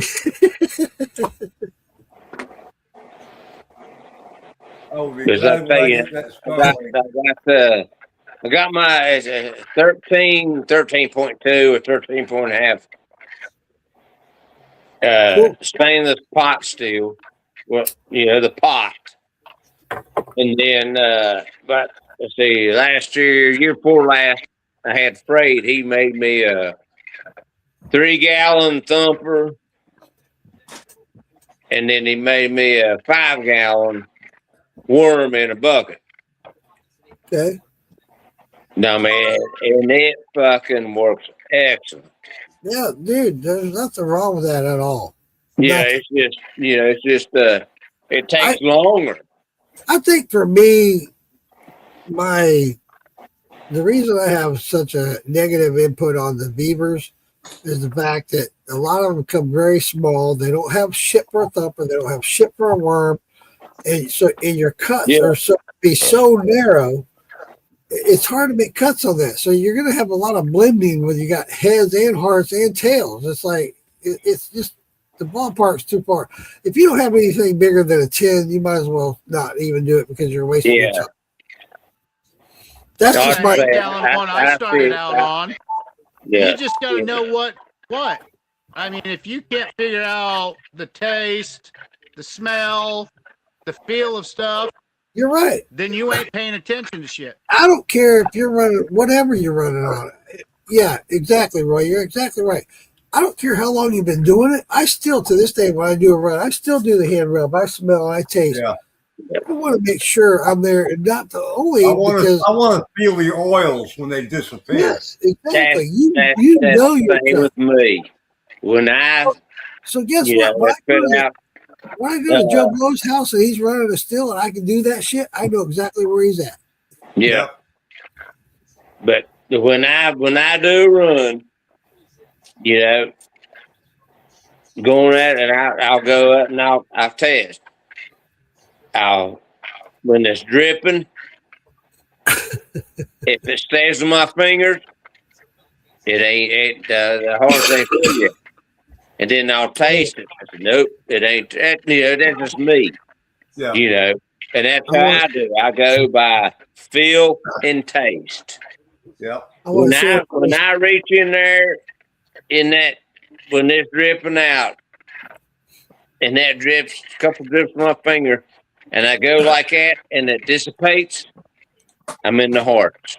That's me. I want to share a funny story with you. Before I learned all that shit, before I learned any of that shit, I got me a 5-gallon copper still from Texas. I forget the name of the company, but I got one of those Oblimics, right? And I did my first run, very first run.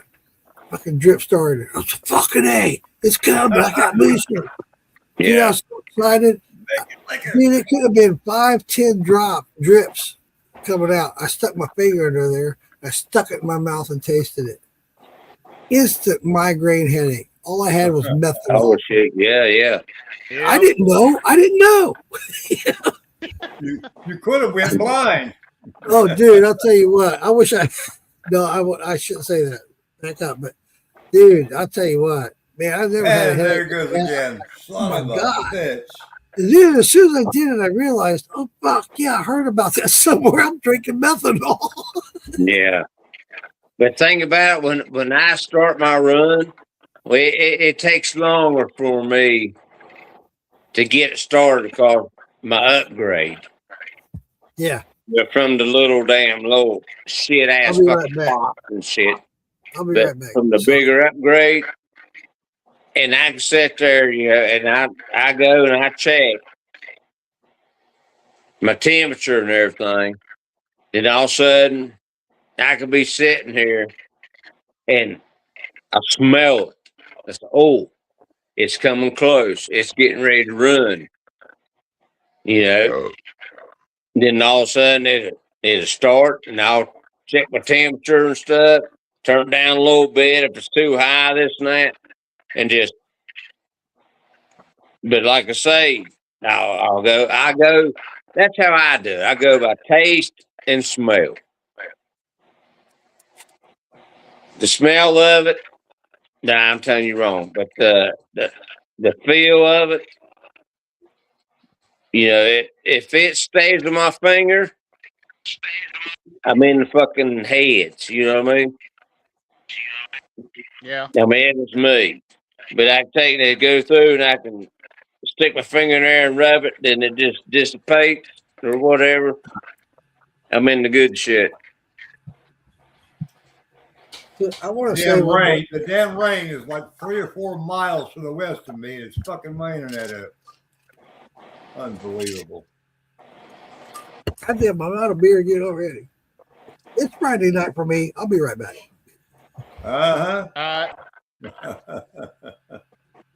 Yeah, like I say, I might be wrong. Royce. Well, I'm glad Straight Jacket's nice and warm down there in the panhandle of Florida. Yeah. I've learned a lot from y'all guys, and this and that, but I go by, like I say, when it starts drip, drip, drip, drip, I take so much out, milliliters out.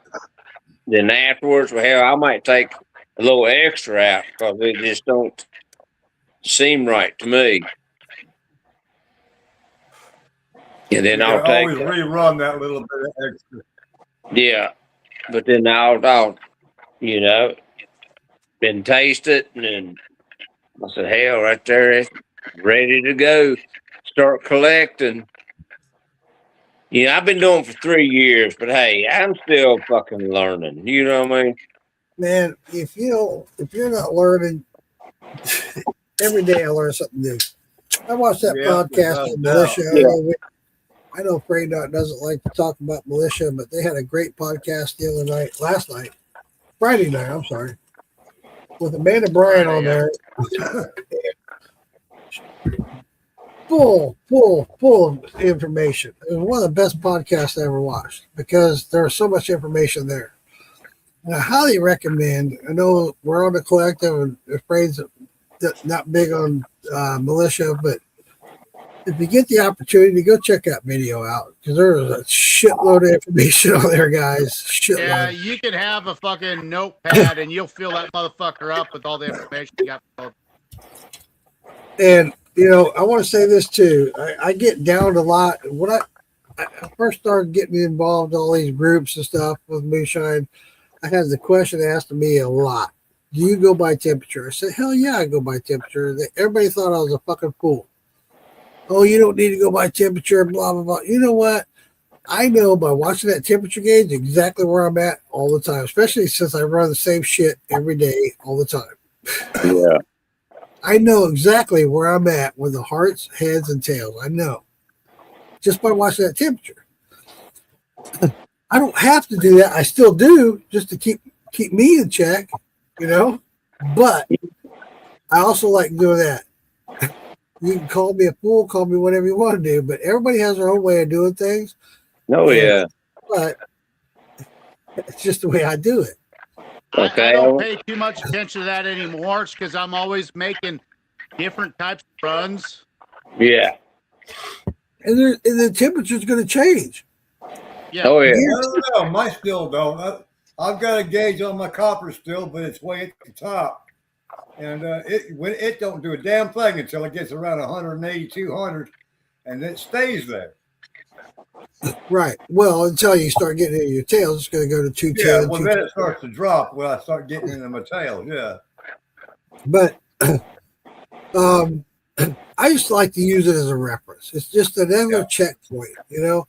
It's like if you're at a job, you have so many different people doing checkpoints to where, okay, this guy checked this guy checked this guy. To me, it's just checkpoints. It's just a double check or triple check or quadruple check, whatever you want to say. There's no harm in that. No, you're just double checking, man. You're just making sure everything's in line, everything is what it is. That's cool, it. here we are. No, I'll be yeah. right back. I gotta get a refill. Okay, Mark. If you make a mash, you make two mashes the same. You know, everything, whatever, the same and everything.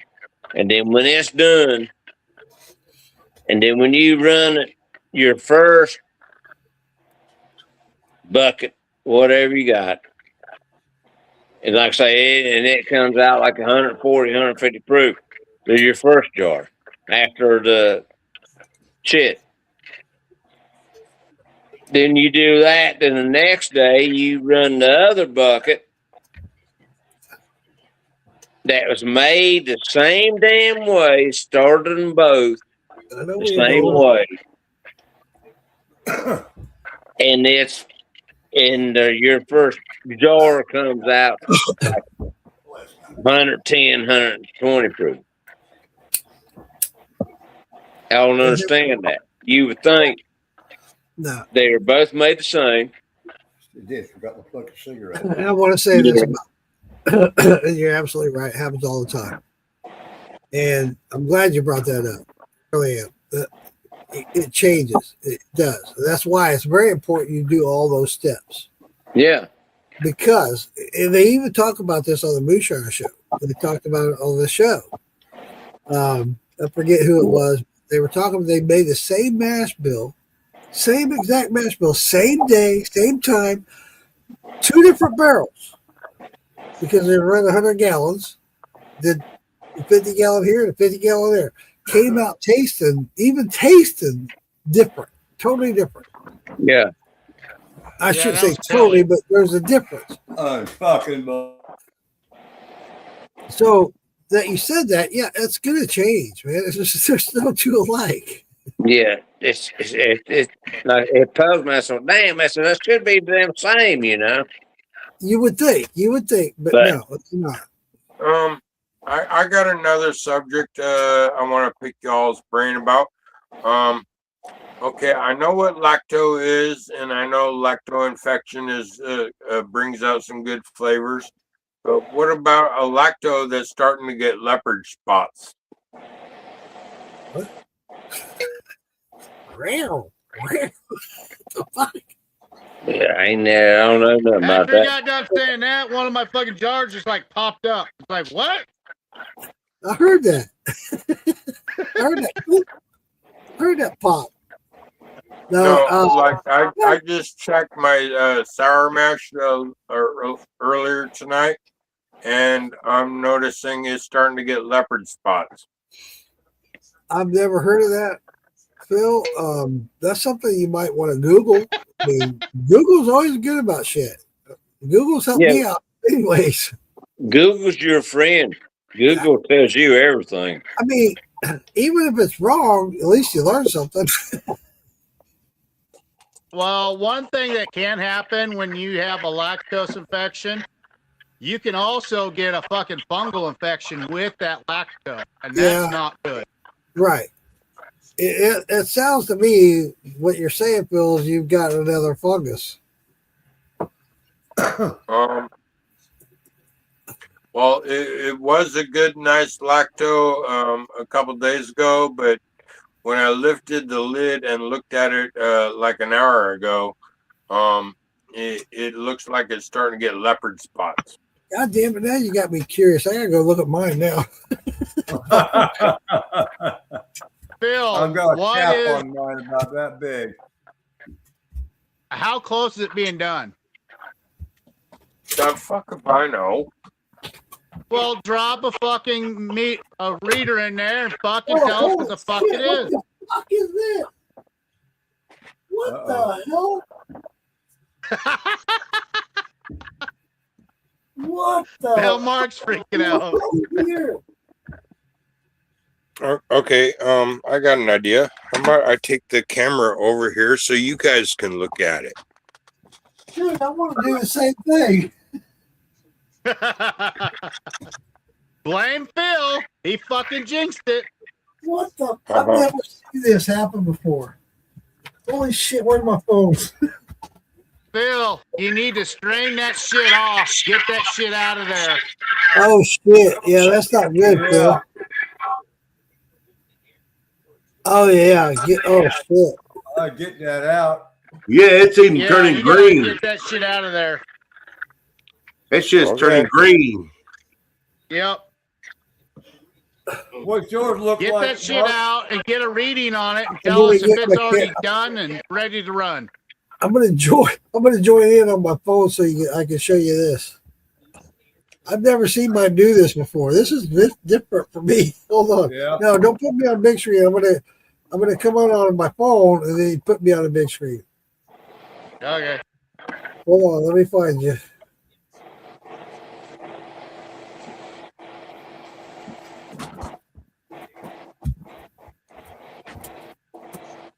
I've never had big bubbles like this before. This is weird. You learn something new every day. Yep. It's usually not the best either. God damn it.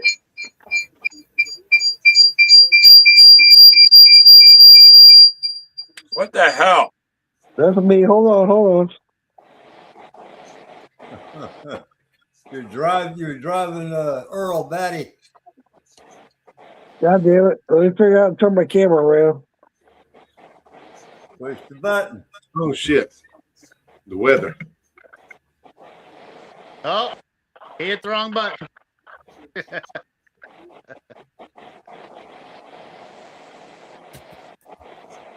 12 degrees in the morning, 29 for the Turn your high. phone around. Tuesday will be 11 and 39.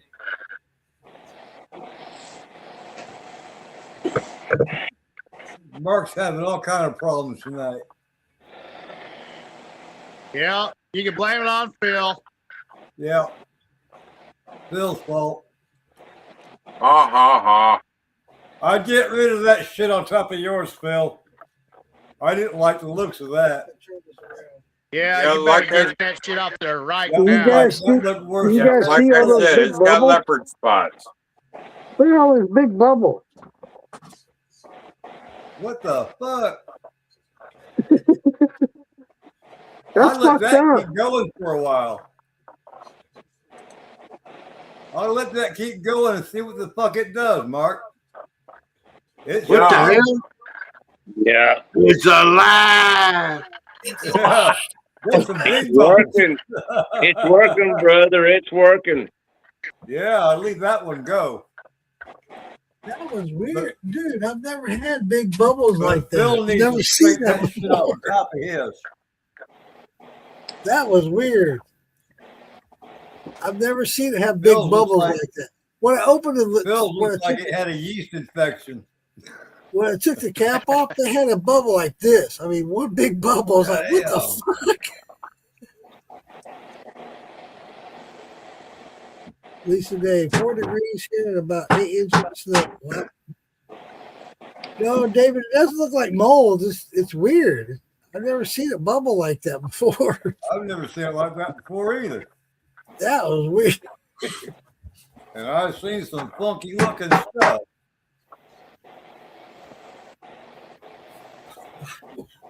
Woo! I got a buzz just smelling it. What's it smell like? That's wild. Taste it.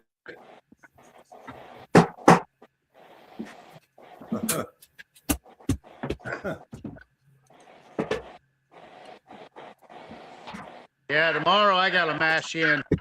I gotta grind a few grains tomorrow. Mash in a third sour mash. I mean, it's working off. It's still working.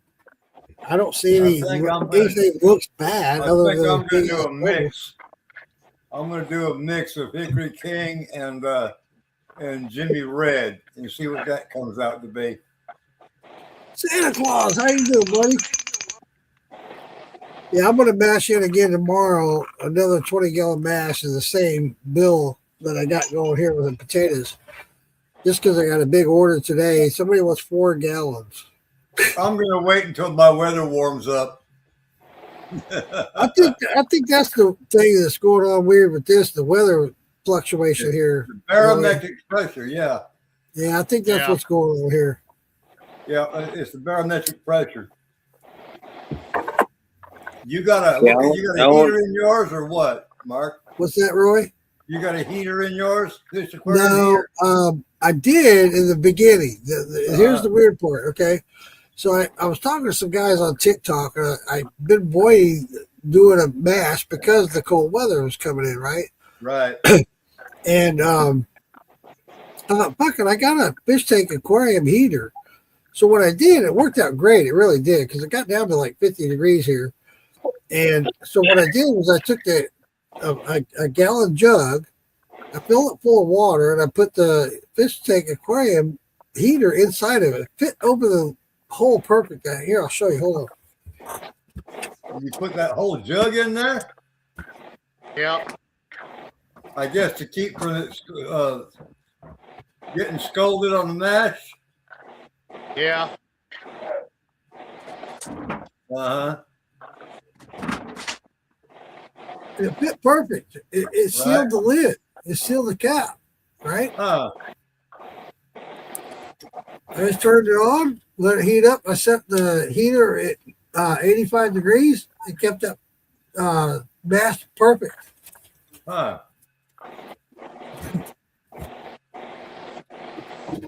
I'll have to try that. And that was the first day I did it. After that, the weather's been like 70, 75, 70, right now, 77 degrees, or 73 degrees right now. Yeah. But I think that must have something to do with the way that's bubbling. It's weird. I've never seen it do that before, and I've ran the same mash bill for years. It's 59 where I'm at. It's 73 right now. Yeah, those heaters are great. I was trying to figure out how to do that without scorching any of my mash with that heater in there. Look, that's why I put it in that gallon jug. Fresh water, it's not going to scorch anything. I put my heater down, in the middle of my barrel. Right. And when I feel it touch,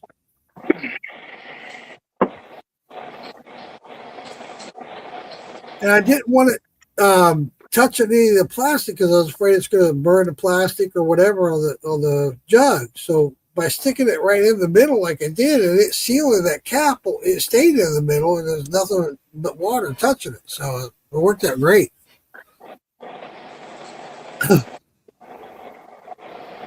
Thanks, David Dance.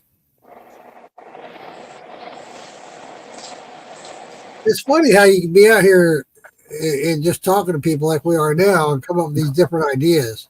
It just hit me like fuck, what if this thing will fit just right? It did. It fit perfect. It sealed that the top of it so where nothing else would go in there. It worked out great. How come I keep hearing a drum roll? Somebody's got some static background. That's Roy. I kept hearing a drum roll. I was like, what the fuck?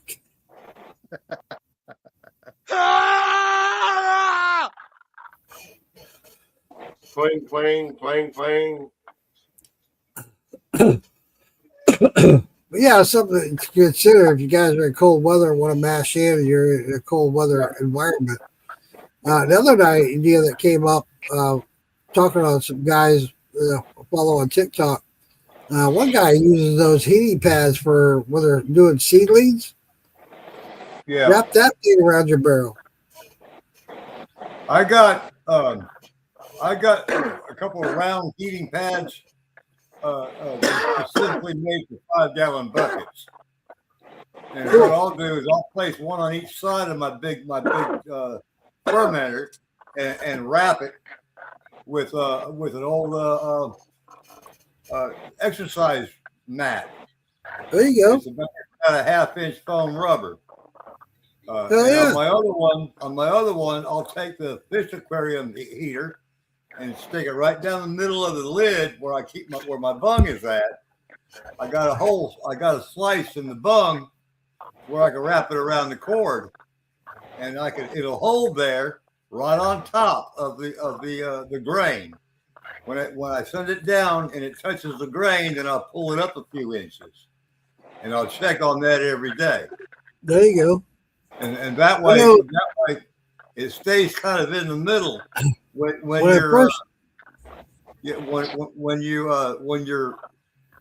the grain rises and develops a crust on top, it keeps that happy medium in the middle. Right. Yeah, when I first did this, it was like 45 degrees here, and actually it's colder than that. But when I first did that, it was weird because you could see all the fermentation going all around that gallon jug. Right. It was bubbling like crazy all around that. But and there it goes again. It wasn't as active.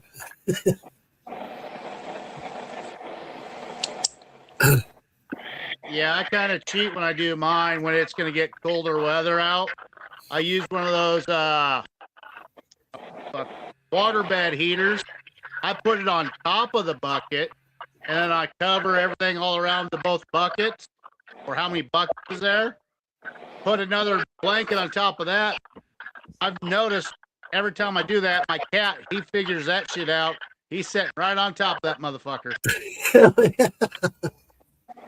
So I'm assuming and contemplating the fact that that's why this is coming off so different as normal is because of the way I heated it. I just pulled that out yesterday because the weather got good here. So I pulled that gallon jug out.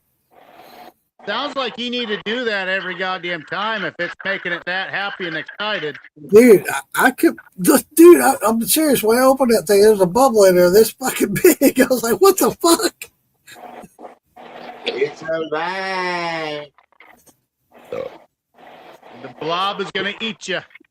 Yeah, we'll see how this turns out. I'm anxious to do it. I got to do more.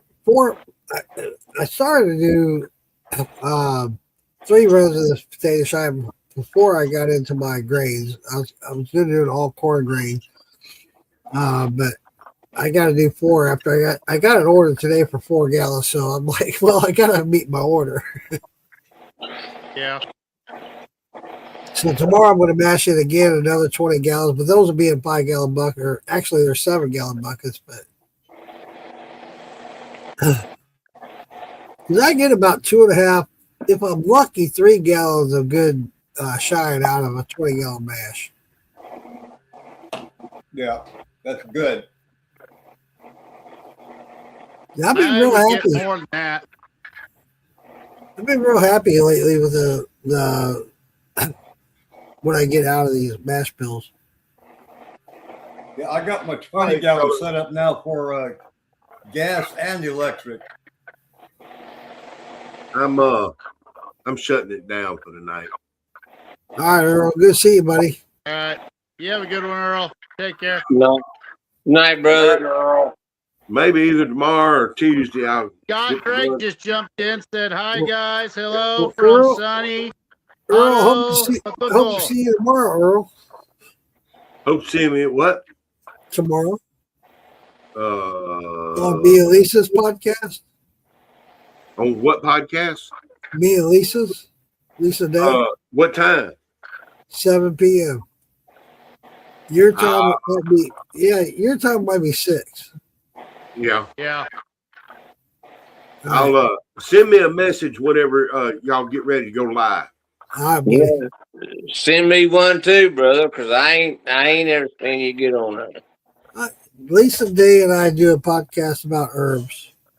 Yeah.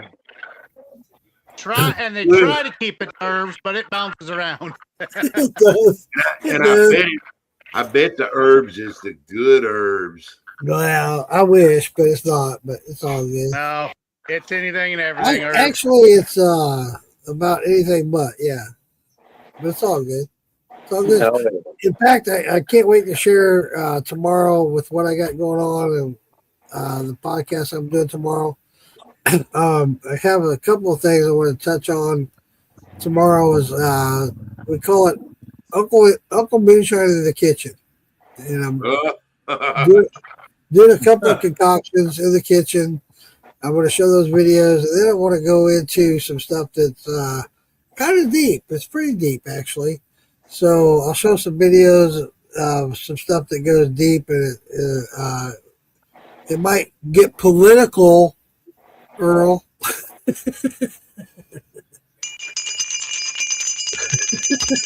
Ding, ding, ding, ding. Love you, Earl. Shine on, brother. All right, y'all. Later, I'm Earl. out. Shoot, he gone. He gone. I hope he's not going to down the creek bank.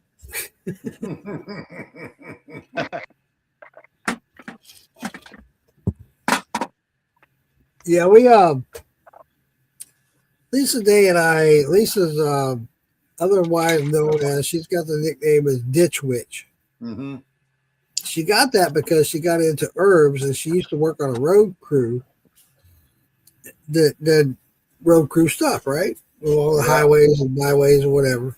Yeah. And she would jump out and start collecting these different herbs alongside the road. So her work crew started calling her Ditch Witch. So she's got a degree in herbology. And her and I hooked up. Lisa Day, I love her to death. Hey, Scott Drake. And so we started a podcast together about herbals stuff and self-help remedies and stuff like that. So that's what that podcast is. Yeah.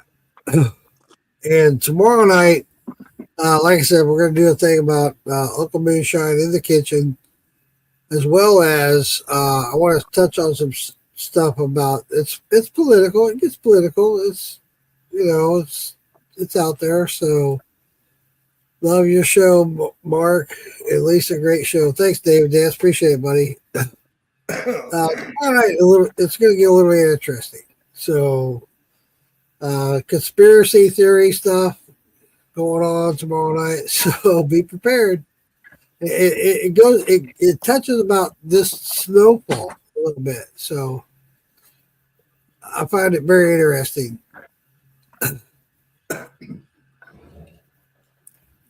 Conspiracy theory. If you go back 10 years ago, everyone was so proud of the water that came from the sky. But the last few years, now with all the crap there, you're better off watering your garden with fucking well water. Piss. Yeah. Piss. You might as well piss on not being outside when it's raining anymore. Piss on the rain, dude. I've been a prepper, if you will. That's what got me into moonshines, because I was a prepper. And at the time I was using rainwater, catching it in a rain barrel. That's how I watered my garden, yada yada yada. Right. Nowadays, I don't know if I'm doing the right thing or not. Nah, nowadays I wouldn't collect that shit. To be honest with you, brother, I wouldn't collect it. They got so much shit going on. Somehow. You know, Yeah.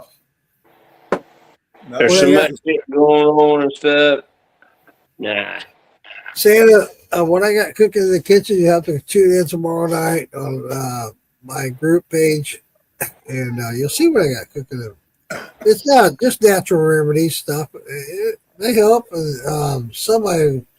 I don't want to sit here and say that some of these remedies are life changing or whatever, but they actually do help. They really do, and I've tried it myself. That's why I make them. I try them, and if I don't feel any good results from them, I'm not going to post it. But again, I don't want to say that it's like this life-changing experience, yada yada. There is one just recently that I've done that I will post tomorrow night. That I'm a firm believer, and it's not a very hard remedy at all. It's very simple. If you guys suffer from arthritis at all, like I have over the years, this shit, I like it. I'm going to be posting it tomorrow night. You're going to have to try it. If you have any kind of issues, wow. It was a game changer for me. It really was. In 2 days time. Hell yeah. Yeah, this snow, I'm going to post this tomorrow night.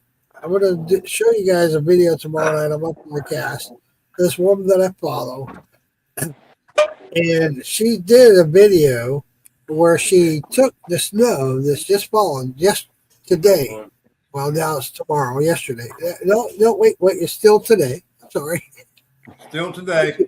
She put it under a microscope, and this thing's got blue hue colors to it, the snow. That shows metallic, means metal.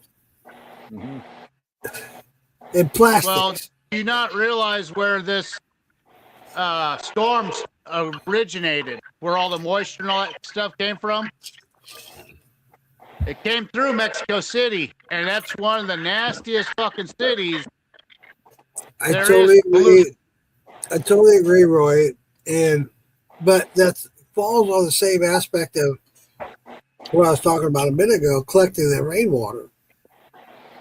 Where's that shit coming from? Exactly. Now, if you get like an Arctic blast with snow that comes from like Canada and Alaska, that's going to be much cleaner and safer stuff. You got to watch where these fronts are coming from. They're going to have more pollutants in them. Totally agree. And Roy, that you said that when she posted that video, I put that in my comments. I did. Yeah, a lot of people don't pay attention to that shit. You're right. You're right. They just listen to what they're being told. Yeah. You have to take into consideration all the facts.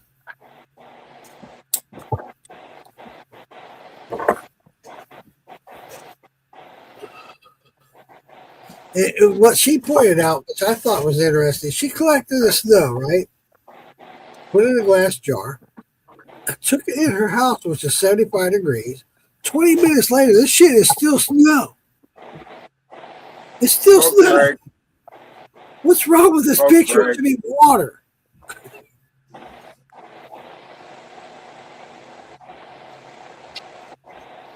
Santa says, I use baking soda, water, and peppers for my arthritis. All right. That's cool, Santa. What this remedy I'm going to show tomorrow night, it calls for 7 tablespoons of natural honey, okay, 1 tablespoon of turmeric, and 1 tablespoon of ginger, and a little dash of pepper, black pepper. Mix it all up there real good. Take a teaspoon of it every day. Dude, I did that for 2 days. I couldn't make a fist before. I could make it. I could not do a fist before. Look at this. That's a fucking fist. 2 days. 2 days. I love this remedy. I'll tell you that. Well, I hope it keeps working for you. Dude. That turmeric is some good shit. Turmeric is one of the best ones out there. You're right. Exactly. It really is. As far as inflammation, that's where your arthritis comes. It's inflammation. Yeah. And that turmeric does big, and honey does as well. So does ginger. But you add them all three together, and the dash of pepper takes that turmeric and times it times 20. Yeah. Now it looks like you're normal, Mark. How's your neck doing? A lot better, dude. I had this. You guys know I've been on here on several lives. I was having shoulder problems and neck problems, muscle spasm, if you will. Dude, I had to call out of work. It was so bad, and I missed the day. I missed my holiday pay because of that. I hate that. I hate missing that good overtime pay, right? But I had to. But it's done a lot better. I appreciate you asking me. It's a lot better. Now, that medicine that you just described, do you think that helped a little bit with that too? I honestly do, because it's all inflammation. Yep. I honestly do. I went to the doctor. There's nothing they can do for me. There's like, all you can do is just wait. Just wait it out. Just relax. Try to chill. You know, don't do anything. Just let it take its course. I'm like, fuck, I can't. Taking its course is taking forever, and I'm losing money. I take when I get feeling bad, my joints start bothering me and stuff. I take a half a teaspoon turmeric, teaspoon of honey, and 4 teaspoons of lemon juice. Lemon juice is big. It helps enhance it. You're right. And I mix it up, and drink it. And it helps out a lot. Dude, Yeah.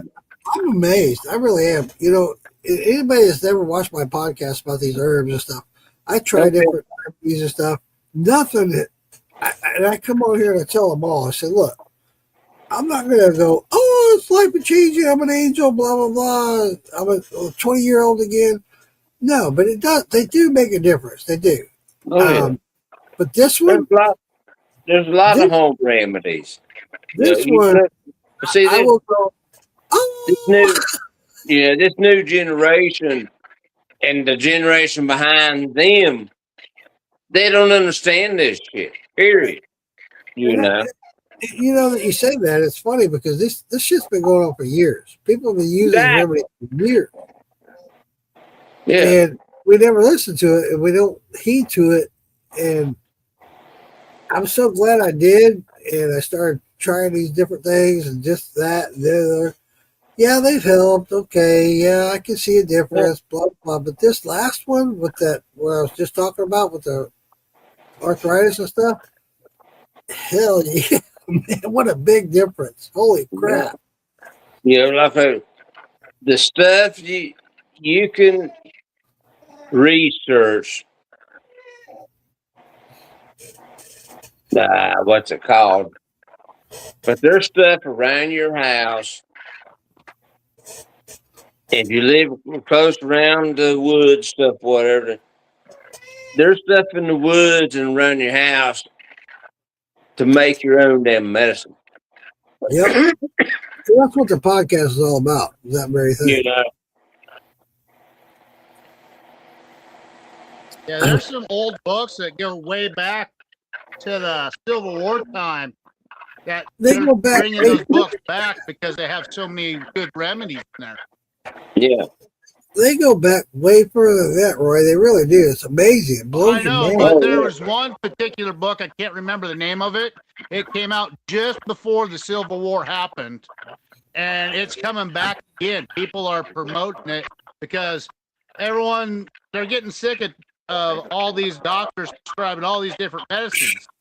Well, if you'd actually just go back to pinpointing what it is, you're exactly right. 5 of these fucking pills, and then you read all the side effects of the motherfuckers. It's like, fuck, I'm healthier if I don't take those fucking pills.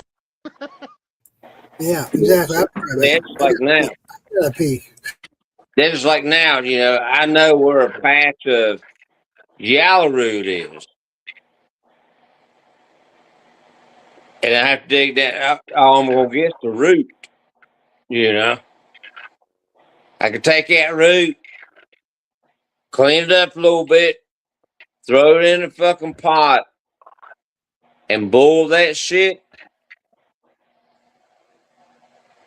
You drink that, it's just like a cough medicine. How about dehydrating it, chopping it up, and then make it like a tea bag? You can do that too. Because then that could be portable. You could just fucking dip that in some hot water. Yeah. But like I say, I've done. Yeah, take that yellow root. You feeling bad, whatever, sore throat. Dig you a damn stalk of it, a root of it, pull that shit up, and there you go. Yeah. There's all kinds of damn shit out there, man. It's Yeah, crazy. a little bit of ginger, some honey, and a freshly squeezed fucking lemon. Yeah. Well, I want to say this about that. You guys, we always talk about honey. Honey is huge, very huge. Oh, but yeah. We also want to emphasize on it has to be raw honey. And it's even better if you do the raw honey from your area. Yeah. Because I used to raise bees, and I had honey hive. I had 5 beehives at one point in my life when I was a teenager, actually. But when I was a teenager and I lived in Missouri, the honey there was clover honey. And they're all different. So, but you want to make sure wherever you're living, and I found this out through this lady I follow, it's very important that people don't realize how important it is because you're a part of your environment. So wherever your honey's at, that's what you want to. That's the honey you want to have. Follow me what I'm saying? Yeah. Yep. So yeah, it plays a big part in it. It really does. It's not. Yeah. I mean, it's not wrong if you buy a store-bought honey. It's raw honey. It might be a honey from Minnesota or whatever, and I'm in Florida. It's not wrong, but it's better if you get a honey that's from Florida. Yeah. Tupelo honey. You can get Where that you here. live. Just say where you live. Yeah. We get a lot of Tupelo honey. Yeah. Well, see, that's like, you can take a root of ginseng. If you get into ginseng, you don't want nothing to do with the stalk or the tops. Right. Because that shit'll kill you. It's all the roots. But you can take that root and let it dry out. And then you can you can grind it or whatever. And if you have a real bad toothache or a hole in your tooth, whatever, you can take that damn chunk of damn ginseng and pack your damn tooth with it. You won't have no fucking toothache no more. You have a toothache, I guarantee you. I've tried it. I have a bad one. I've tried it. But I'm telling you. There's something with cocoa leaves and something else down south too. They use that with. They use the caffeine from the cocoa leaves, and then there's something else they mix in there, which fucking numbs it, and then you have the caffeine on top of it that fucking just keeps your body going from. That ginseng, man. It's penicillin. Wow, David Dance. David Dance, you and I need to talk up, buddy. You got this. I'm on 16 pills a day. Fucking crazy. Yeah, it is, David. That is crazy. But you know what I'm saying? What bothers me the most about, I'm sorry to interrupt you. What bothers me the most about these 16 pills is they all have different side effects. If we don't know what those side effects are, I'm not saying the herbs don't have side effects. They do. Especially if you mix one herb with another herb, they're going to have side effects. Yeah. It's just like pills. But some of these pills, I mean, goddamn, dude, think about it. When they're on TV advertising may cause death, what? Yeah, right. Yeah. And do not It's take gonna it if there's a chance I can die. How I'm the going to fuck take am I it. going to know Yeah, if I'm sign me allergic up. to I it want if one of I- those pills. Now, if the pill crazy. says you're going to have an erection for maybe 6 hours, Well, there's okay, wrong with wait a that. minute. Wait a minute. Okay, I like that idea. Yeah. But I know my wife does. 6 hours? Really? I'm I know looking my at wife's 6 intrigued. minutes. Here, honey, take this pill. Yeah. But you look, I mean, you can go to the store and you can look, buy a bottle of penicillin, whatever. It's made out of fucking ginseng Yeah. and whatever else they put in it, you know. Bread. Yeah. Molded bread. Yep. That brings up another subject. Is I tell this story a lot, and I'm going to tell it tonight. I was working in Jacksonville, and I was going back and forth because of my hours. The days I worked and the time I had off, I was going back and forth Jacksonville to Orlando. I bought a loaf of bread when I was in Jacksonville, and I was back here in Orlando for 7 days. Now, when I was a youngin', you let a loaf of bread go for 7 days, it was covered in mold. Yeah. Yeah. I went back to Jacksonville after my 7 days off. I'm like, I'm going to fix me a sandwich. I grabbed this loaf of bread. There's not an ounce, not even nothing of mold on this loaf of bread. I'm like, wait a minute. This bread's lasted this long? Are you fucking kidding me? The preservatives that are in here are, wait a minute. What am I fucking eating here? Yeah. But I don't know if I can get a picture or not. I got a loaf of bread in there now. I had it sitting on, I put my stuff on top of my microwave. Well, I guess evidently it got knocked off. It is behind the microwave behind my little counter. And I found it. I was cleaning, I was sweeping and mopping my floors and shit. And I seen I said, what the hell is it? I picked it up. And I don't know how to do it to show you. But this fucking loaf of bread, right now, it looks like I just bought it. That's what I'm saying. There's no mold. There's no nothing on it. And we all know, we've been taught for years, it comes to reason, and it makes total sense. We are what we eat. Exactly. So, if I got all this preservatives and shit, what the fuck is that doing to me? Back in the day, if you didn't eat a loaf of bread within a couple of days, it was moldy. Exactly. But it is. I mean, there ain't a stitch of mold nowhere on it. My son and his family come down the other day. They bought a damn 6-pack hamburger buns because I fixed up some the sloppy joes. Right. They come down and had dinner with me. They left a pack of hamburger buns, 6-pack. Well, the next morning, we didn't use them because I done used what I had. And I said, well, hell, I'll finish that up, heat it up a little bit. And I got the whole fucking pack was like a light baby green looking color, Huh. The hell, this fucking shit's molded. And it wasn't like that when they brought it down. Right. Huh. And I said, damn.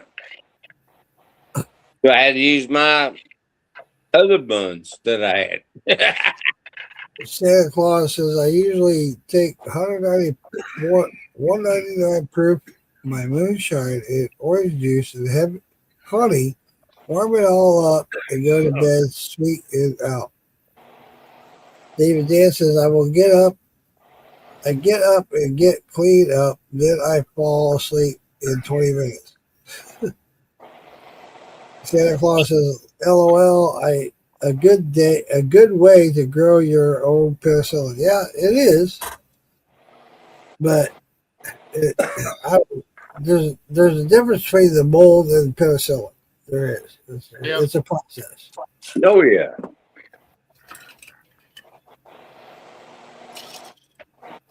Big deal. Penicillin was generated from mold on bread. Yep. You know, you can take a ginseng root, stock and all. You can take that root, clean it up, take a bite out of it. It's not going to hurt you. But you can take that stock and leaves and do something with them. It'll fucking kill you. Yeah, you're right.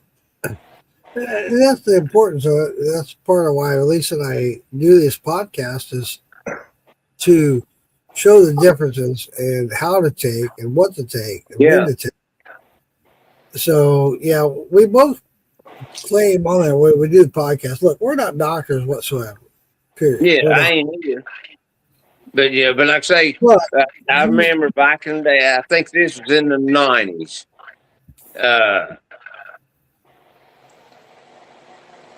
These two young boys took and they figured, well, hell yeah, they make penicillin out of the root.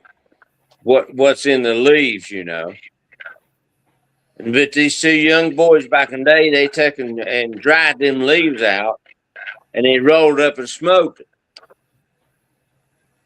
Well, it killed them just like that. Wow. You know? It's kind of like, you know, we got this plant out there that grows that's mullein. Mullein is a very good plant. Oh, yeah. Which helps your lungs. And it's highly recommended you smoke mullein. And I've never tried it myself.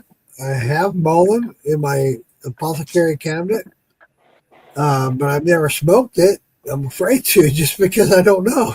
You know? Exactly. But I was on a podcast a couple of days ago and we had that discussion about it.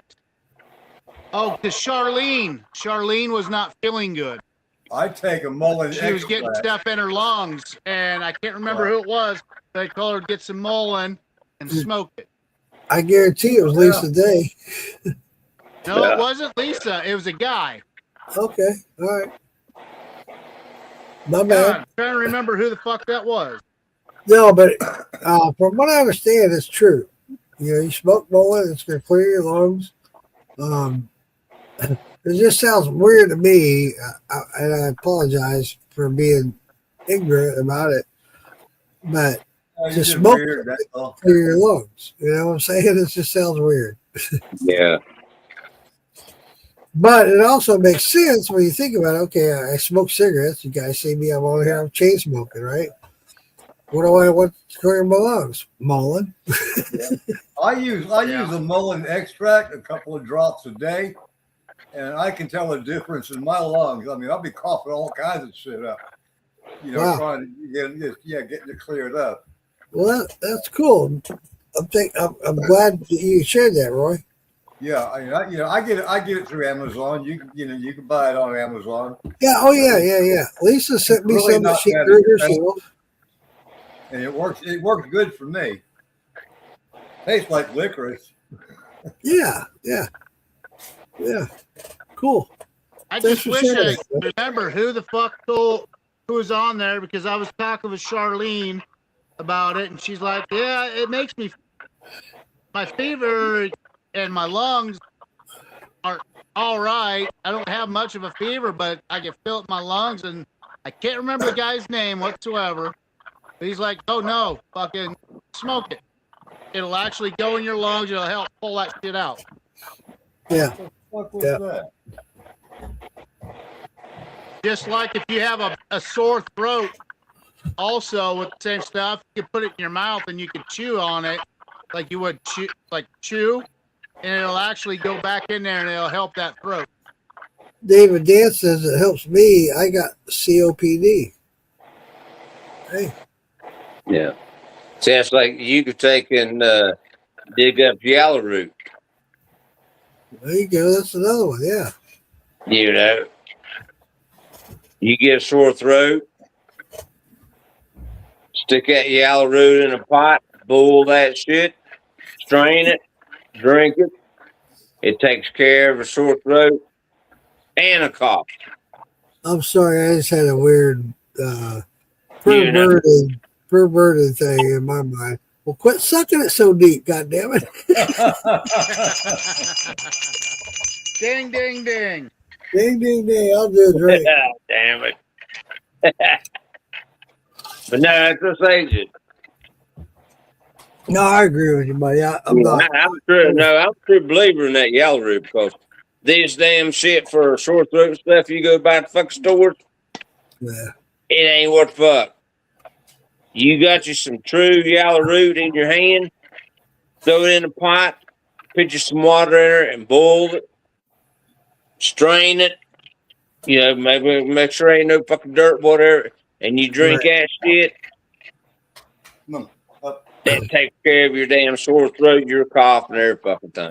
There's so many remedies about sore throats. In fact, that's on my, tomorrow night on my podcast. That's one of the things I got. Is about sore throats.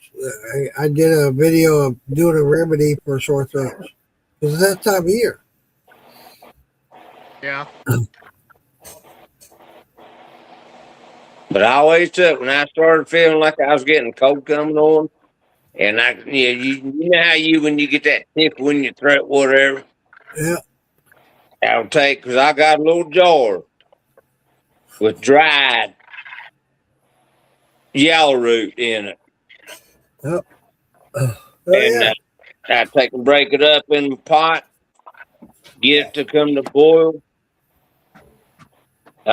Strain it out a little bit. Now add a little bit of honey with it. Honey helps you out a lot too, brother. It does.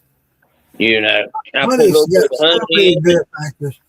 And you know, and I pointed this out to Lisa Dave the other day when we were talking before the podcast. Is, you know, a lot of these remedies they taste pretty fucking bad. They're like, oh my god. Oh yeah. You know, there's nothing to add. Ain't gonna help. There's nothing to add honey to it because honey is beneficial either way you go. Yeah. Yeah. So We it's got going a to take new away person that on bad here I've never flavor. seen before. You know, if the doctor Tara Izzy says, hi, guys. You guys. It says you guys. You guys. Hey, Tora. Hey, you guys. Hey, you guys. if the doctor prescribes you a medicine, and then when you get home and you take that little cup or whatever it calls for, and it tastes kind of sweet, whatever, you might as well throw that shit in the fucking trash. Right. Placebo. It ain't gonna help you. David Dance. If you get a thing of medicine and it tastes like fucking shit, nasty, that's the best medicine you're getting. Yeah. Yeah. That, and like I said, if you add honey to it, you can't go wrong with honey. It's going to enhance it, help Oh, the yeah. flavor. So honey's not going to hurt you. So if you want to add honey to it to even out the flavor, Yeah. nothing wrong with that. Well, it's like a lot of times in the morning, if I got lemons, I don't, but a lot of times I'll use lemon juice and I'll cut it half and half with water. And then I'll squirt in, I think it's a tablespoon honey. It's still kind of a little sour, whatever, and I'll mix it up and shit with a little with a teaspoon of tamarack. And I'll mix that shit up and drink it. You know. You got all the ingredients right there. It's good for your body, you know. To answer David Dance's question, 7 p.m. tomorrow night, or actually tonight. Yeah, tonight, 7 p.m. tonight. David Dance. Right. Well, yeah, on your neck of the woods, it'd be. I'm still at. It'll be David tomorrow Dance. night. It'll be 6 p.m. your time, David Dance. I'm on Eastern time, so yeah. It's 5 minutes after 12 where I'm at. Same here. Damn East Coast people. I'm telling you. Yeah. Eastern motherfuckers. Hey guys, it's been great. I had a good time tonight. I'm gonna go ahead and sign off here and get myself to bed. You know, I stopped by the convenience store tonight. I got 2 nights worth of beer. I'm taking them all tonight. Yeah. So that being said, I'm gonna sign off and go to bed. I'm looking forward to having tomorrow night off. But be sure, if you guys don't already, check out Morgan's Moonshine Group and check that out tomorrow. We're going to be going live with Lisa Day at 7 p.m. tomorrow night, talking about herbs. Yep. I might join y'all in that. Good night, you guys. Hey, Mark, post it also Yes, on Mark. the Hey, collective too. keep up That with way me. you Yeah, get a little bro. bit more eyeballs. I will, buddy. What's Night, up? brother. Love you. Shine on, you guys. Shine Take on. care. Have a good night. Wipe your damn chin. I'm surprised you're still on here with all your fucking internet issues. Yeah, it seems to have gone away temporarily. Yeah, but hell, Oh, you just jinxed that fucking shit. Yeah, that's because the rain is almost gone. Oh. Yeah, I'm surprised he's still on here too. Because hell, look at that big old setup behind his ass. You know that's not He real, ain't got no time. He ain't got no time to sit on a damn computer or phone, whatever. He be running that shit. They're running now. You can't see it.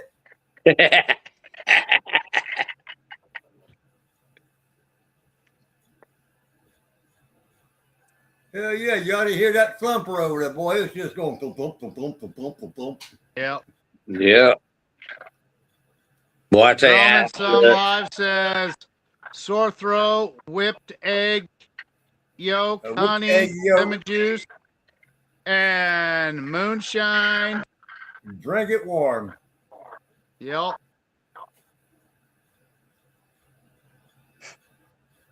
what? Damn. I don't know about the egg yolk. Oh, Me like either. it. That's the best part of the whole damn day. I pickle the shit ton of fucking eggs. I boil them and let them sit.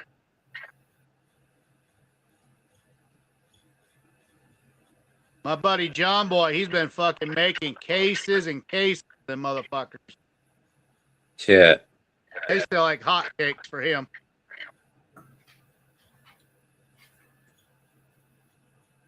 He sells them by fucking the quart or by half gallon.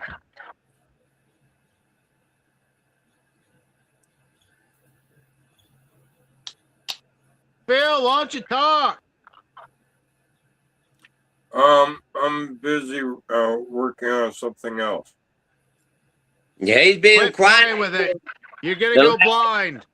last hour.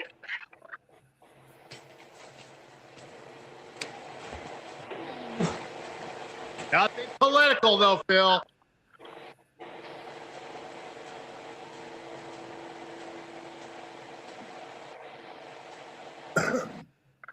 Nah, Santa, he hasn't passed out. Phil's concentrating on something.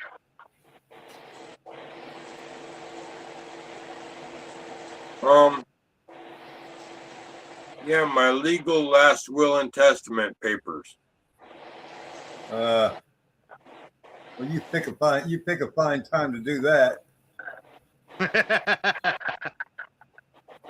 If I were him, my ass would be cleaning up that fucking lacto and other mold shit off that fucking run before the whole thing really gets fucked up.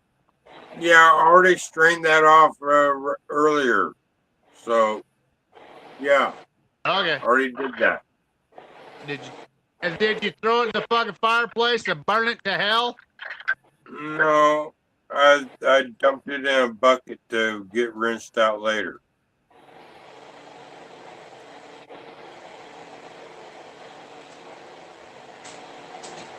Now, did you test it and see how far along it is to be done?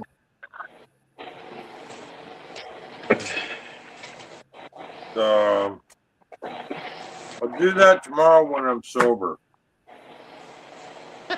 Yeah, but it'd be entertaining for the show, Phil. Yeah, well, I'm too drunk. I'm pretty much too drunk to do anything at the moment, really. Yeah, you're signing a legal document. Yeah, well, I was just Section G in my will says the intentional exclusion, and I was making sure my grandson Josiah or Joe is intentionally left out of my will. Anything that was like if it was to get divided to him, no, he don't get shit. It goes to his brother and sister. I'm gonna let my kids fight over it.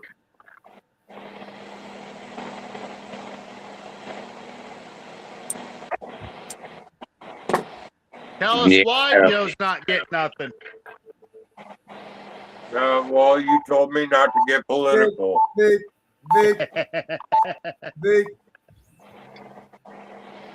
Just say he's a fucking Californian.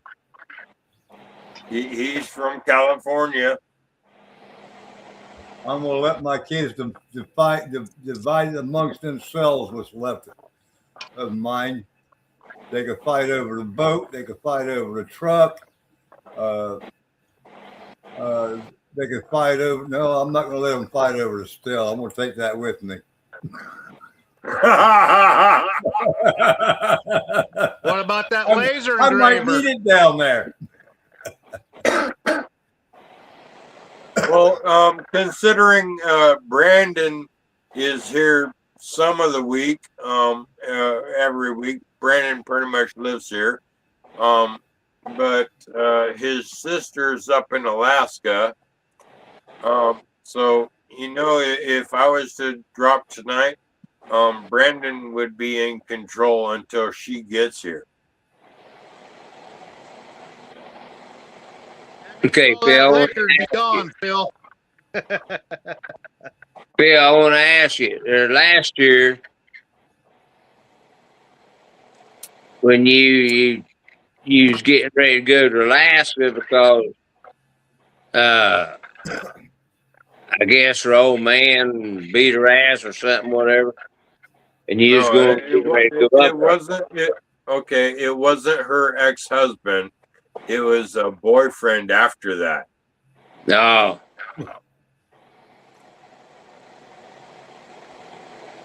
Is she all right now? Yeah, she's been living in a woman's a domestic violence women's shelter, and now she's getting some kind of federal grant to get that a 2-bedroom apartment rent free for a year. Hell yeah. Still got utilities and food, though. Yeah, and other bills. Yep. But the thing is, it's so fucking expensive in Alaska. She was seriously considering moving down here, but she's supposedly getting this grant and maybe getting a job. So right now the coin's still tossing in the air. Yeah. Yeah, I seen a lot of shit on television where fucking Alaska, fucking shit's ridiculous. At one Well, a lot of point, people grow all their stuff up there. Yeah, 10 At, for a fucking at, gallon of milk. I mean, at one point, yeah, but at one point, my daughter told me to pretend she's 6 again. Daddy, come get me. Yeah.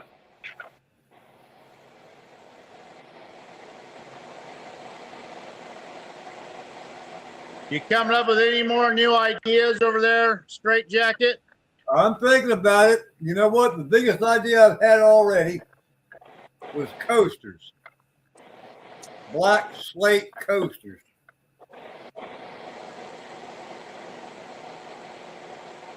Yep. I've been working on coasters myself.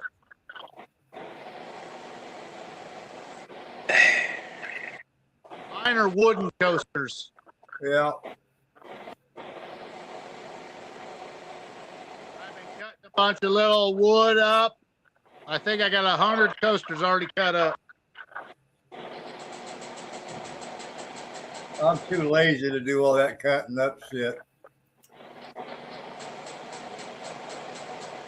I just gotta wait till we get the tax money to get that laser engraver, and then I'll be in business. Yeah, I might invest in a better one than this. This is one great to learn on. We'll see what happens. I might want to get one that's a little higher grade.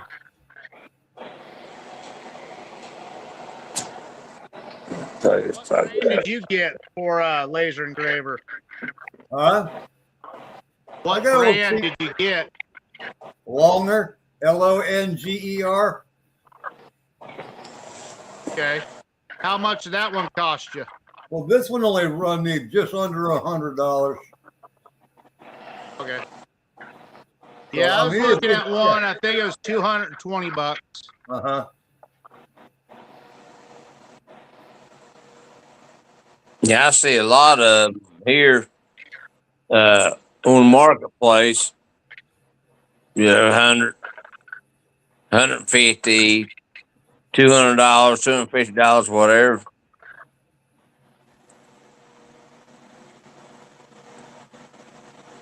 Yeah, The big thing is when you get it, you just got to make sure it's compatible to Chrome and to your what you have for a laptop. Because if it says you got to have something specific, different, and all that, you're gonna take a fucking small fortune into the goddamn thing. Yeah. Yeah.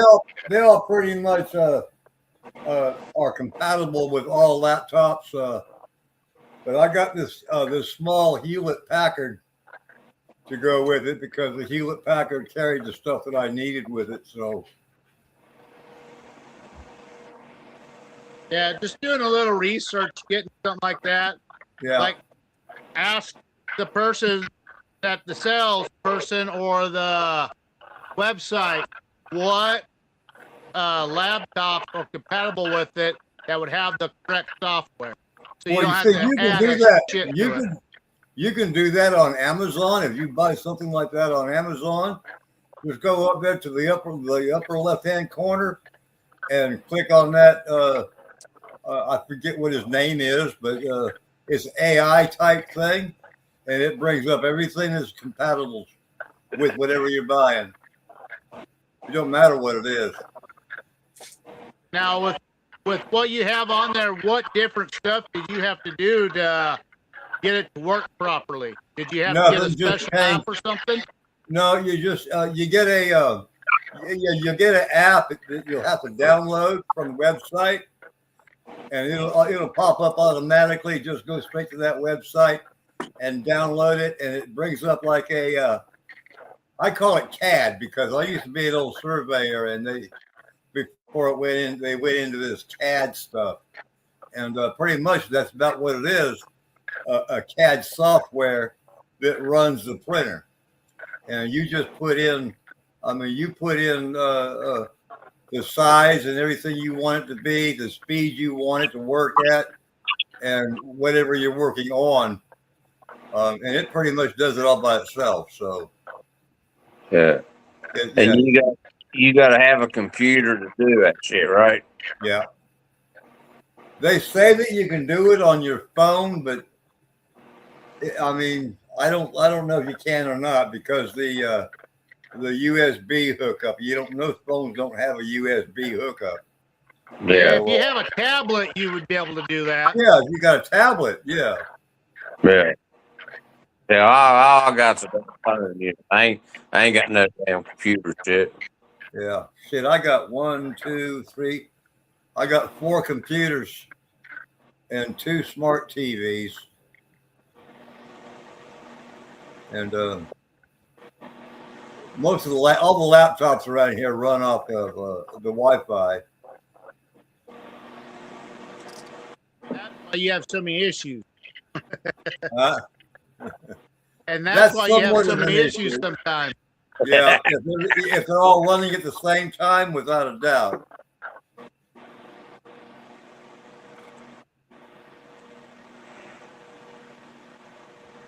But this is the only one I got running right now, and everything else in the house is shut off.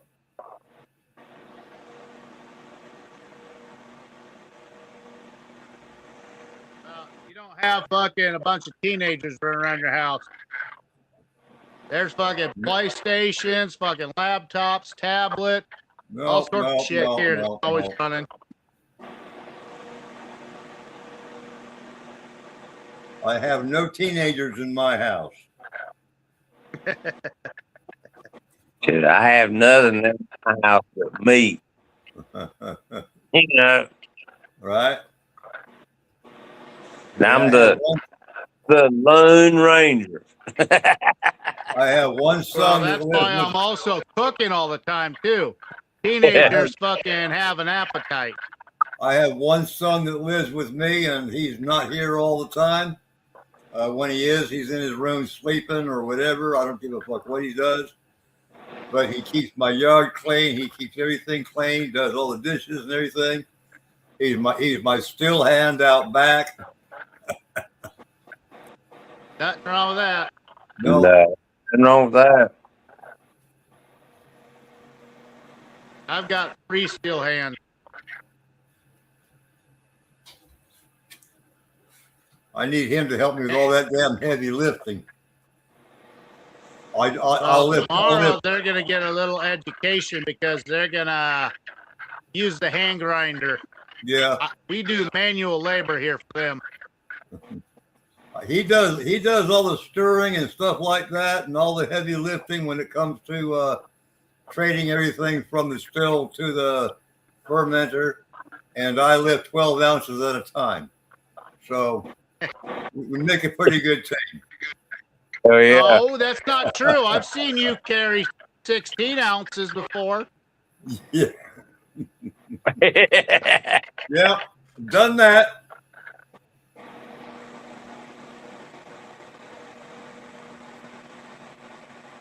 you're going to be running an all corn this next batch? No, it's not going to be all corn. I'm going to mix, I think, the white hickory, or and the white hickory king, and the red, the Jimmy Red corn. I'm going to use it, I think, and I have a couple other malts that I have to decide from, and we'll see what happens. It might only be 3 grain. Okay. Because usually you're always a 4 grainer at least. Yeah. Usually I do 4 grain, right? I might throw some oats in there to soften it up if I just use the others without any wheat. So we'll see what happens. I mean, I've got plenty of wheat and plenty of oats. No, I don't have any oats. I have to get some Tractor Supply. They're cheap. Yeah. But I think if I use wheat, it's going to be the. I think I'm going to use Winter Red, and see what happens. Yeah, I don't have no winter red on me right now. I have that organic white wheat. Yeah. Guy gave me some just to see what I can make out of it. Just play with it.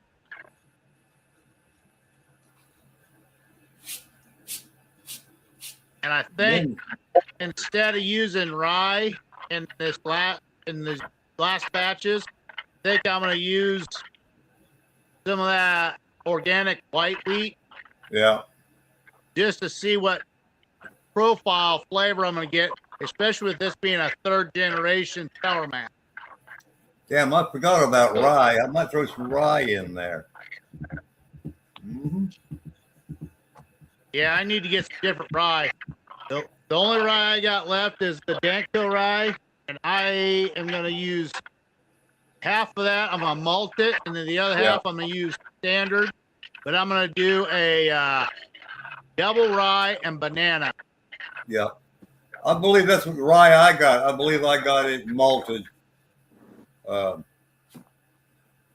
NBS, I guess you call that place, NBS. That's where I get a lot of my grains from, out of Texas. The more you buy, the more lenient they are on the shipping. So I got a place that's 8 miles from me.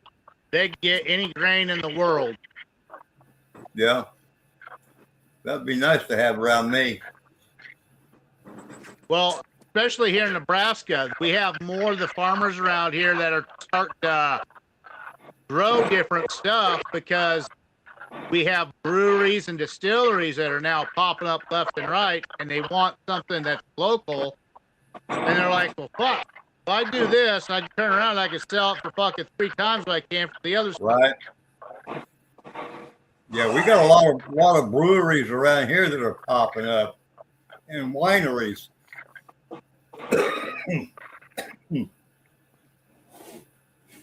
Yeah, our winery, our big winery that's close to me, they did an at the beginning of the year. They didn't get all their paperwork done right. So they had to dump everything that was in all their fucking bins. Damn. They had to dump every drop of it. $1.9 million worth. Yeah.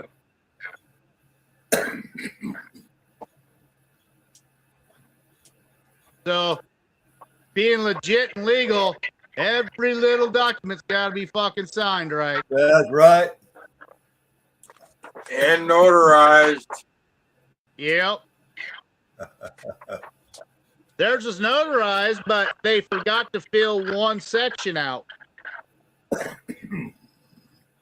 Well, I'm actually thinking of having it. I have to have it re-notarized because I'm redoing shit on here, and it was originally notarized in January of 2014, and now we are in 2026. So that is 12 years ago.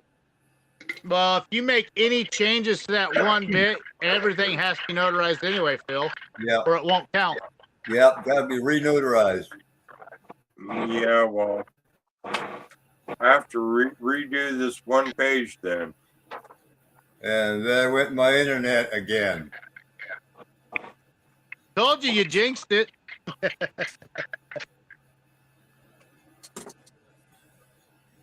Maybe. I think I'll go get my shotgun and blow the computer up because of the internet.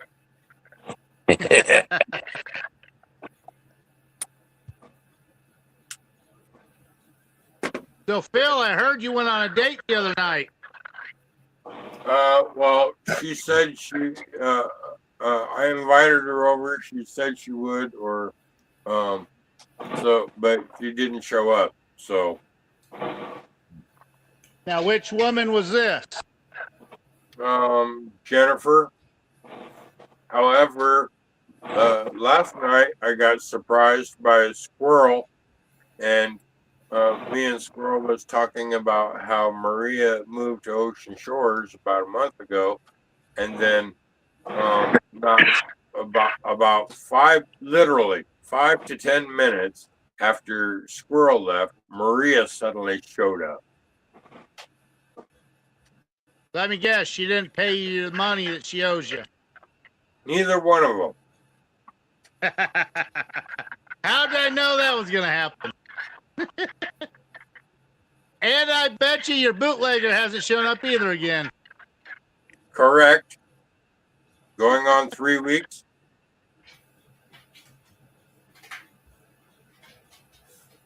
Well, maybe he pissed someone off and they fucking educated him. Here's my favorite girlfriend.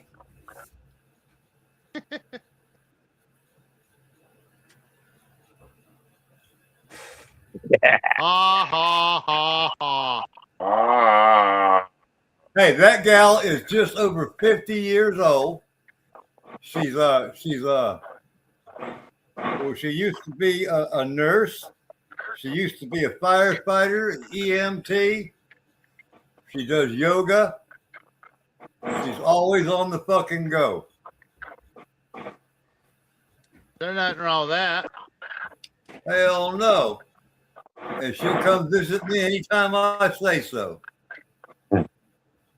Until Now, the thing is, does she do yoga with you? Yep. Wouldn't have it any other way. That's all that matters. Here, let me show you pictures of my kids.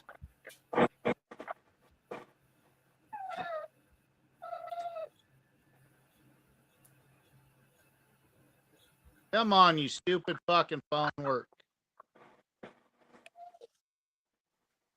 With me. God damn this fucking phone. Stupid fucking phone. Yeah, mine keeps on. That's my oldest son's wedding. My 3 boys and my daughter.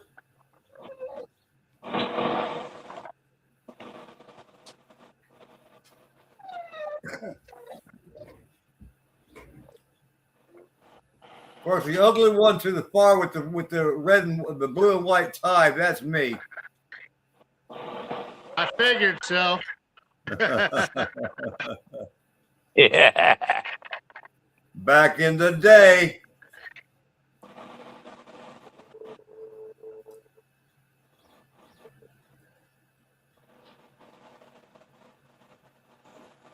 So, Eric, you going to be bringing any product to Louisiana? No, I'm just coming. I think I'm just going to show up and hang out with my brothers, you know. There's nothing wrong with that. Just to get away, you know. Do you got a mash working off? Got right now, got a shit. White cornmeal. Some oats and barley. I just been experimenting, man, you know. I've been doing that myself. That stuff, you know. I'm still learning, you know. Y'all more advanced than what I am, you know. I just been, well, we have so many teenagers in the house. I gotta wait, get a little extra fundage so I can get more yeast, different yeast, so I can go more into my brandies. The only thing yeast I have right now is for grain. yeah, that's what I say. I just get what's available that I can afford, and you know, it's about good. You know what I mean? I got a bunch of juice that was given to me by a couple of guys that said it was old juice and they had to take it off the shelves at a grocery store. Yeah. So I got a bunch of juice. I just got it's cranberry juice and pineapple juice. So I'm gonna do a cranberry pineapple combination. Well, I got some a while back. It was great. And I figured, well, hell, I can, you know, ferment that shit to do, but make me damn run, whatever. I put it in my damn bucket. Now I did it with the double bubblers and shit. It worked. It worked. It worked. Man, when I took here like 12 days, 15 days later, and I said, "Dang, what damn smell." And I popped one of the lids off because they quit working. I popped one of the lids off my bucket. That shit was horrid, man. It was like it fucking rotted or something. I said, hell, I can't run that shit. It looked like it had like Well, two to 3 inches of fucking mold on top of that shit. Well, with fruit, did you put fruit preserver in there? No. That's one reason why. You got to put that fruit preserver in there. It keeps that fruit fresh so it don't mold over fast like that. Yeah. Yeah. You got to put pectin in there. Yep. Yeah, I didn't do that. Yeah. Yeah, like I say, I'm still learning. You know. Yeah, you put that fruit preserver in there. It keeps it fresh from rotting. Yeah, it was bad. All of my fucking runs, they start off at 1.9. Yeah. I go a little higher than everyone else, but that's why I'm also getting higher yield than everyone else. Yeah.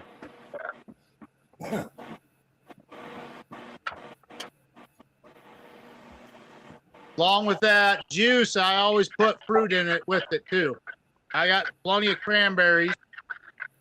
Then I'll pick up some fucking pineapple once I have that yeast in my hand. Then I'll just fucking blend that shit up. Yeah, like I say, I just been trying different here. Yeah, y'all Well, if you have any questions, man, you can always reach out to us. You know. We're not an expert by any means. It's getting my bedtime, so I'm gonna tap out. All right. Tappy tap, Phil. Night, Later. Phil. Good night. Later. Good night. Good night, Caduck. Canuck.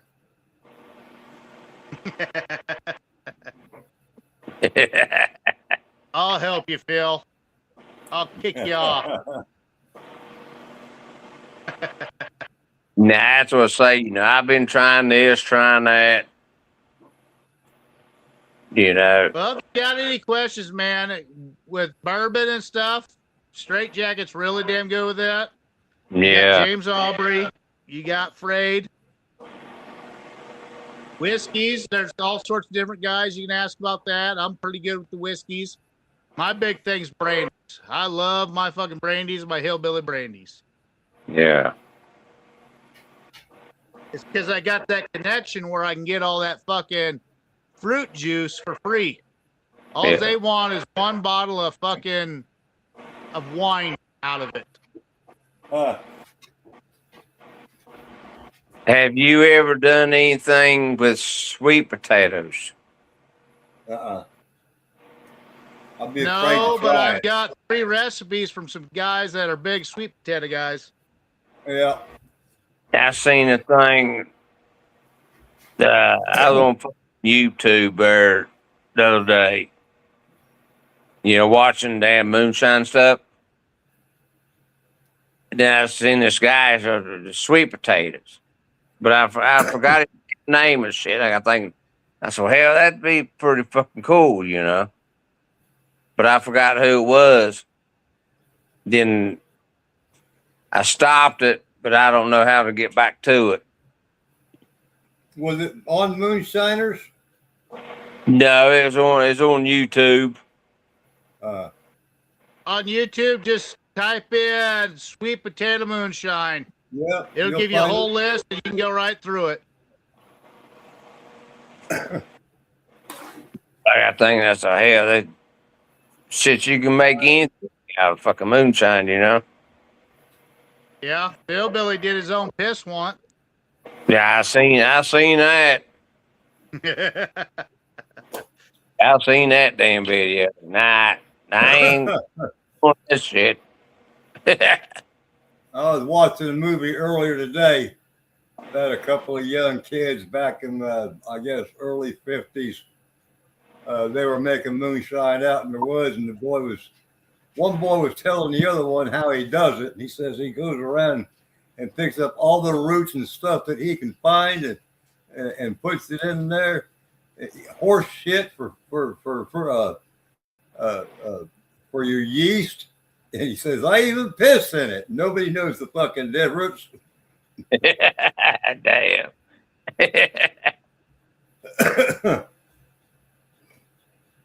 And they wonder why moonshiners have a bad reputation. Exactly. Don't fuck with me. I'll piss in your mash. Well, like on Friday, Wayne and Amanda was talking about all sorts of different fermentations about the people spitting in the stuff. Yeah, I saw that the other night. Yeah. Well, that's the way you most just gotta of the think is Indians like, did it. yeah. We're like happy that we're at the stage we are right now, where we're at. I don't want to be spitting in fucking a bucket. Well, see, they were using the saliva as the amylase. Oh, I know. But I don't need to be using my spit for that shit. No. I'll find a different way to get some amylase. Guarantee it. That's right. Same with nutrients. I run out of nutrients, and when I did this batch, I didn't have any. I just got me a can of tomato paste. Well, that's some water. Well, they had a sale on because they were about ready to get expired, and it's like tomato paste don't expire, motherfuckers. It's just a day you have to sell it by. So I bought fucking 2 cases of that shit. Hell yeah. So when I make my brandies or my whiskeys, that's the only thing I use is tomato paste. I use different when it comes to my hillbilly brandies. Right. Well, it depends on what it is, though. Yeah. If it's a fruit, I'll use the tomato paste. Or if it's the vegetable, it will. If it's a fruit, I won't. Yeah, I found the tomato paste, it seems like the yeast activates with it a lot quicker than does your regular powdered, your regular powdered stuff. Yeah. Yeah, I keep my powdered stuff just for my brandies, my hillbilly brandies. Right. Other than that, everything else is tomato paste. Okay, guys, I want to tell you something. I got a 6-gallon carboy jug. Mm-hmm. This was 2 years ago. I went and I bought me a bunch of I went to Ohio, this farm down there, and picked my own strawberries and shit. I think it was like, it was cheap. Pick your own for a certain price. Come home and I mashed them down and I stuck them in that carboy. So, a pound. I got my scale and all that shit. And because I had my other 2 buckets going on with other stuff, I said, well, I'll just use that carboy. And I put my big double bubbler on top of it. I can sit here, watch TV, whatever, and it was just blah, blah, blah, blah, blah, blah, blah, blah. And I could smell it, I said, damn, that shit was good. Well, my ex-brother-in-law had come up. He said, man, that's some weird shit, because you can see it working in the bottle and everything. Yeah.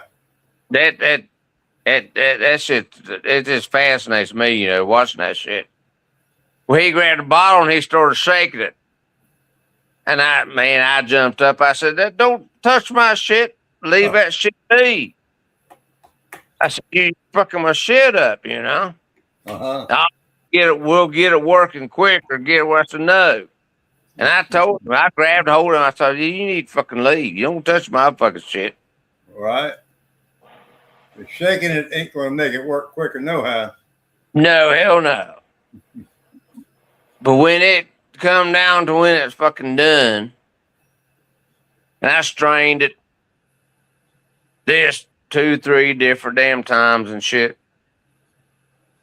I got 2 jars of it left.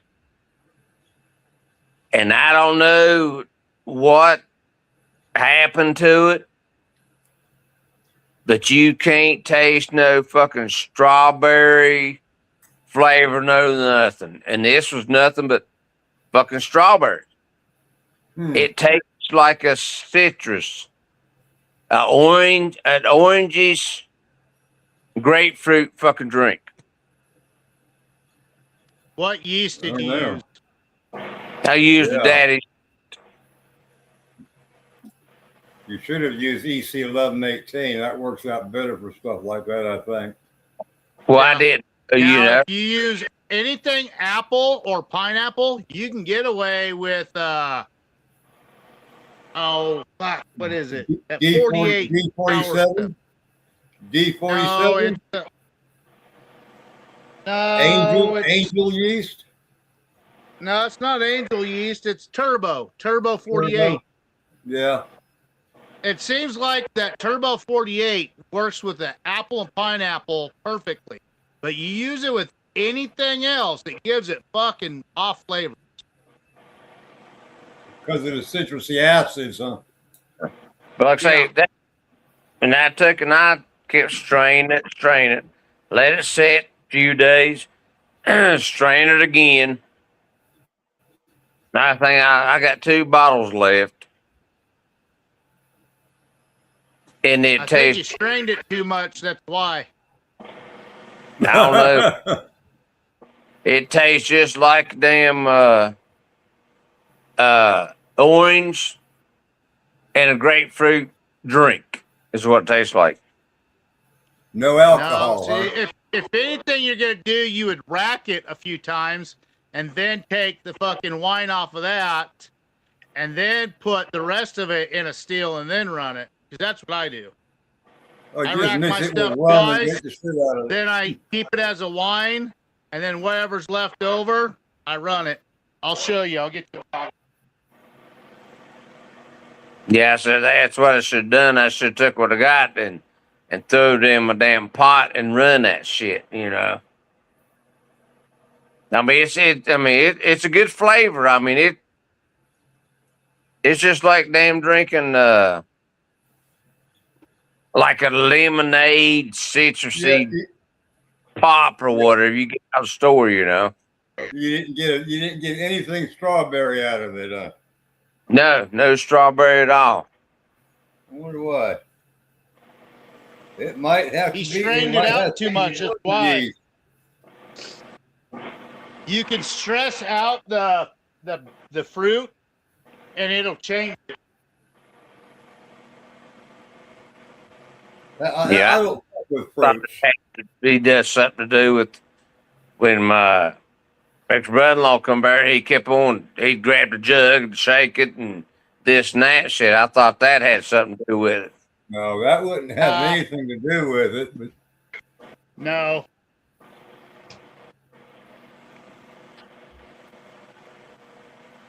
Yeah, that's pretty. That's my looking. Apple wine.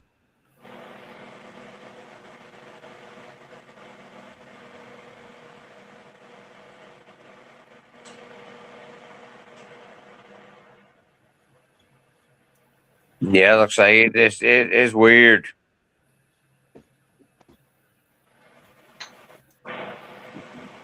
I've gave a couple jars, couple friends of mine, well, not jars, but bottles. Samples. Yeah, they said, damn, that shit's good. Can you got any more? You know, I've been keeping this. other about for myself, if I ever need it. That's dope. Yeah, Drummondson Live says you remove everything but the vitamin C. The only thing that was left, the strawberry flavor.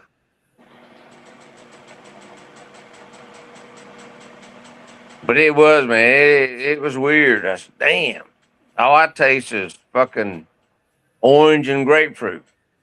How can you make a jug of fucking nothing but strawberries and then you get a flavor nothing but orange and grapefruit? Magic. Several multiple things you screwed up in there. Number one, you used the wrong yeast. Never use a grain yeast for a fruit or a vegetable. It's going to give off flavors. Two, you needed to rack it instead of filtering it. When you filter it, you just need to filter it one time. Yeah. Yeah, like I say, I didn't know. I learning, man. Well, that's how you learn from your mistakes. Yep. I mean, straight jacket me, we've done some stupid shit, and we're like, "Yep, I ain't doing that shit again." Yep, I've done a few mistakes. You pay for it in the long run because the grain's not cheap. No, hell no. I mean, and they're expensive mistakes, but you learn by them. So.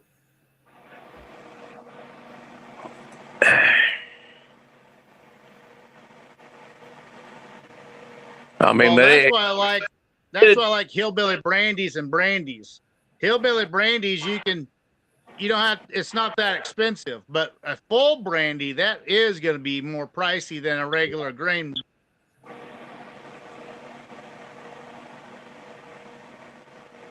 Well, I just stick to my bourbons.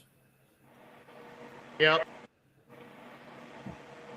Again, that's why you got to play around with it. You got to figure out what flavor is going to come out of what, and then after that you got to go mad scientist on it.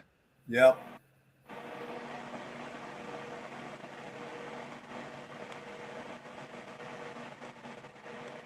Like this last run I did of that bourbon grains that I soured in for a whiskey, it got a lactose infection.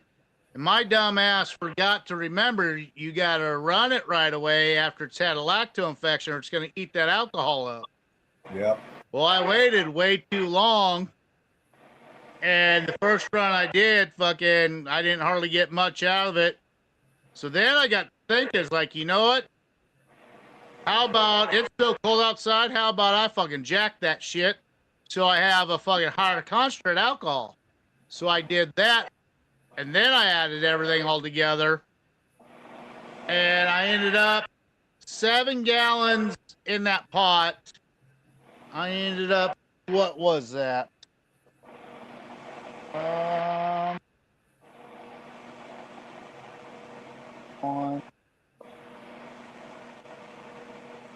3/4 gallon of fucking alcohol. What proof? Typically in an 8-gallon run of mine, I usually get 2.5.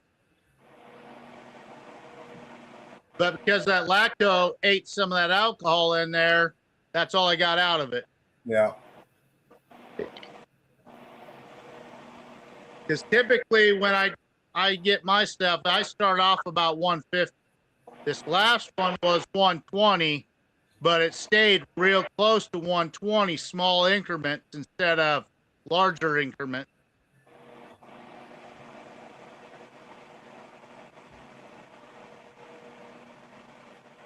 But then I cheated a little bit too, which kind of took a little bit of the alcohol away. I used my jar rig and I blended up some sweet corn, about 2 inches into the jar, and then I put about 2 inches of fucking honey in there, and I ran that through. I haven't got to taste the final product because I let my shit air out for 36 hours, 48 hours. So tomorrow I'll actually blend it, then I'll let it sit for another 24 hours, and then I'll taste it. Okay, when you take fermentation, whatever, bucket, barrel, whatever, and when it's done, how long can it set When before you? mine's done, I remove all the solids, but then I let it set a day or two, and that's it. And then I typically run it. But I've been having these real bad migraines, and then I've been working different spots where I haven't had the time. So it went 2 weeks before I normally would have ran it. So that's why it ate up so much of that alcohol. Yeah. Okay, another question. If you do, let's say I've got 8-gallon fermented buckets, and I usually do a 5-gallon. Big, Uh, big. when it's done, quits bubbling and all this shit, whatever, and I'll pop that lid on it, and it still and it smells sweet. Is it ready to run? Typically, no, but it depends on each mash bill too. Yeah. That's Because- where you take out some of the liquid, you pour it in your little jar rig up, you put your little fucking thing in there, and you get your reading. Yeah. If your reading says it's worked all the way off, then it's good. If it hasn't worked all the way off, pour it back in there and give it a few more days, see if it'll do it. Yeah. I can take and do both my buckets, start them at the same time, the same thing. Just like now, I got one that it's ready, it's done, it's ready to run. The other one, they're like every half an hour, whatever, it'll bloop bloop, bubble still sticking up in the damn bubbler. Uh-huh. But I could take and pull the lid off one, when it's done. One will smell sweet, and I don't know what the difference is. Because they're made out of the same thing. And the other one that smells sour. Sometimes you'll get one that'll work off a little bit faster and then might stall a little bit. And that's why it's still sweet. That's why you got to get that reading off of it. Yeah. Only get fucking the liquid in there. Don't get no chunks of anything else. Get your liquid, put it in your fucking setup, get that reading. Once it's worked off, then you know to run it. Now, if it's stalled and it says it's like 1.02, it needs to work off a little bit. Yeah, because that's where you got to add something to it to get it to work off. I rarely have any issues. The one time I had an issue was when I did that clear Bloody Mary with all that dill pickle juice in there. I had to add a little bit of baking soda to get that rocking and rolling again. Yeah. But that last bucket that I had, I was scared to even run it. Because I didn't know if it was, when I popped the lid on, it was clear as can be, but it smelled sour. It just. You want it sour. If it's sour, it's done worked off. Oh, it was fucking bad. Did it get a lacto infection in there? There's a couple little, not a couple, but like white shit on top of the. Yeah. That's lacto infection. That's you still want to run that shit. Yeah. Once that's done worked off with lacto, you got to run it right away. You can't wait like it would a typical run. Yeah. They don't have a lacto infection. You let that shit sit fucking a year and run it. Yeah. But with lacto, that infection will eat that fucking alcohol up, and you will have very little alcohol at the end. Well, this here, I mean, it just, to me, it looked like it was mold. You know, just here and there. I mean, it wasn't thick or nothing like a lot that I've seen on moonshine shows, shit, whatever, or whatever, you know, on Facebook, whatever. But I ran it. I ran it anyway because I got thinking that. That's well, hell. I said that might be at lactose, but I didn't know. But like I say, it came in my first jar after I got ready to fucking head the shit. My first jar came out 140 proof. And it tastes good, you know. But damn, it was hard to pop that lid open and put it in my damn pot still. Because, man, that shit was fucking rank, man. Well, that is one reason lacto, it'll give off flavors, make it smell like it's real bad. Yeah. But when you distill it, it brings out more of the flavors of your grain. Oh, yeah, it's got good taste to it, you know. And when I run it, it's got a good taste to it, but just because that was due to me, you know what I'm saying?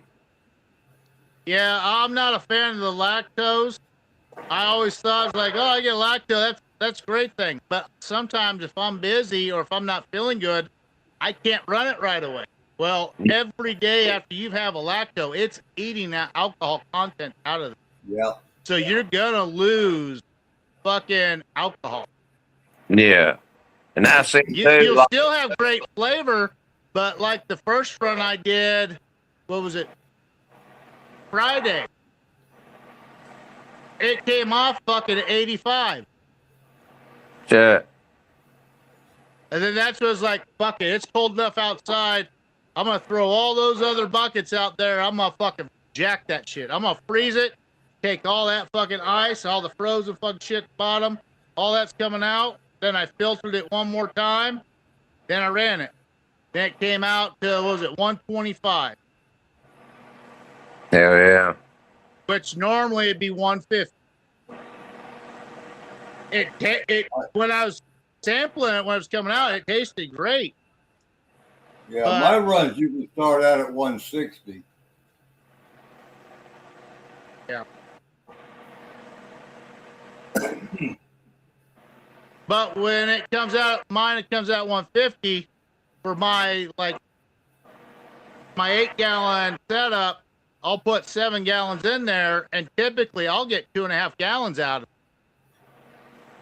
And a lot of people are like, that's a fucking lot for fucking just a 7-gallon fucking mash run in it.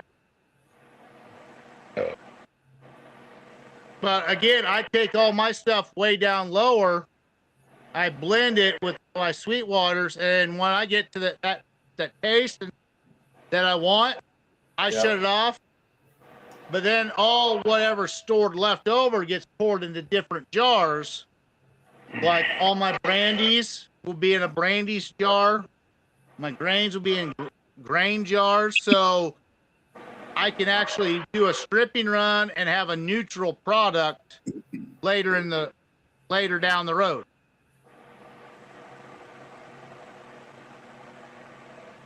I do things a little bit different from some other people because I've listened to a lot of the old timers here. I've read a few of some of the older books and stuff, and I'm just putting my own little twist on it.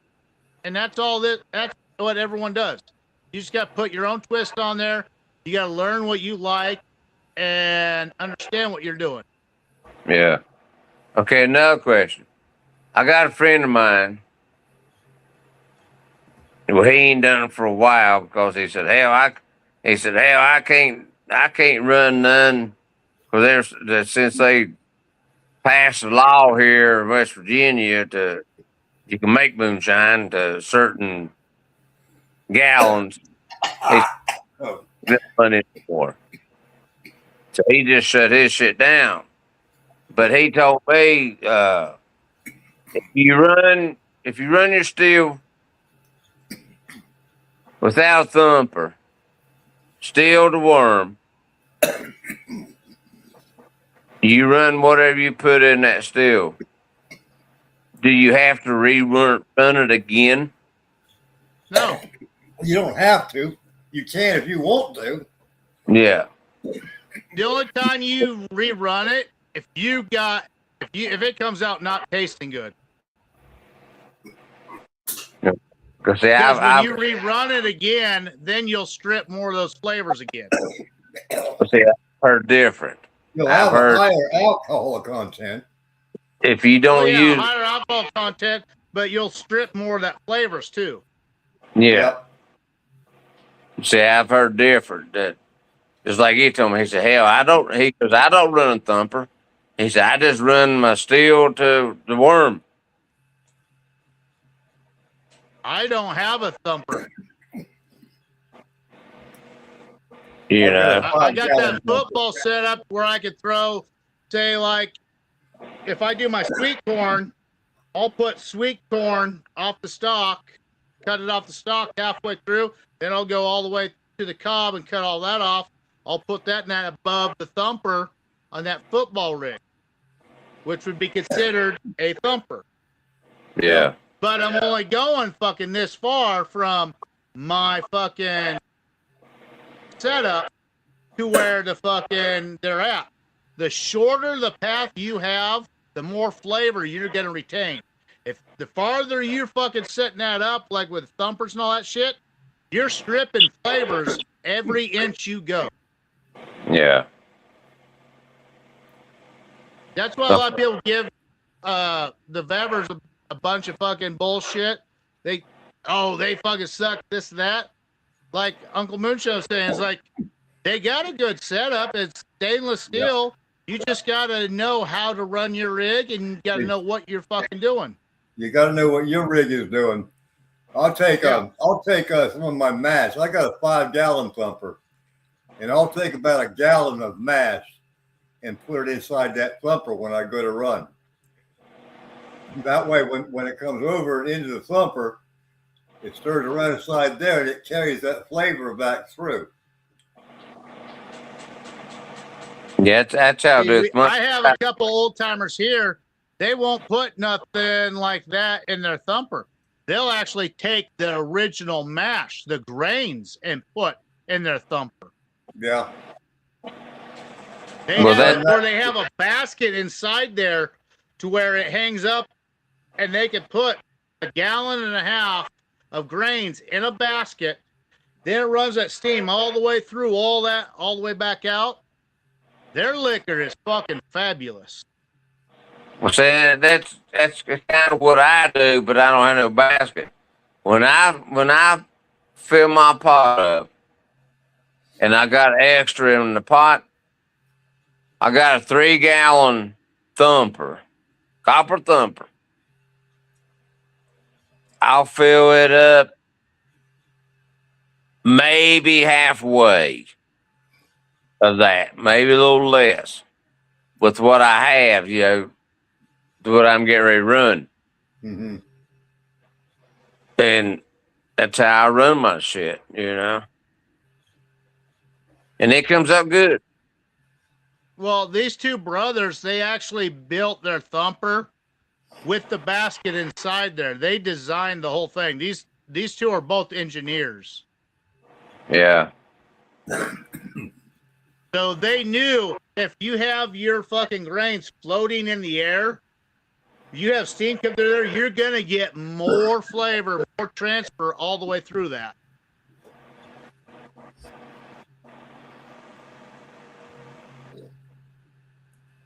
So you're saying if you have, just like my thumper, it's 3-gallon thumper, and I got a 4-inch port on it.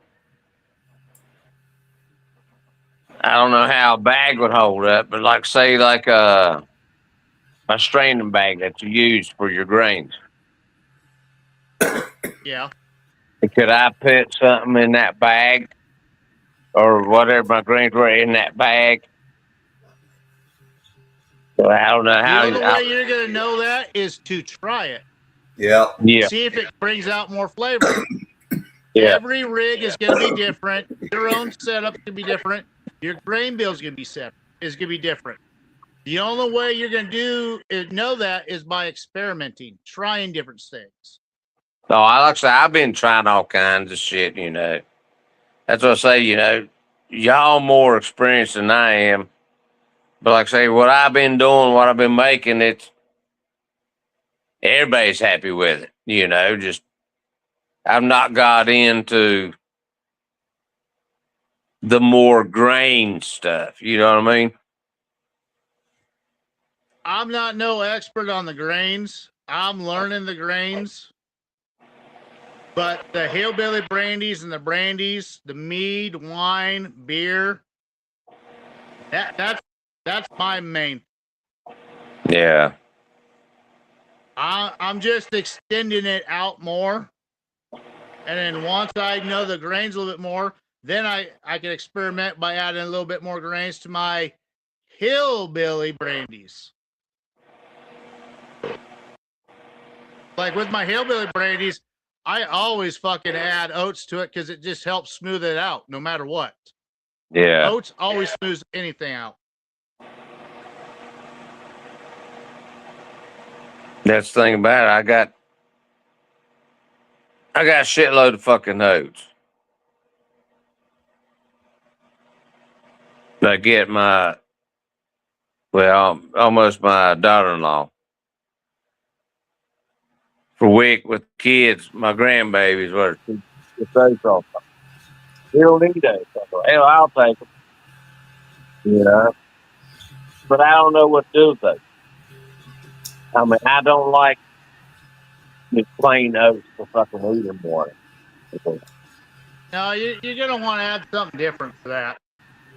Yeah. Heck, if I were you, I'd get some fruit. Ferment some fruit with some oats and see what happens.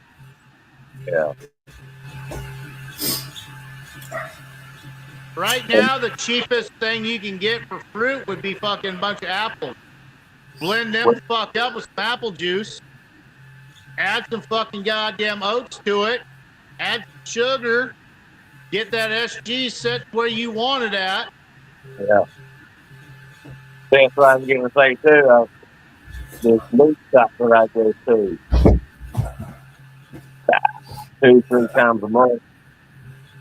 They had a big old shit pouch full of fucking apples.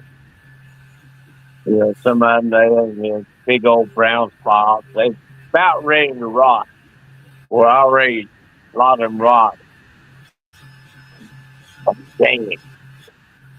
And I asked them about it. They said, yeah, we'll feed the whole thing. But I had no way to haul it. I got thinking, hey, I can make a hell of a damn mash out of that shit, you know.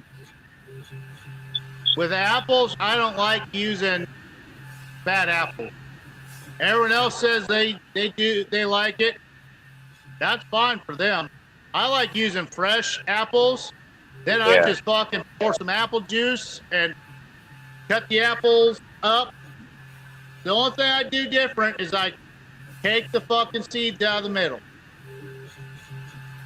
Then I just fucking let them blend them up, throw them in the mash. Blend them up, throw them in the mash. What? Too long ago. I set them off the side of the bucket because you want to steep your oats like you normally would, or whatever grain you got. You could do some wheat, you could do some oats, steep them at the right temperatures where they need to be. After you're done steeping it, then you add the apples along with the apple juice that's all blended together. Keep it around 120, add the fucking sugars that you need to it. Get that SG level right where you want it. Let it cool. Next day, fucking went down to the right temp. It's fucking easy. I got 10-pound bag of rice. I bought a while back. My cousin He knows to the for the pony, woman, they'll say,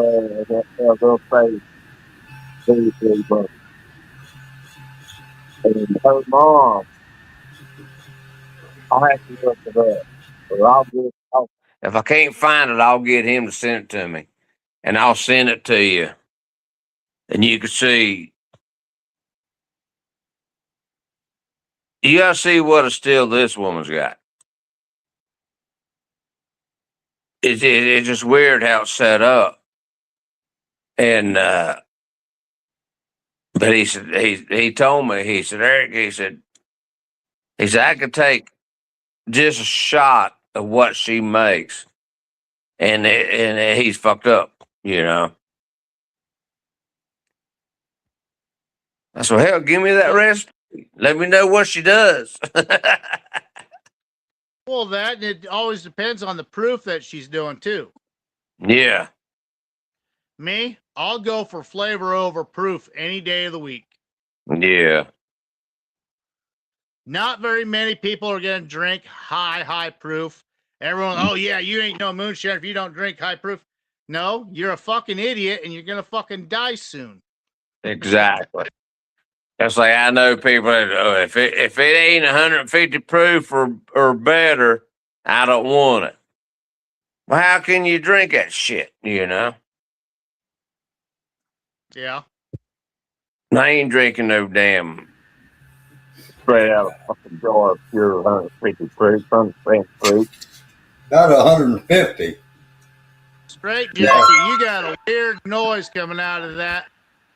Out of your you. What? I muted you and I could hear Eric perfectly. When I unmuted you, I can barely hear Eric whatsoever. You were fine earlier when you were that other setup you were on 5 minutes ago. You were perfect. You jumped to this other one and now it's all kind of screwy. I ain't adjusted shit. I know, but when I pumped you back up to the different one, I don't know what it is. Whatever it is, you did it. But I know this okay, guy. Now I can hear you fine now. Okay. This guy across the river from me, down 61. He makes moonshine. But man, I don't know how he fucking makes it, but you can't drink that shit at all. Yeah, we got several people around here. They got money. They don't know fucking shit about making it. Yeah. Oh, this is the best shit ever. Yeah. I open up a fucking jar and I fucking just smell it. I'm going, oh, hell no, motherfuckers. Like, you never made no cuts on it. No. What do you mean no cuts? This shit here, I took a little sip of it. And I could run my damn vehicle on that shit. It's so fucking stout, you know. Well, see, that's the belief that a lot of people think. There's not if it's not that damn stout, it's not moonshine. Yeah. Exactly. You also got to be thinking about who's going to be drinking it too. Yeah. Yeah. Like if you're like Straight Jacket just likes to drink fucking his own bourbon. Yeah. Now you think, are you going to get a bunch of women wanting to drink that though? Around here, every woman would fucking flip you off and say, oh, hell no. Yeah. Well, I don't need them, do I? Every area is going to be different. Everyone's palate's going to be different. So you got to adjust to where you're at and what they want. Like, I make a lot of jams and jellies. A lot of these older ladies love those fucking things. What do you think I've been fucking making? Post flavor. Yeah. I'll make a fucking brandy run, and then I'll fucking use my own jams and jellies in there. Post flavored after that. They love the shit out of it. Yeah. Sounds like me, you know. Everybody told me that when I came out with the Buckland liqueurs, when I started my damn logo, I had people tell me, "Well, what's that?" Yeah, I'll be Buckland moonshine, whatever. I said, "Yeah, I make moonshine." I said, "But then, I cut my shit down to make the liqueurs. Mm-hmm. That's why I have my logo, Buckland liqueurs. Mm-hmm. I mean, I make 25 different flavors now. Is what I make, and fucking people love it. Yeah, but when you go to these bigger festivals and shit like that, you're looking at more of 85% of people want a clear liquor. Yeah. They don't want to see that post-flavored shit. They'll walk away from you. I've seen it at Popcorn Sut Jam lots of times like that. Yeah. Now, the ladies, on the other hand, if they see that, well, what flavor is that? They hear that, they'll be intrigued, but their husband or their boyfriend be like, I'm here for moonshine. Yeah. Yep. That's why I'm going to say. The lady likes it. The husband or boyfriend will buy it because if mama ain't happy, no one's going to be happy. See, that's why I'm going to take some I'm going to take some this cured. It's been sitting in a barrel for a while, and I'm going to take some clear of the same run. That way you can tell the difference between them, what it tastes like before it goes in the barrel and what it tastes like when it comes out of the barrel. Yeah. Well, and you're also going to get some people who are like, I want moonshine. I don't want no bourbon. I don't want no whiskey. I want clear. I heard that so many goddamn times the last couple of years. I've been at the festivals. You get people that are just picky and they want a certain way. But the more you have available, it's just like when you go out in the military or you going hunting.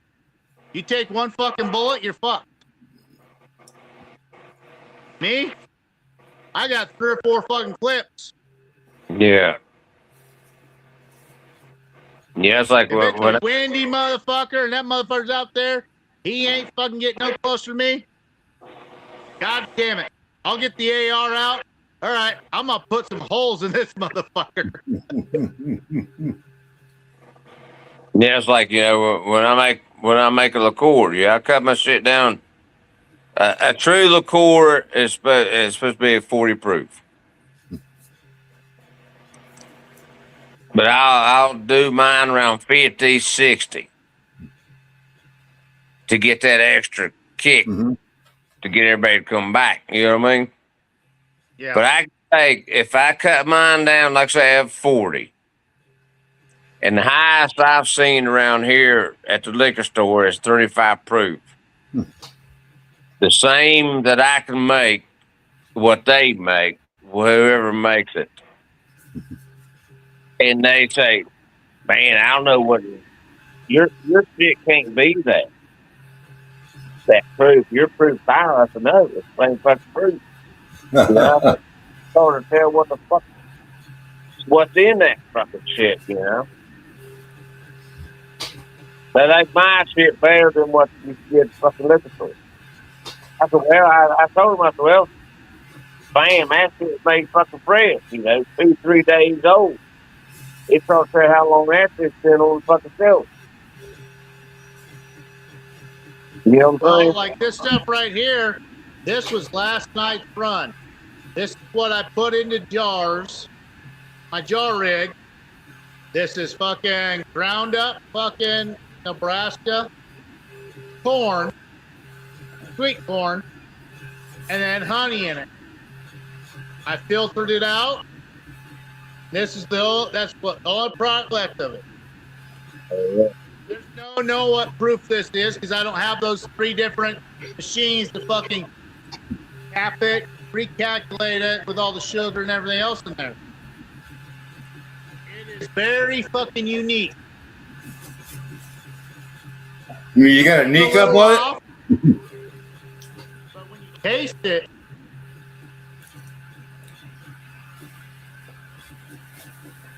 It's a combination of honey with that sweet corn. It is very fucking unique. I want to make more of this shit.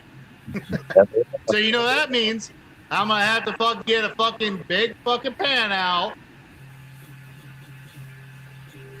Obviously, you can do some fucking sweet corn, some liquor, and add some honey to it. Post flavor it that way. Yeah. The only thing is, I'm gonna have to try to figure out the combination, get the right flavor. So I have to figure out the right ratio. Yeah, that's what gets me. A lot of people go. They'll say, my shit ain't. Your moonshine that you make, whatever, that ain't true moonshine, you know, because you're making liqueurs out of that. I thought, hell, sir, people make different shit every fucking day. You know? Just because I'm making liqueurs, that shit will fuck you up just as well as the next drink down the fucking road, you know? But When someone asks you that question again, you say, okay, does your wife like drinking what you drink? 95% of the time, they'll say no. Yeah. She likes something a little bit lighter, sweeter. Well, yeah. I'm making penny droppers so you can have a little bit more fun. But like I say, a lot of they think it's because I make liqueurs. That's what they call them. I've had a couple guys tell me that's the first step. But I'll make you one and you sit here and drink it. You sit here and drink this damn pint, sip on it. And then you tell me afterwards, you know, what you think about it. So what's the picture in fucking ass? You know what I mean? That's why I like bringing a lot of my liquor down to around anywhere from 90 to 80. That way, number one, you're stretching it out. You can make a little bit more profit. Two, you don't have to add as much shit to it to get the exact flavor you want, to like making liqueur like what you're doing. I can, with it lower like that and have certain flavors, I can use a certain one, say, okay, I know pineapple and apple will go great with this one. So that's what I'll use to post flavor with this one. And that's what I do. I'll post flavor half of my stuff. The other half's going to stay clear.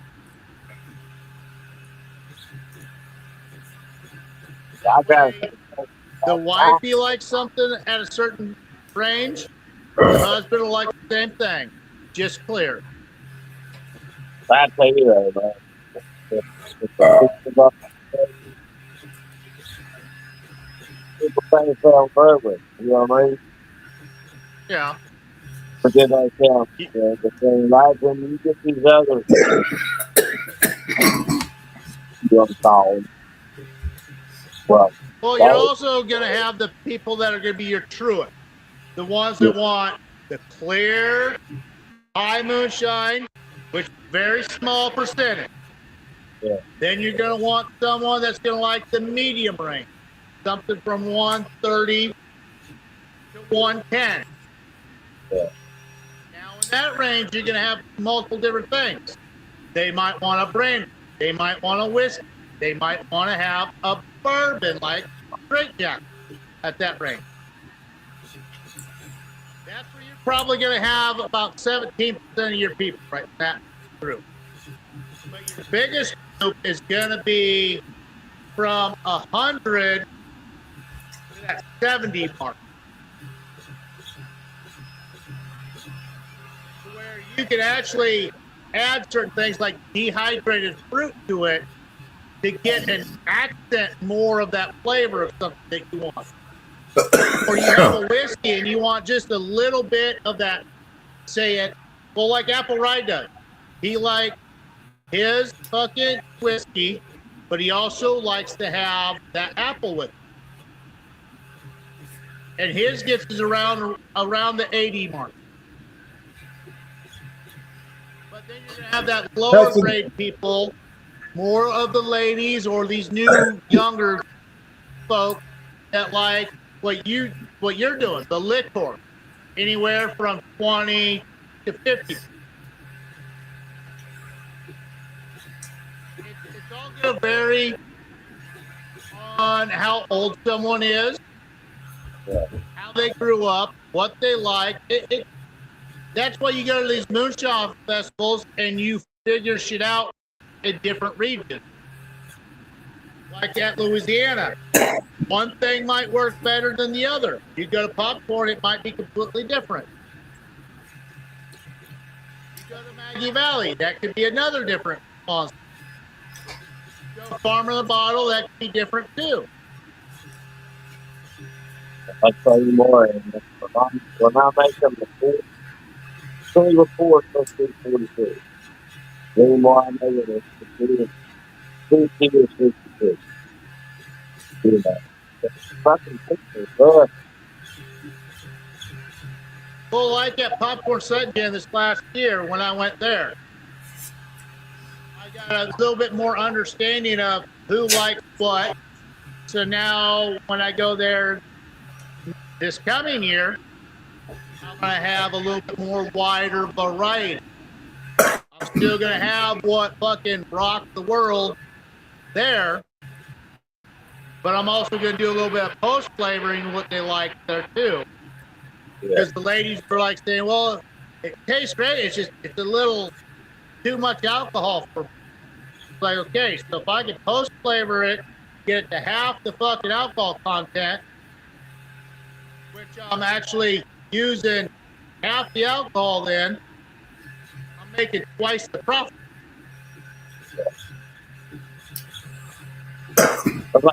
so with the Sevierville, Tennessee, they had a big zoo family going down there.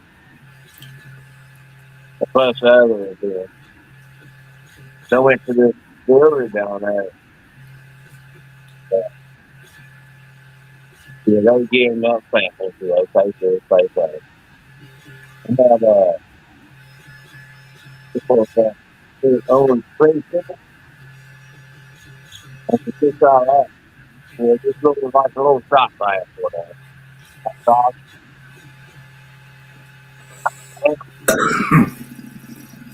I make shit for it now. Yeah, man, it was fucking awesome. You just dominated. Wow. Again, everything's going to vary. If people are smokers, their taste buds might not be as refined as people that are non-smokers. There's so many variables when it comes to making liquor of your customers. The only thing you can do is just make what you like. If they don't like it, oh fucking well. More for you to drink. That's right. That's what I say. I got into my highest fruit that I've made. My daughter's the highest that I've come out with so far has been 173. But now here lately, you know, I've been doing this, doing that. Just one to it.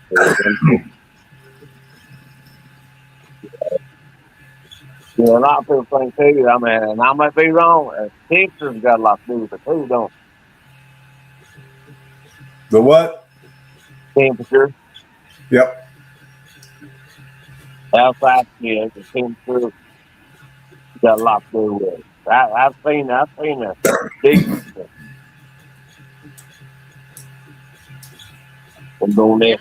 keep your liquor fucking ice cold. You get someone to fucking sample that. There's gonna be more taste buds that's gonna fucking flow through it when it's cooler compared to what hot liquor or warm liquor. I got it. More flavors coming out of the liquor when it's cooler. Plus, it makes it a little bit smoother at the same time. I got a jar there now. I've had it for a while. Lady Cruise. And when I went to Maggie Valley last year,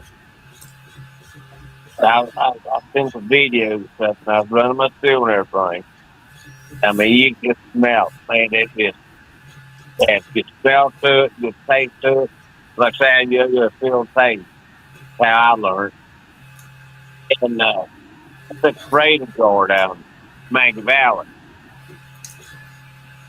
He told me, he said, man, he said, whatever you're doing, he said, keep on going. That's it right there.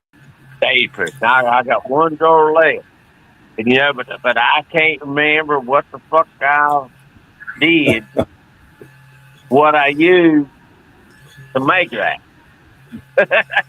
Hey, look, With me, I've done that. Trust I me. write every little fucking thing down that I put into my mash, the weather that goes on, because that affects it.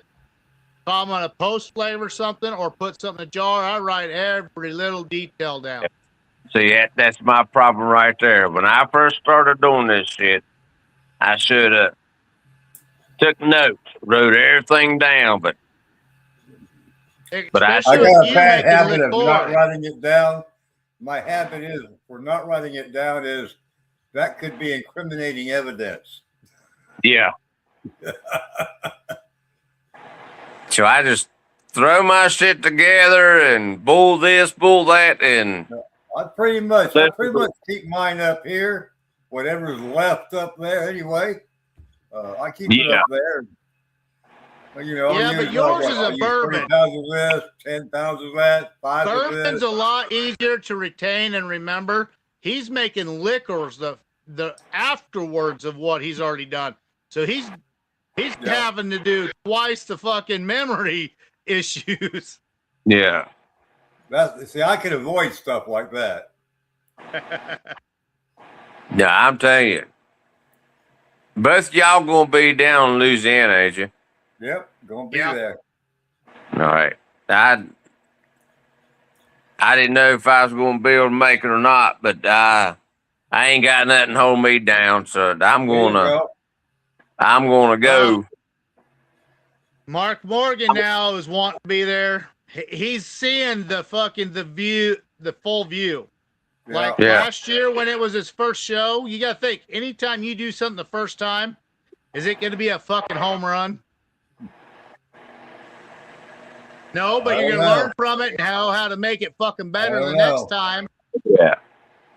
I didn't make any money in Maggie Valley because that's my first time up there, but I was able to show off my bourbon, and that wound up to be a great big plus for me. So when I go to Louisiana this year, I'm going to I'll take some bourbon with me and some stuff. So maybe I can make some money. Well, I'm going. I ain't gonna set up no booth or nothing. Yeah, like I say, I'm still learning and shit, but I'm gonna make my flavors that I already make, the liqueurs. Right. And I'm going to bring them down and let y'all try them out. Let my brothers try them out and see what, you know. Get a different perspective, you're saying. Yeah. See how fuckered up people get. Let y'all try it out and see what you think, you know. See, if I'm running a booth, it'll be actually helping one of these other guys from the collective out. I won't have the product that I want there. Yeah. Like shirts and my woodworks and all that. That'll be done for Popcorn Sutton Jam. Not saying that I won't be bringing something there for people to sample. Yeah. I understand that. But I'm just, a lot of people look at me, they think, what's a liqueur? And I tell them I make a liqueur. A lot of people think, well, what's that? I said, I run moonshine and then I turn into make a damn liqueur, Hey, we only got 2 people watching us. I want to cover a few little things behind the scenes, so we're going to end the live. We appreciate all you guys hanging out with us, watching us. Y'all take care. Shine on. Come see us in Louisiana. Tuesday.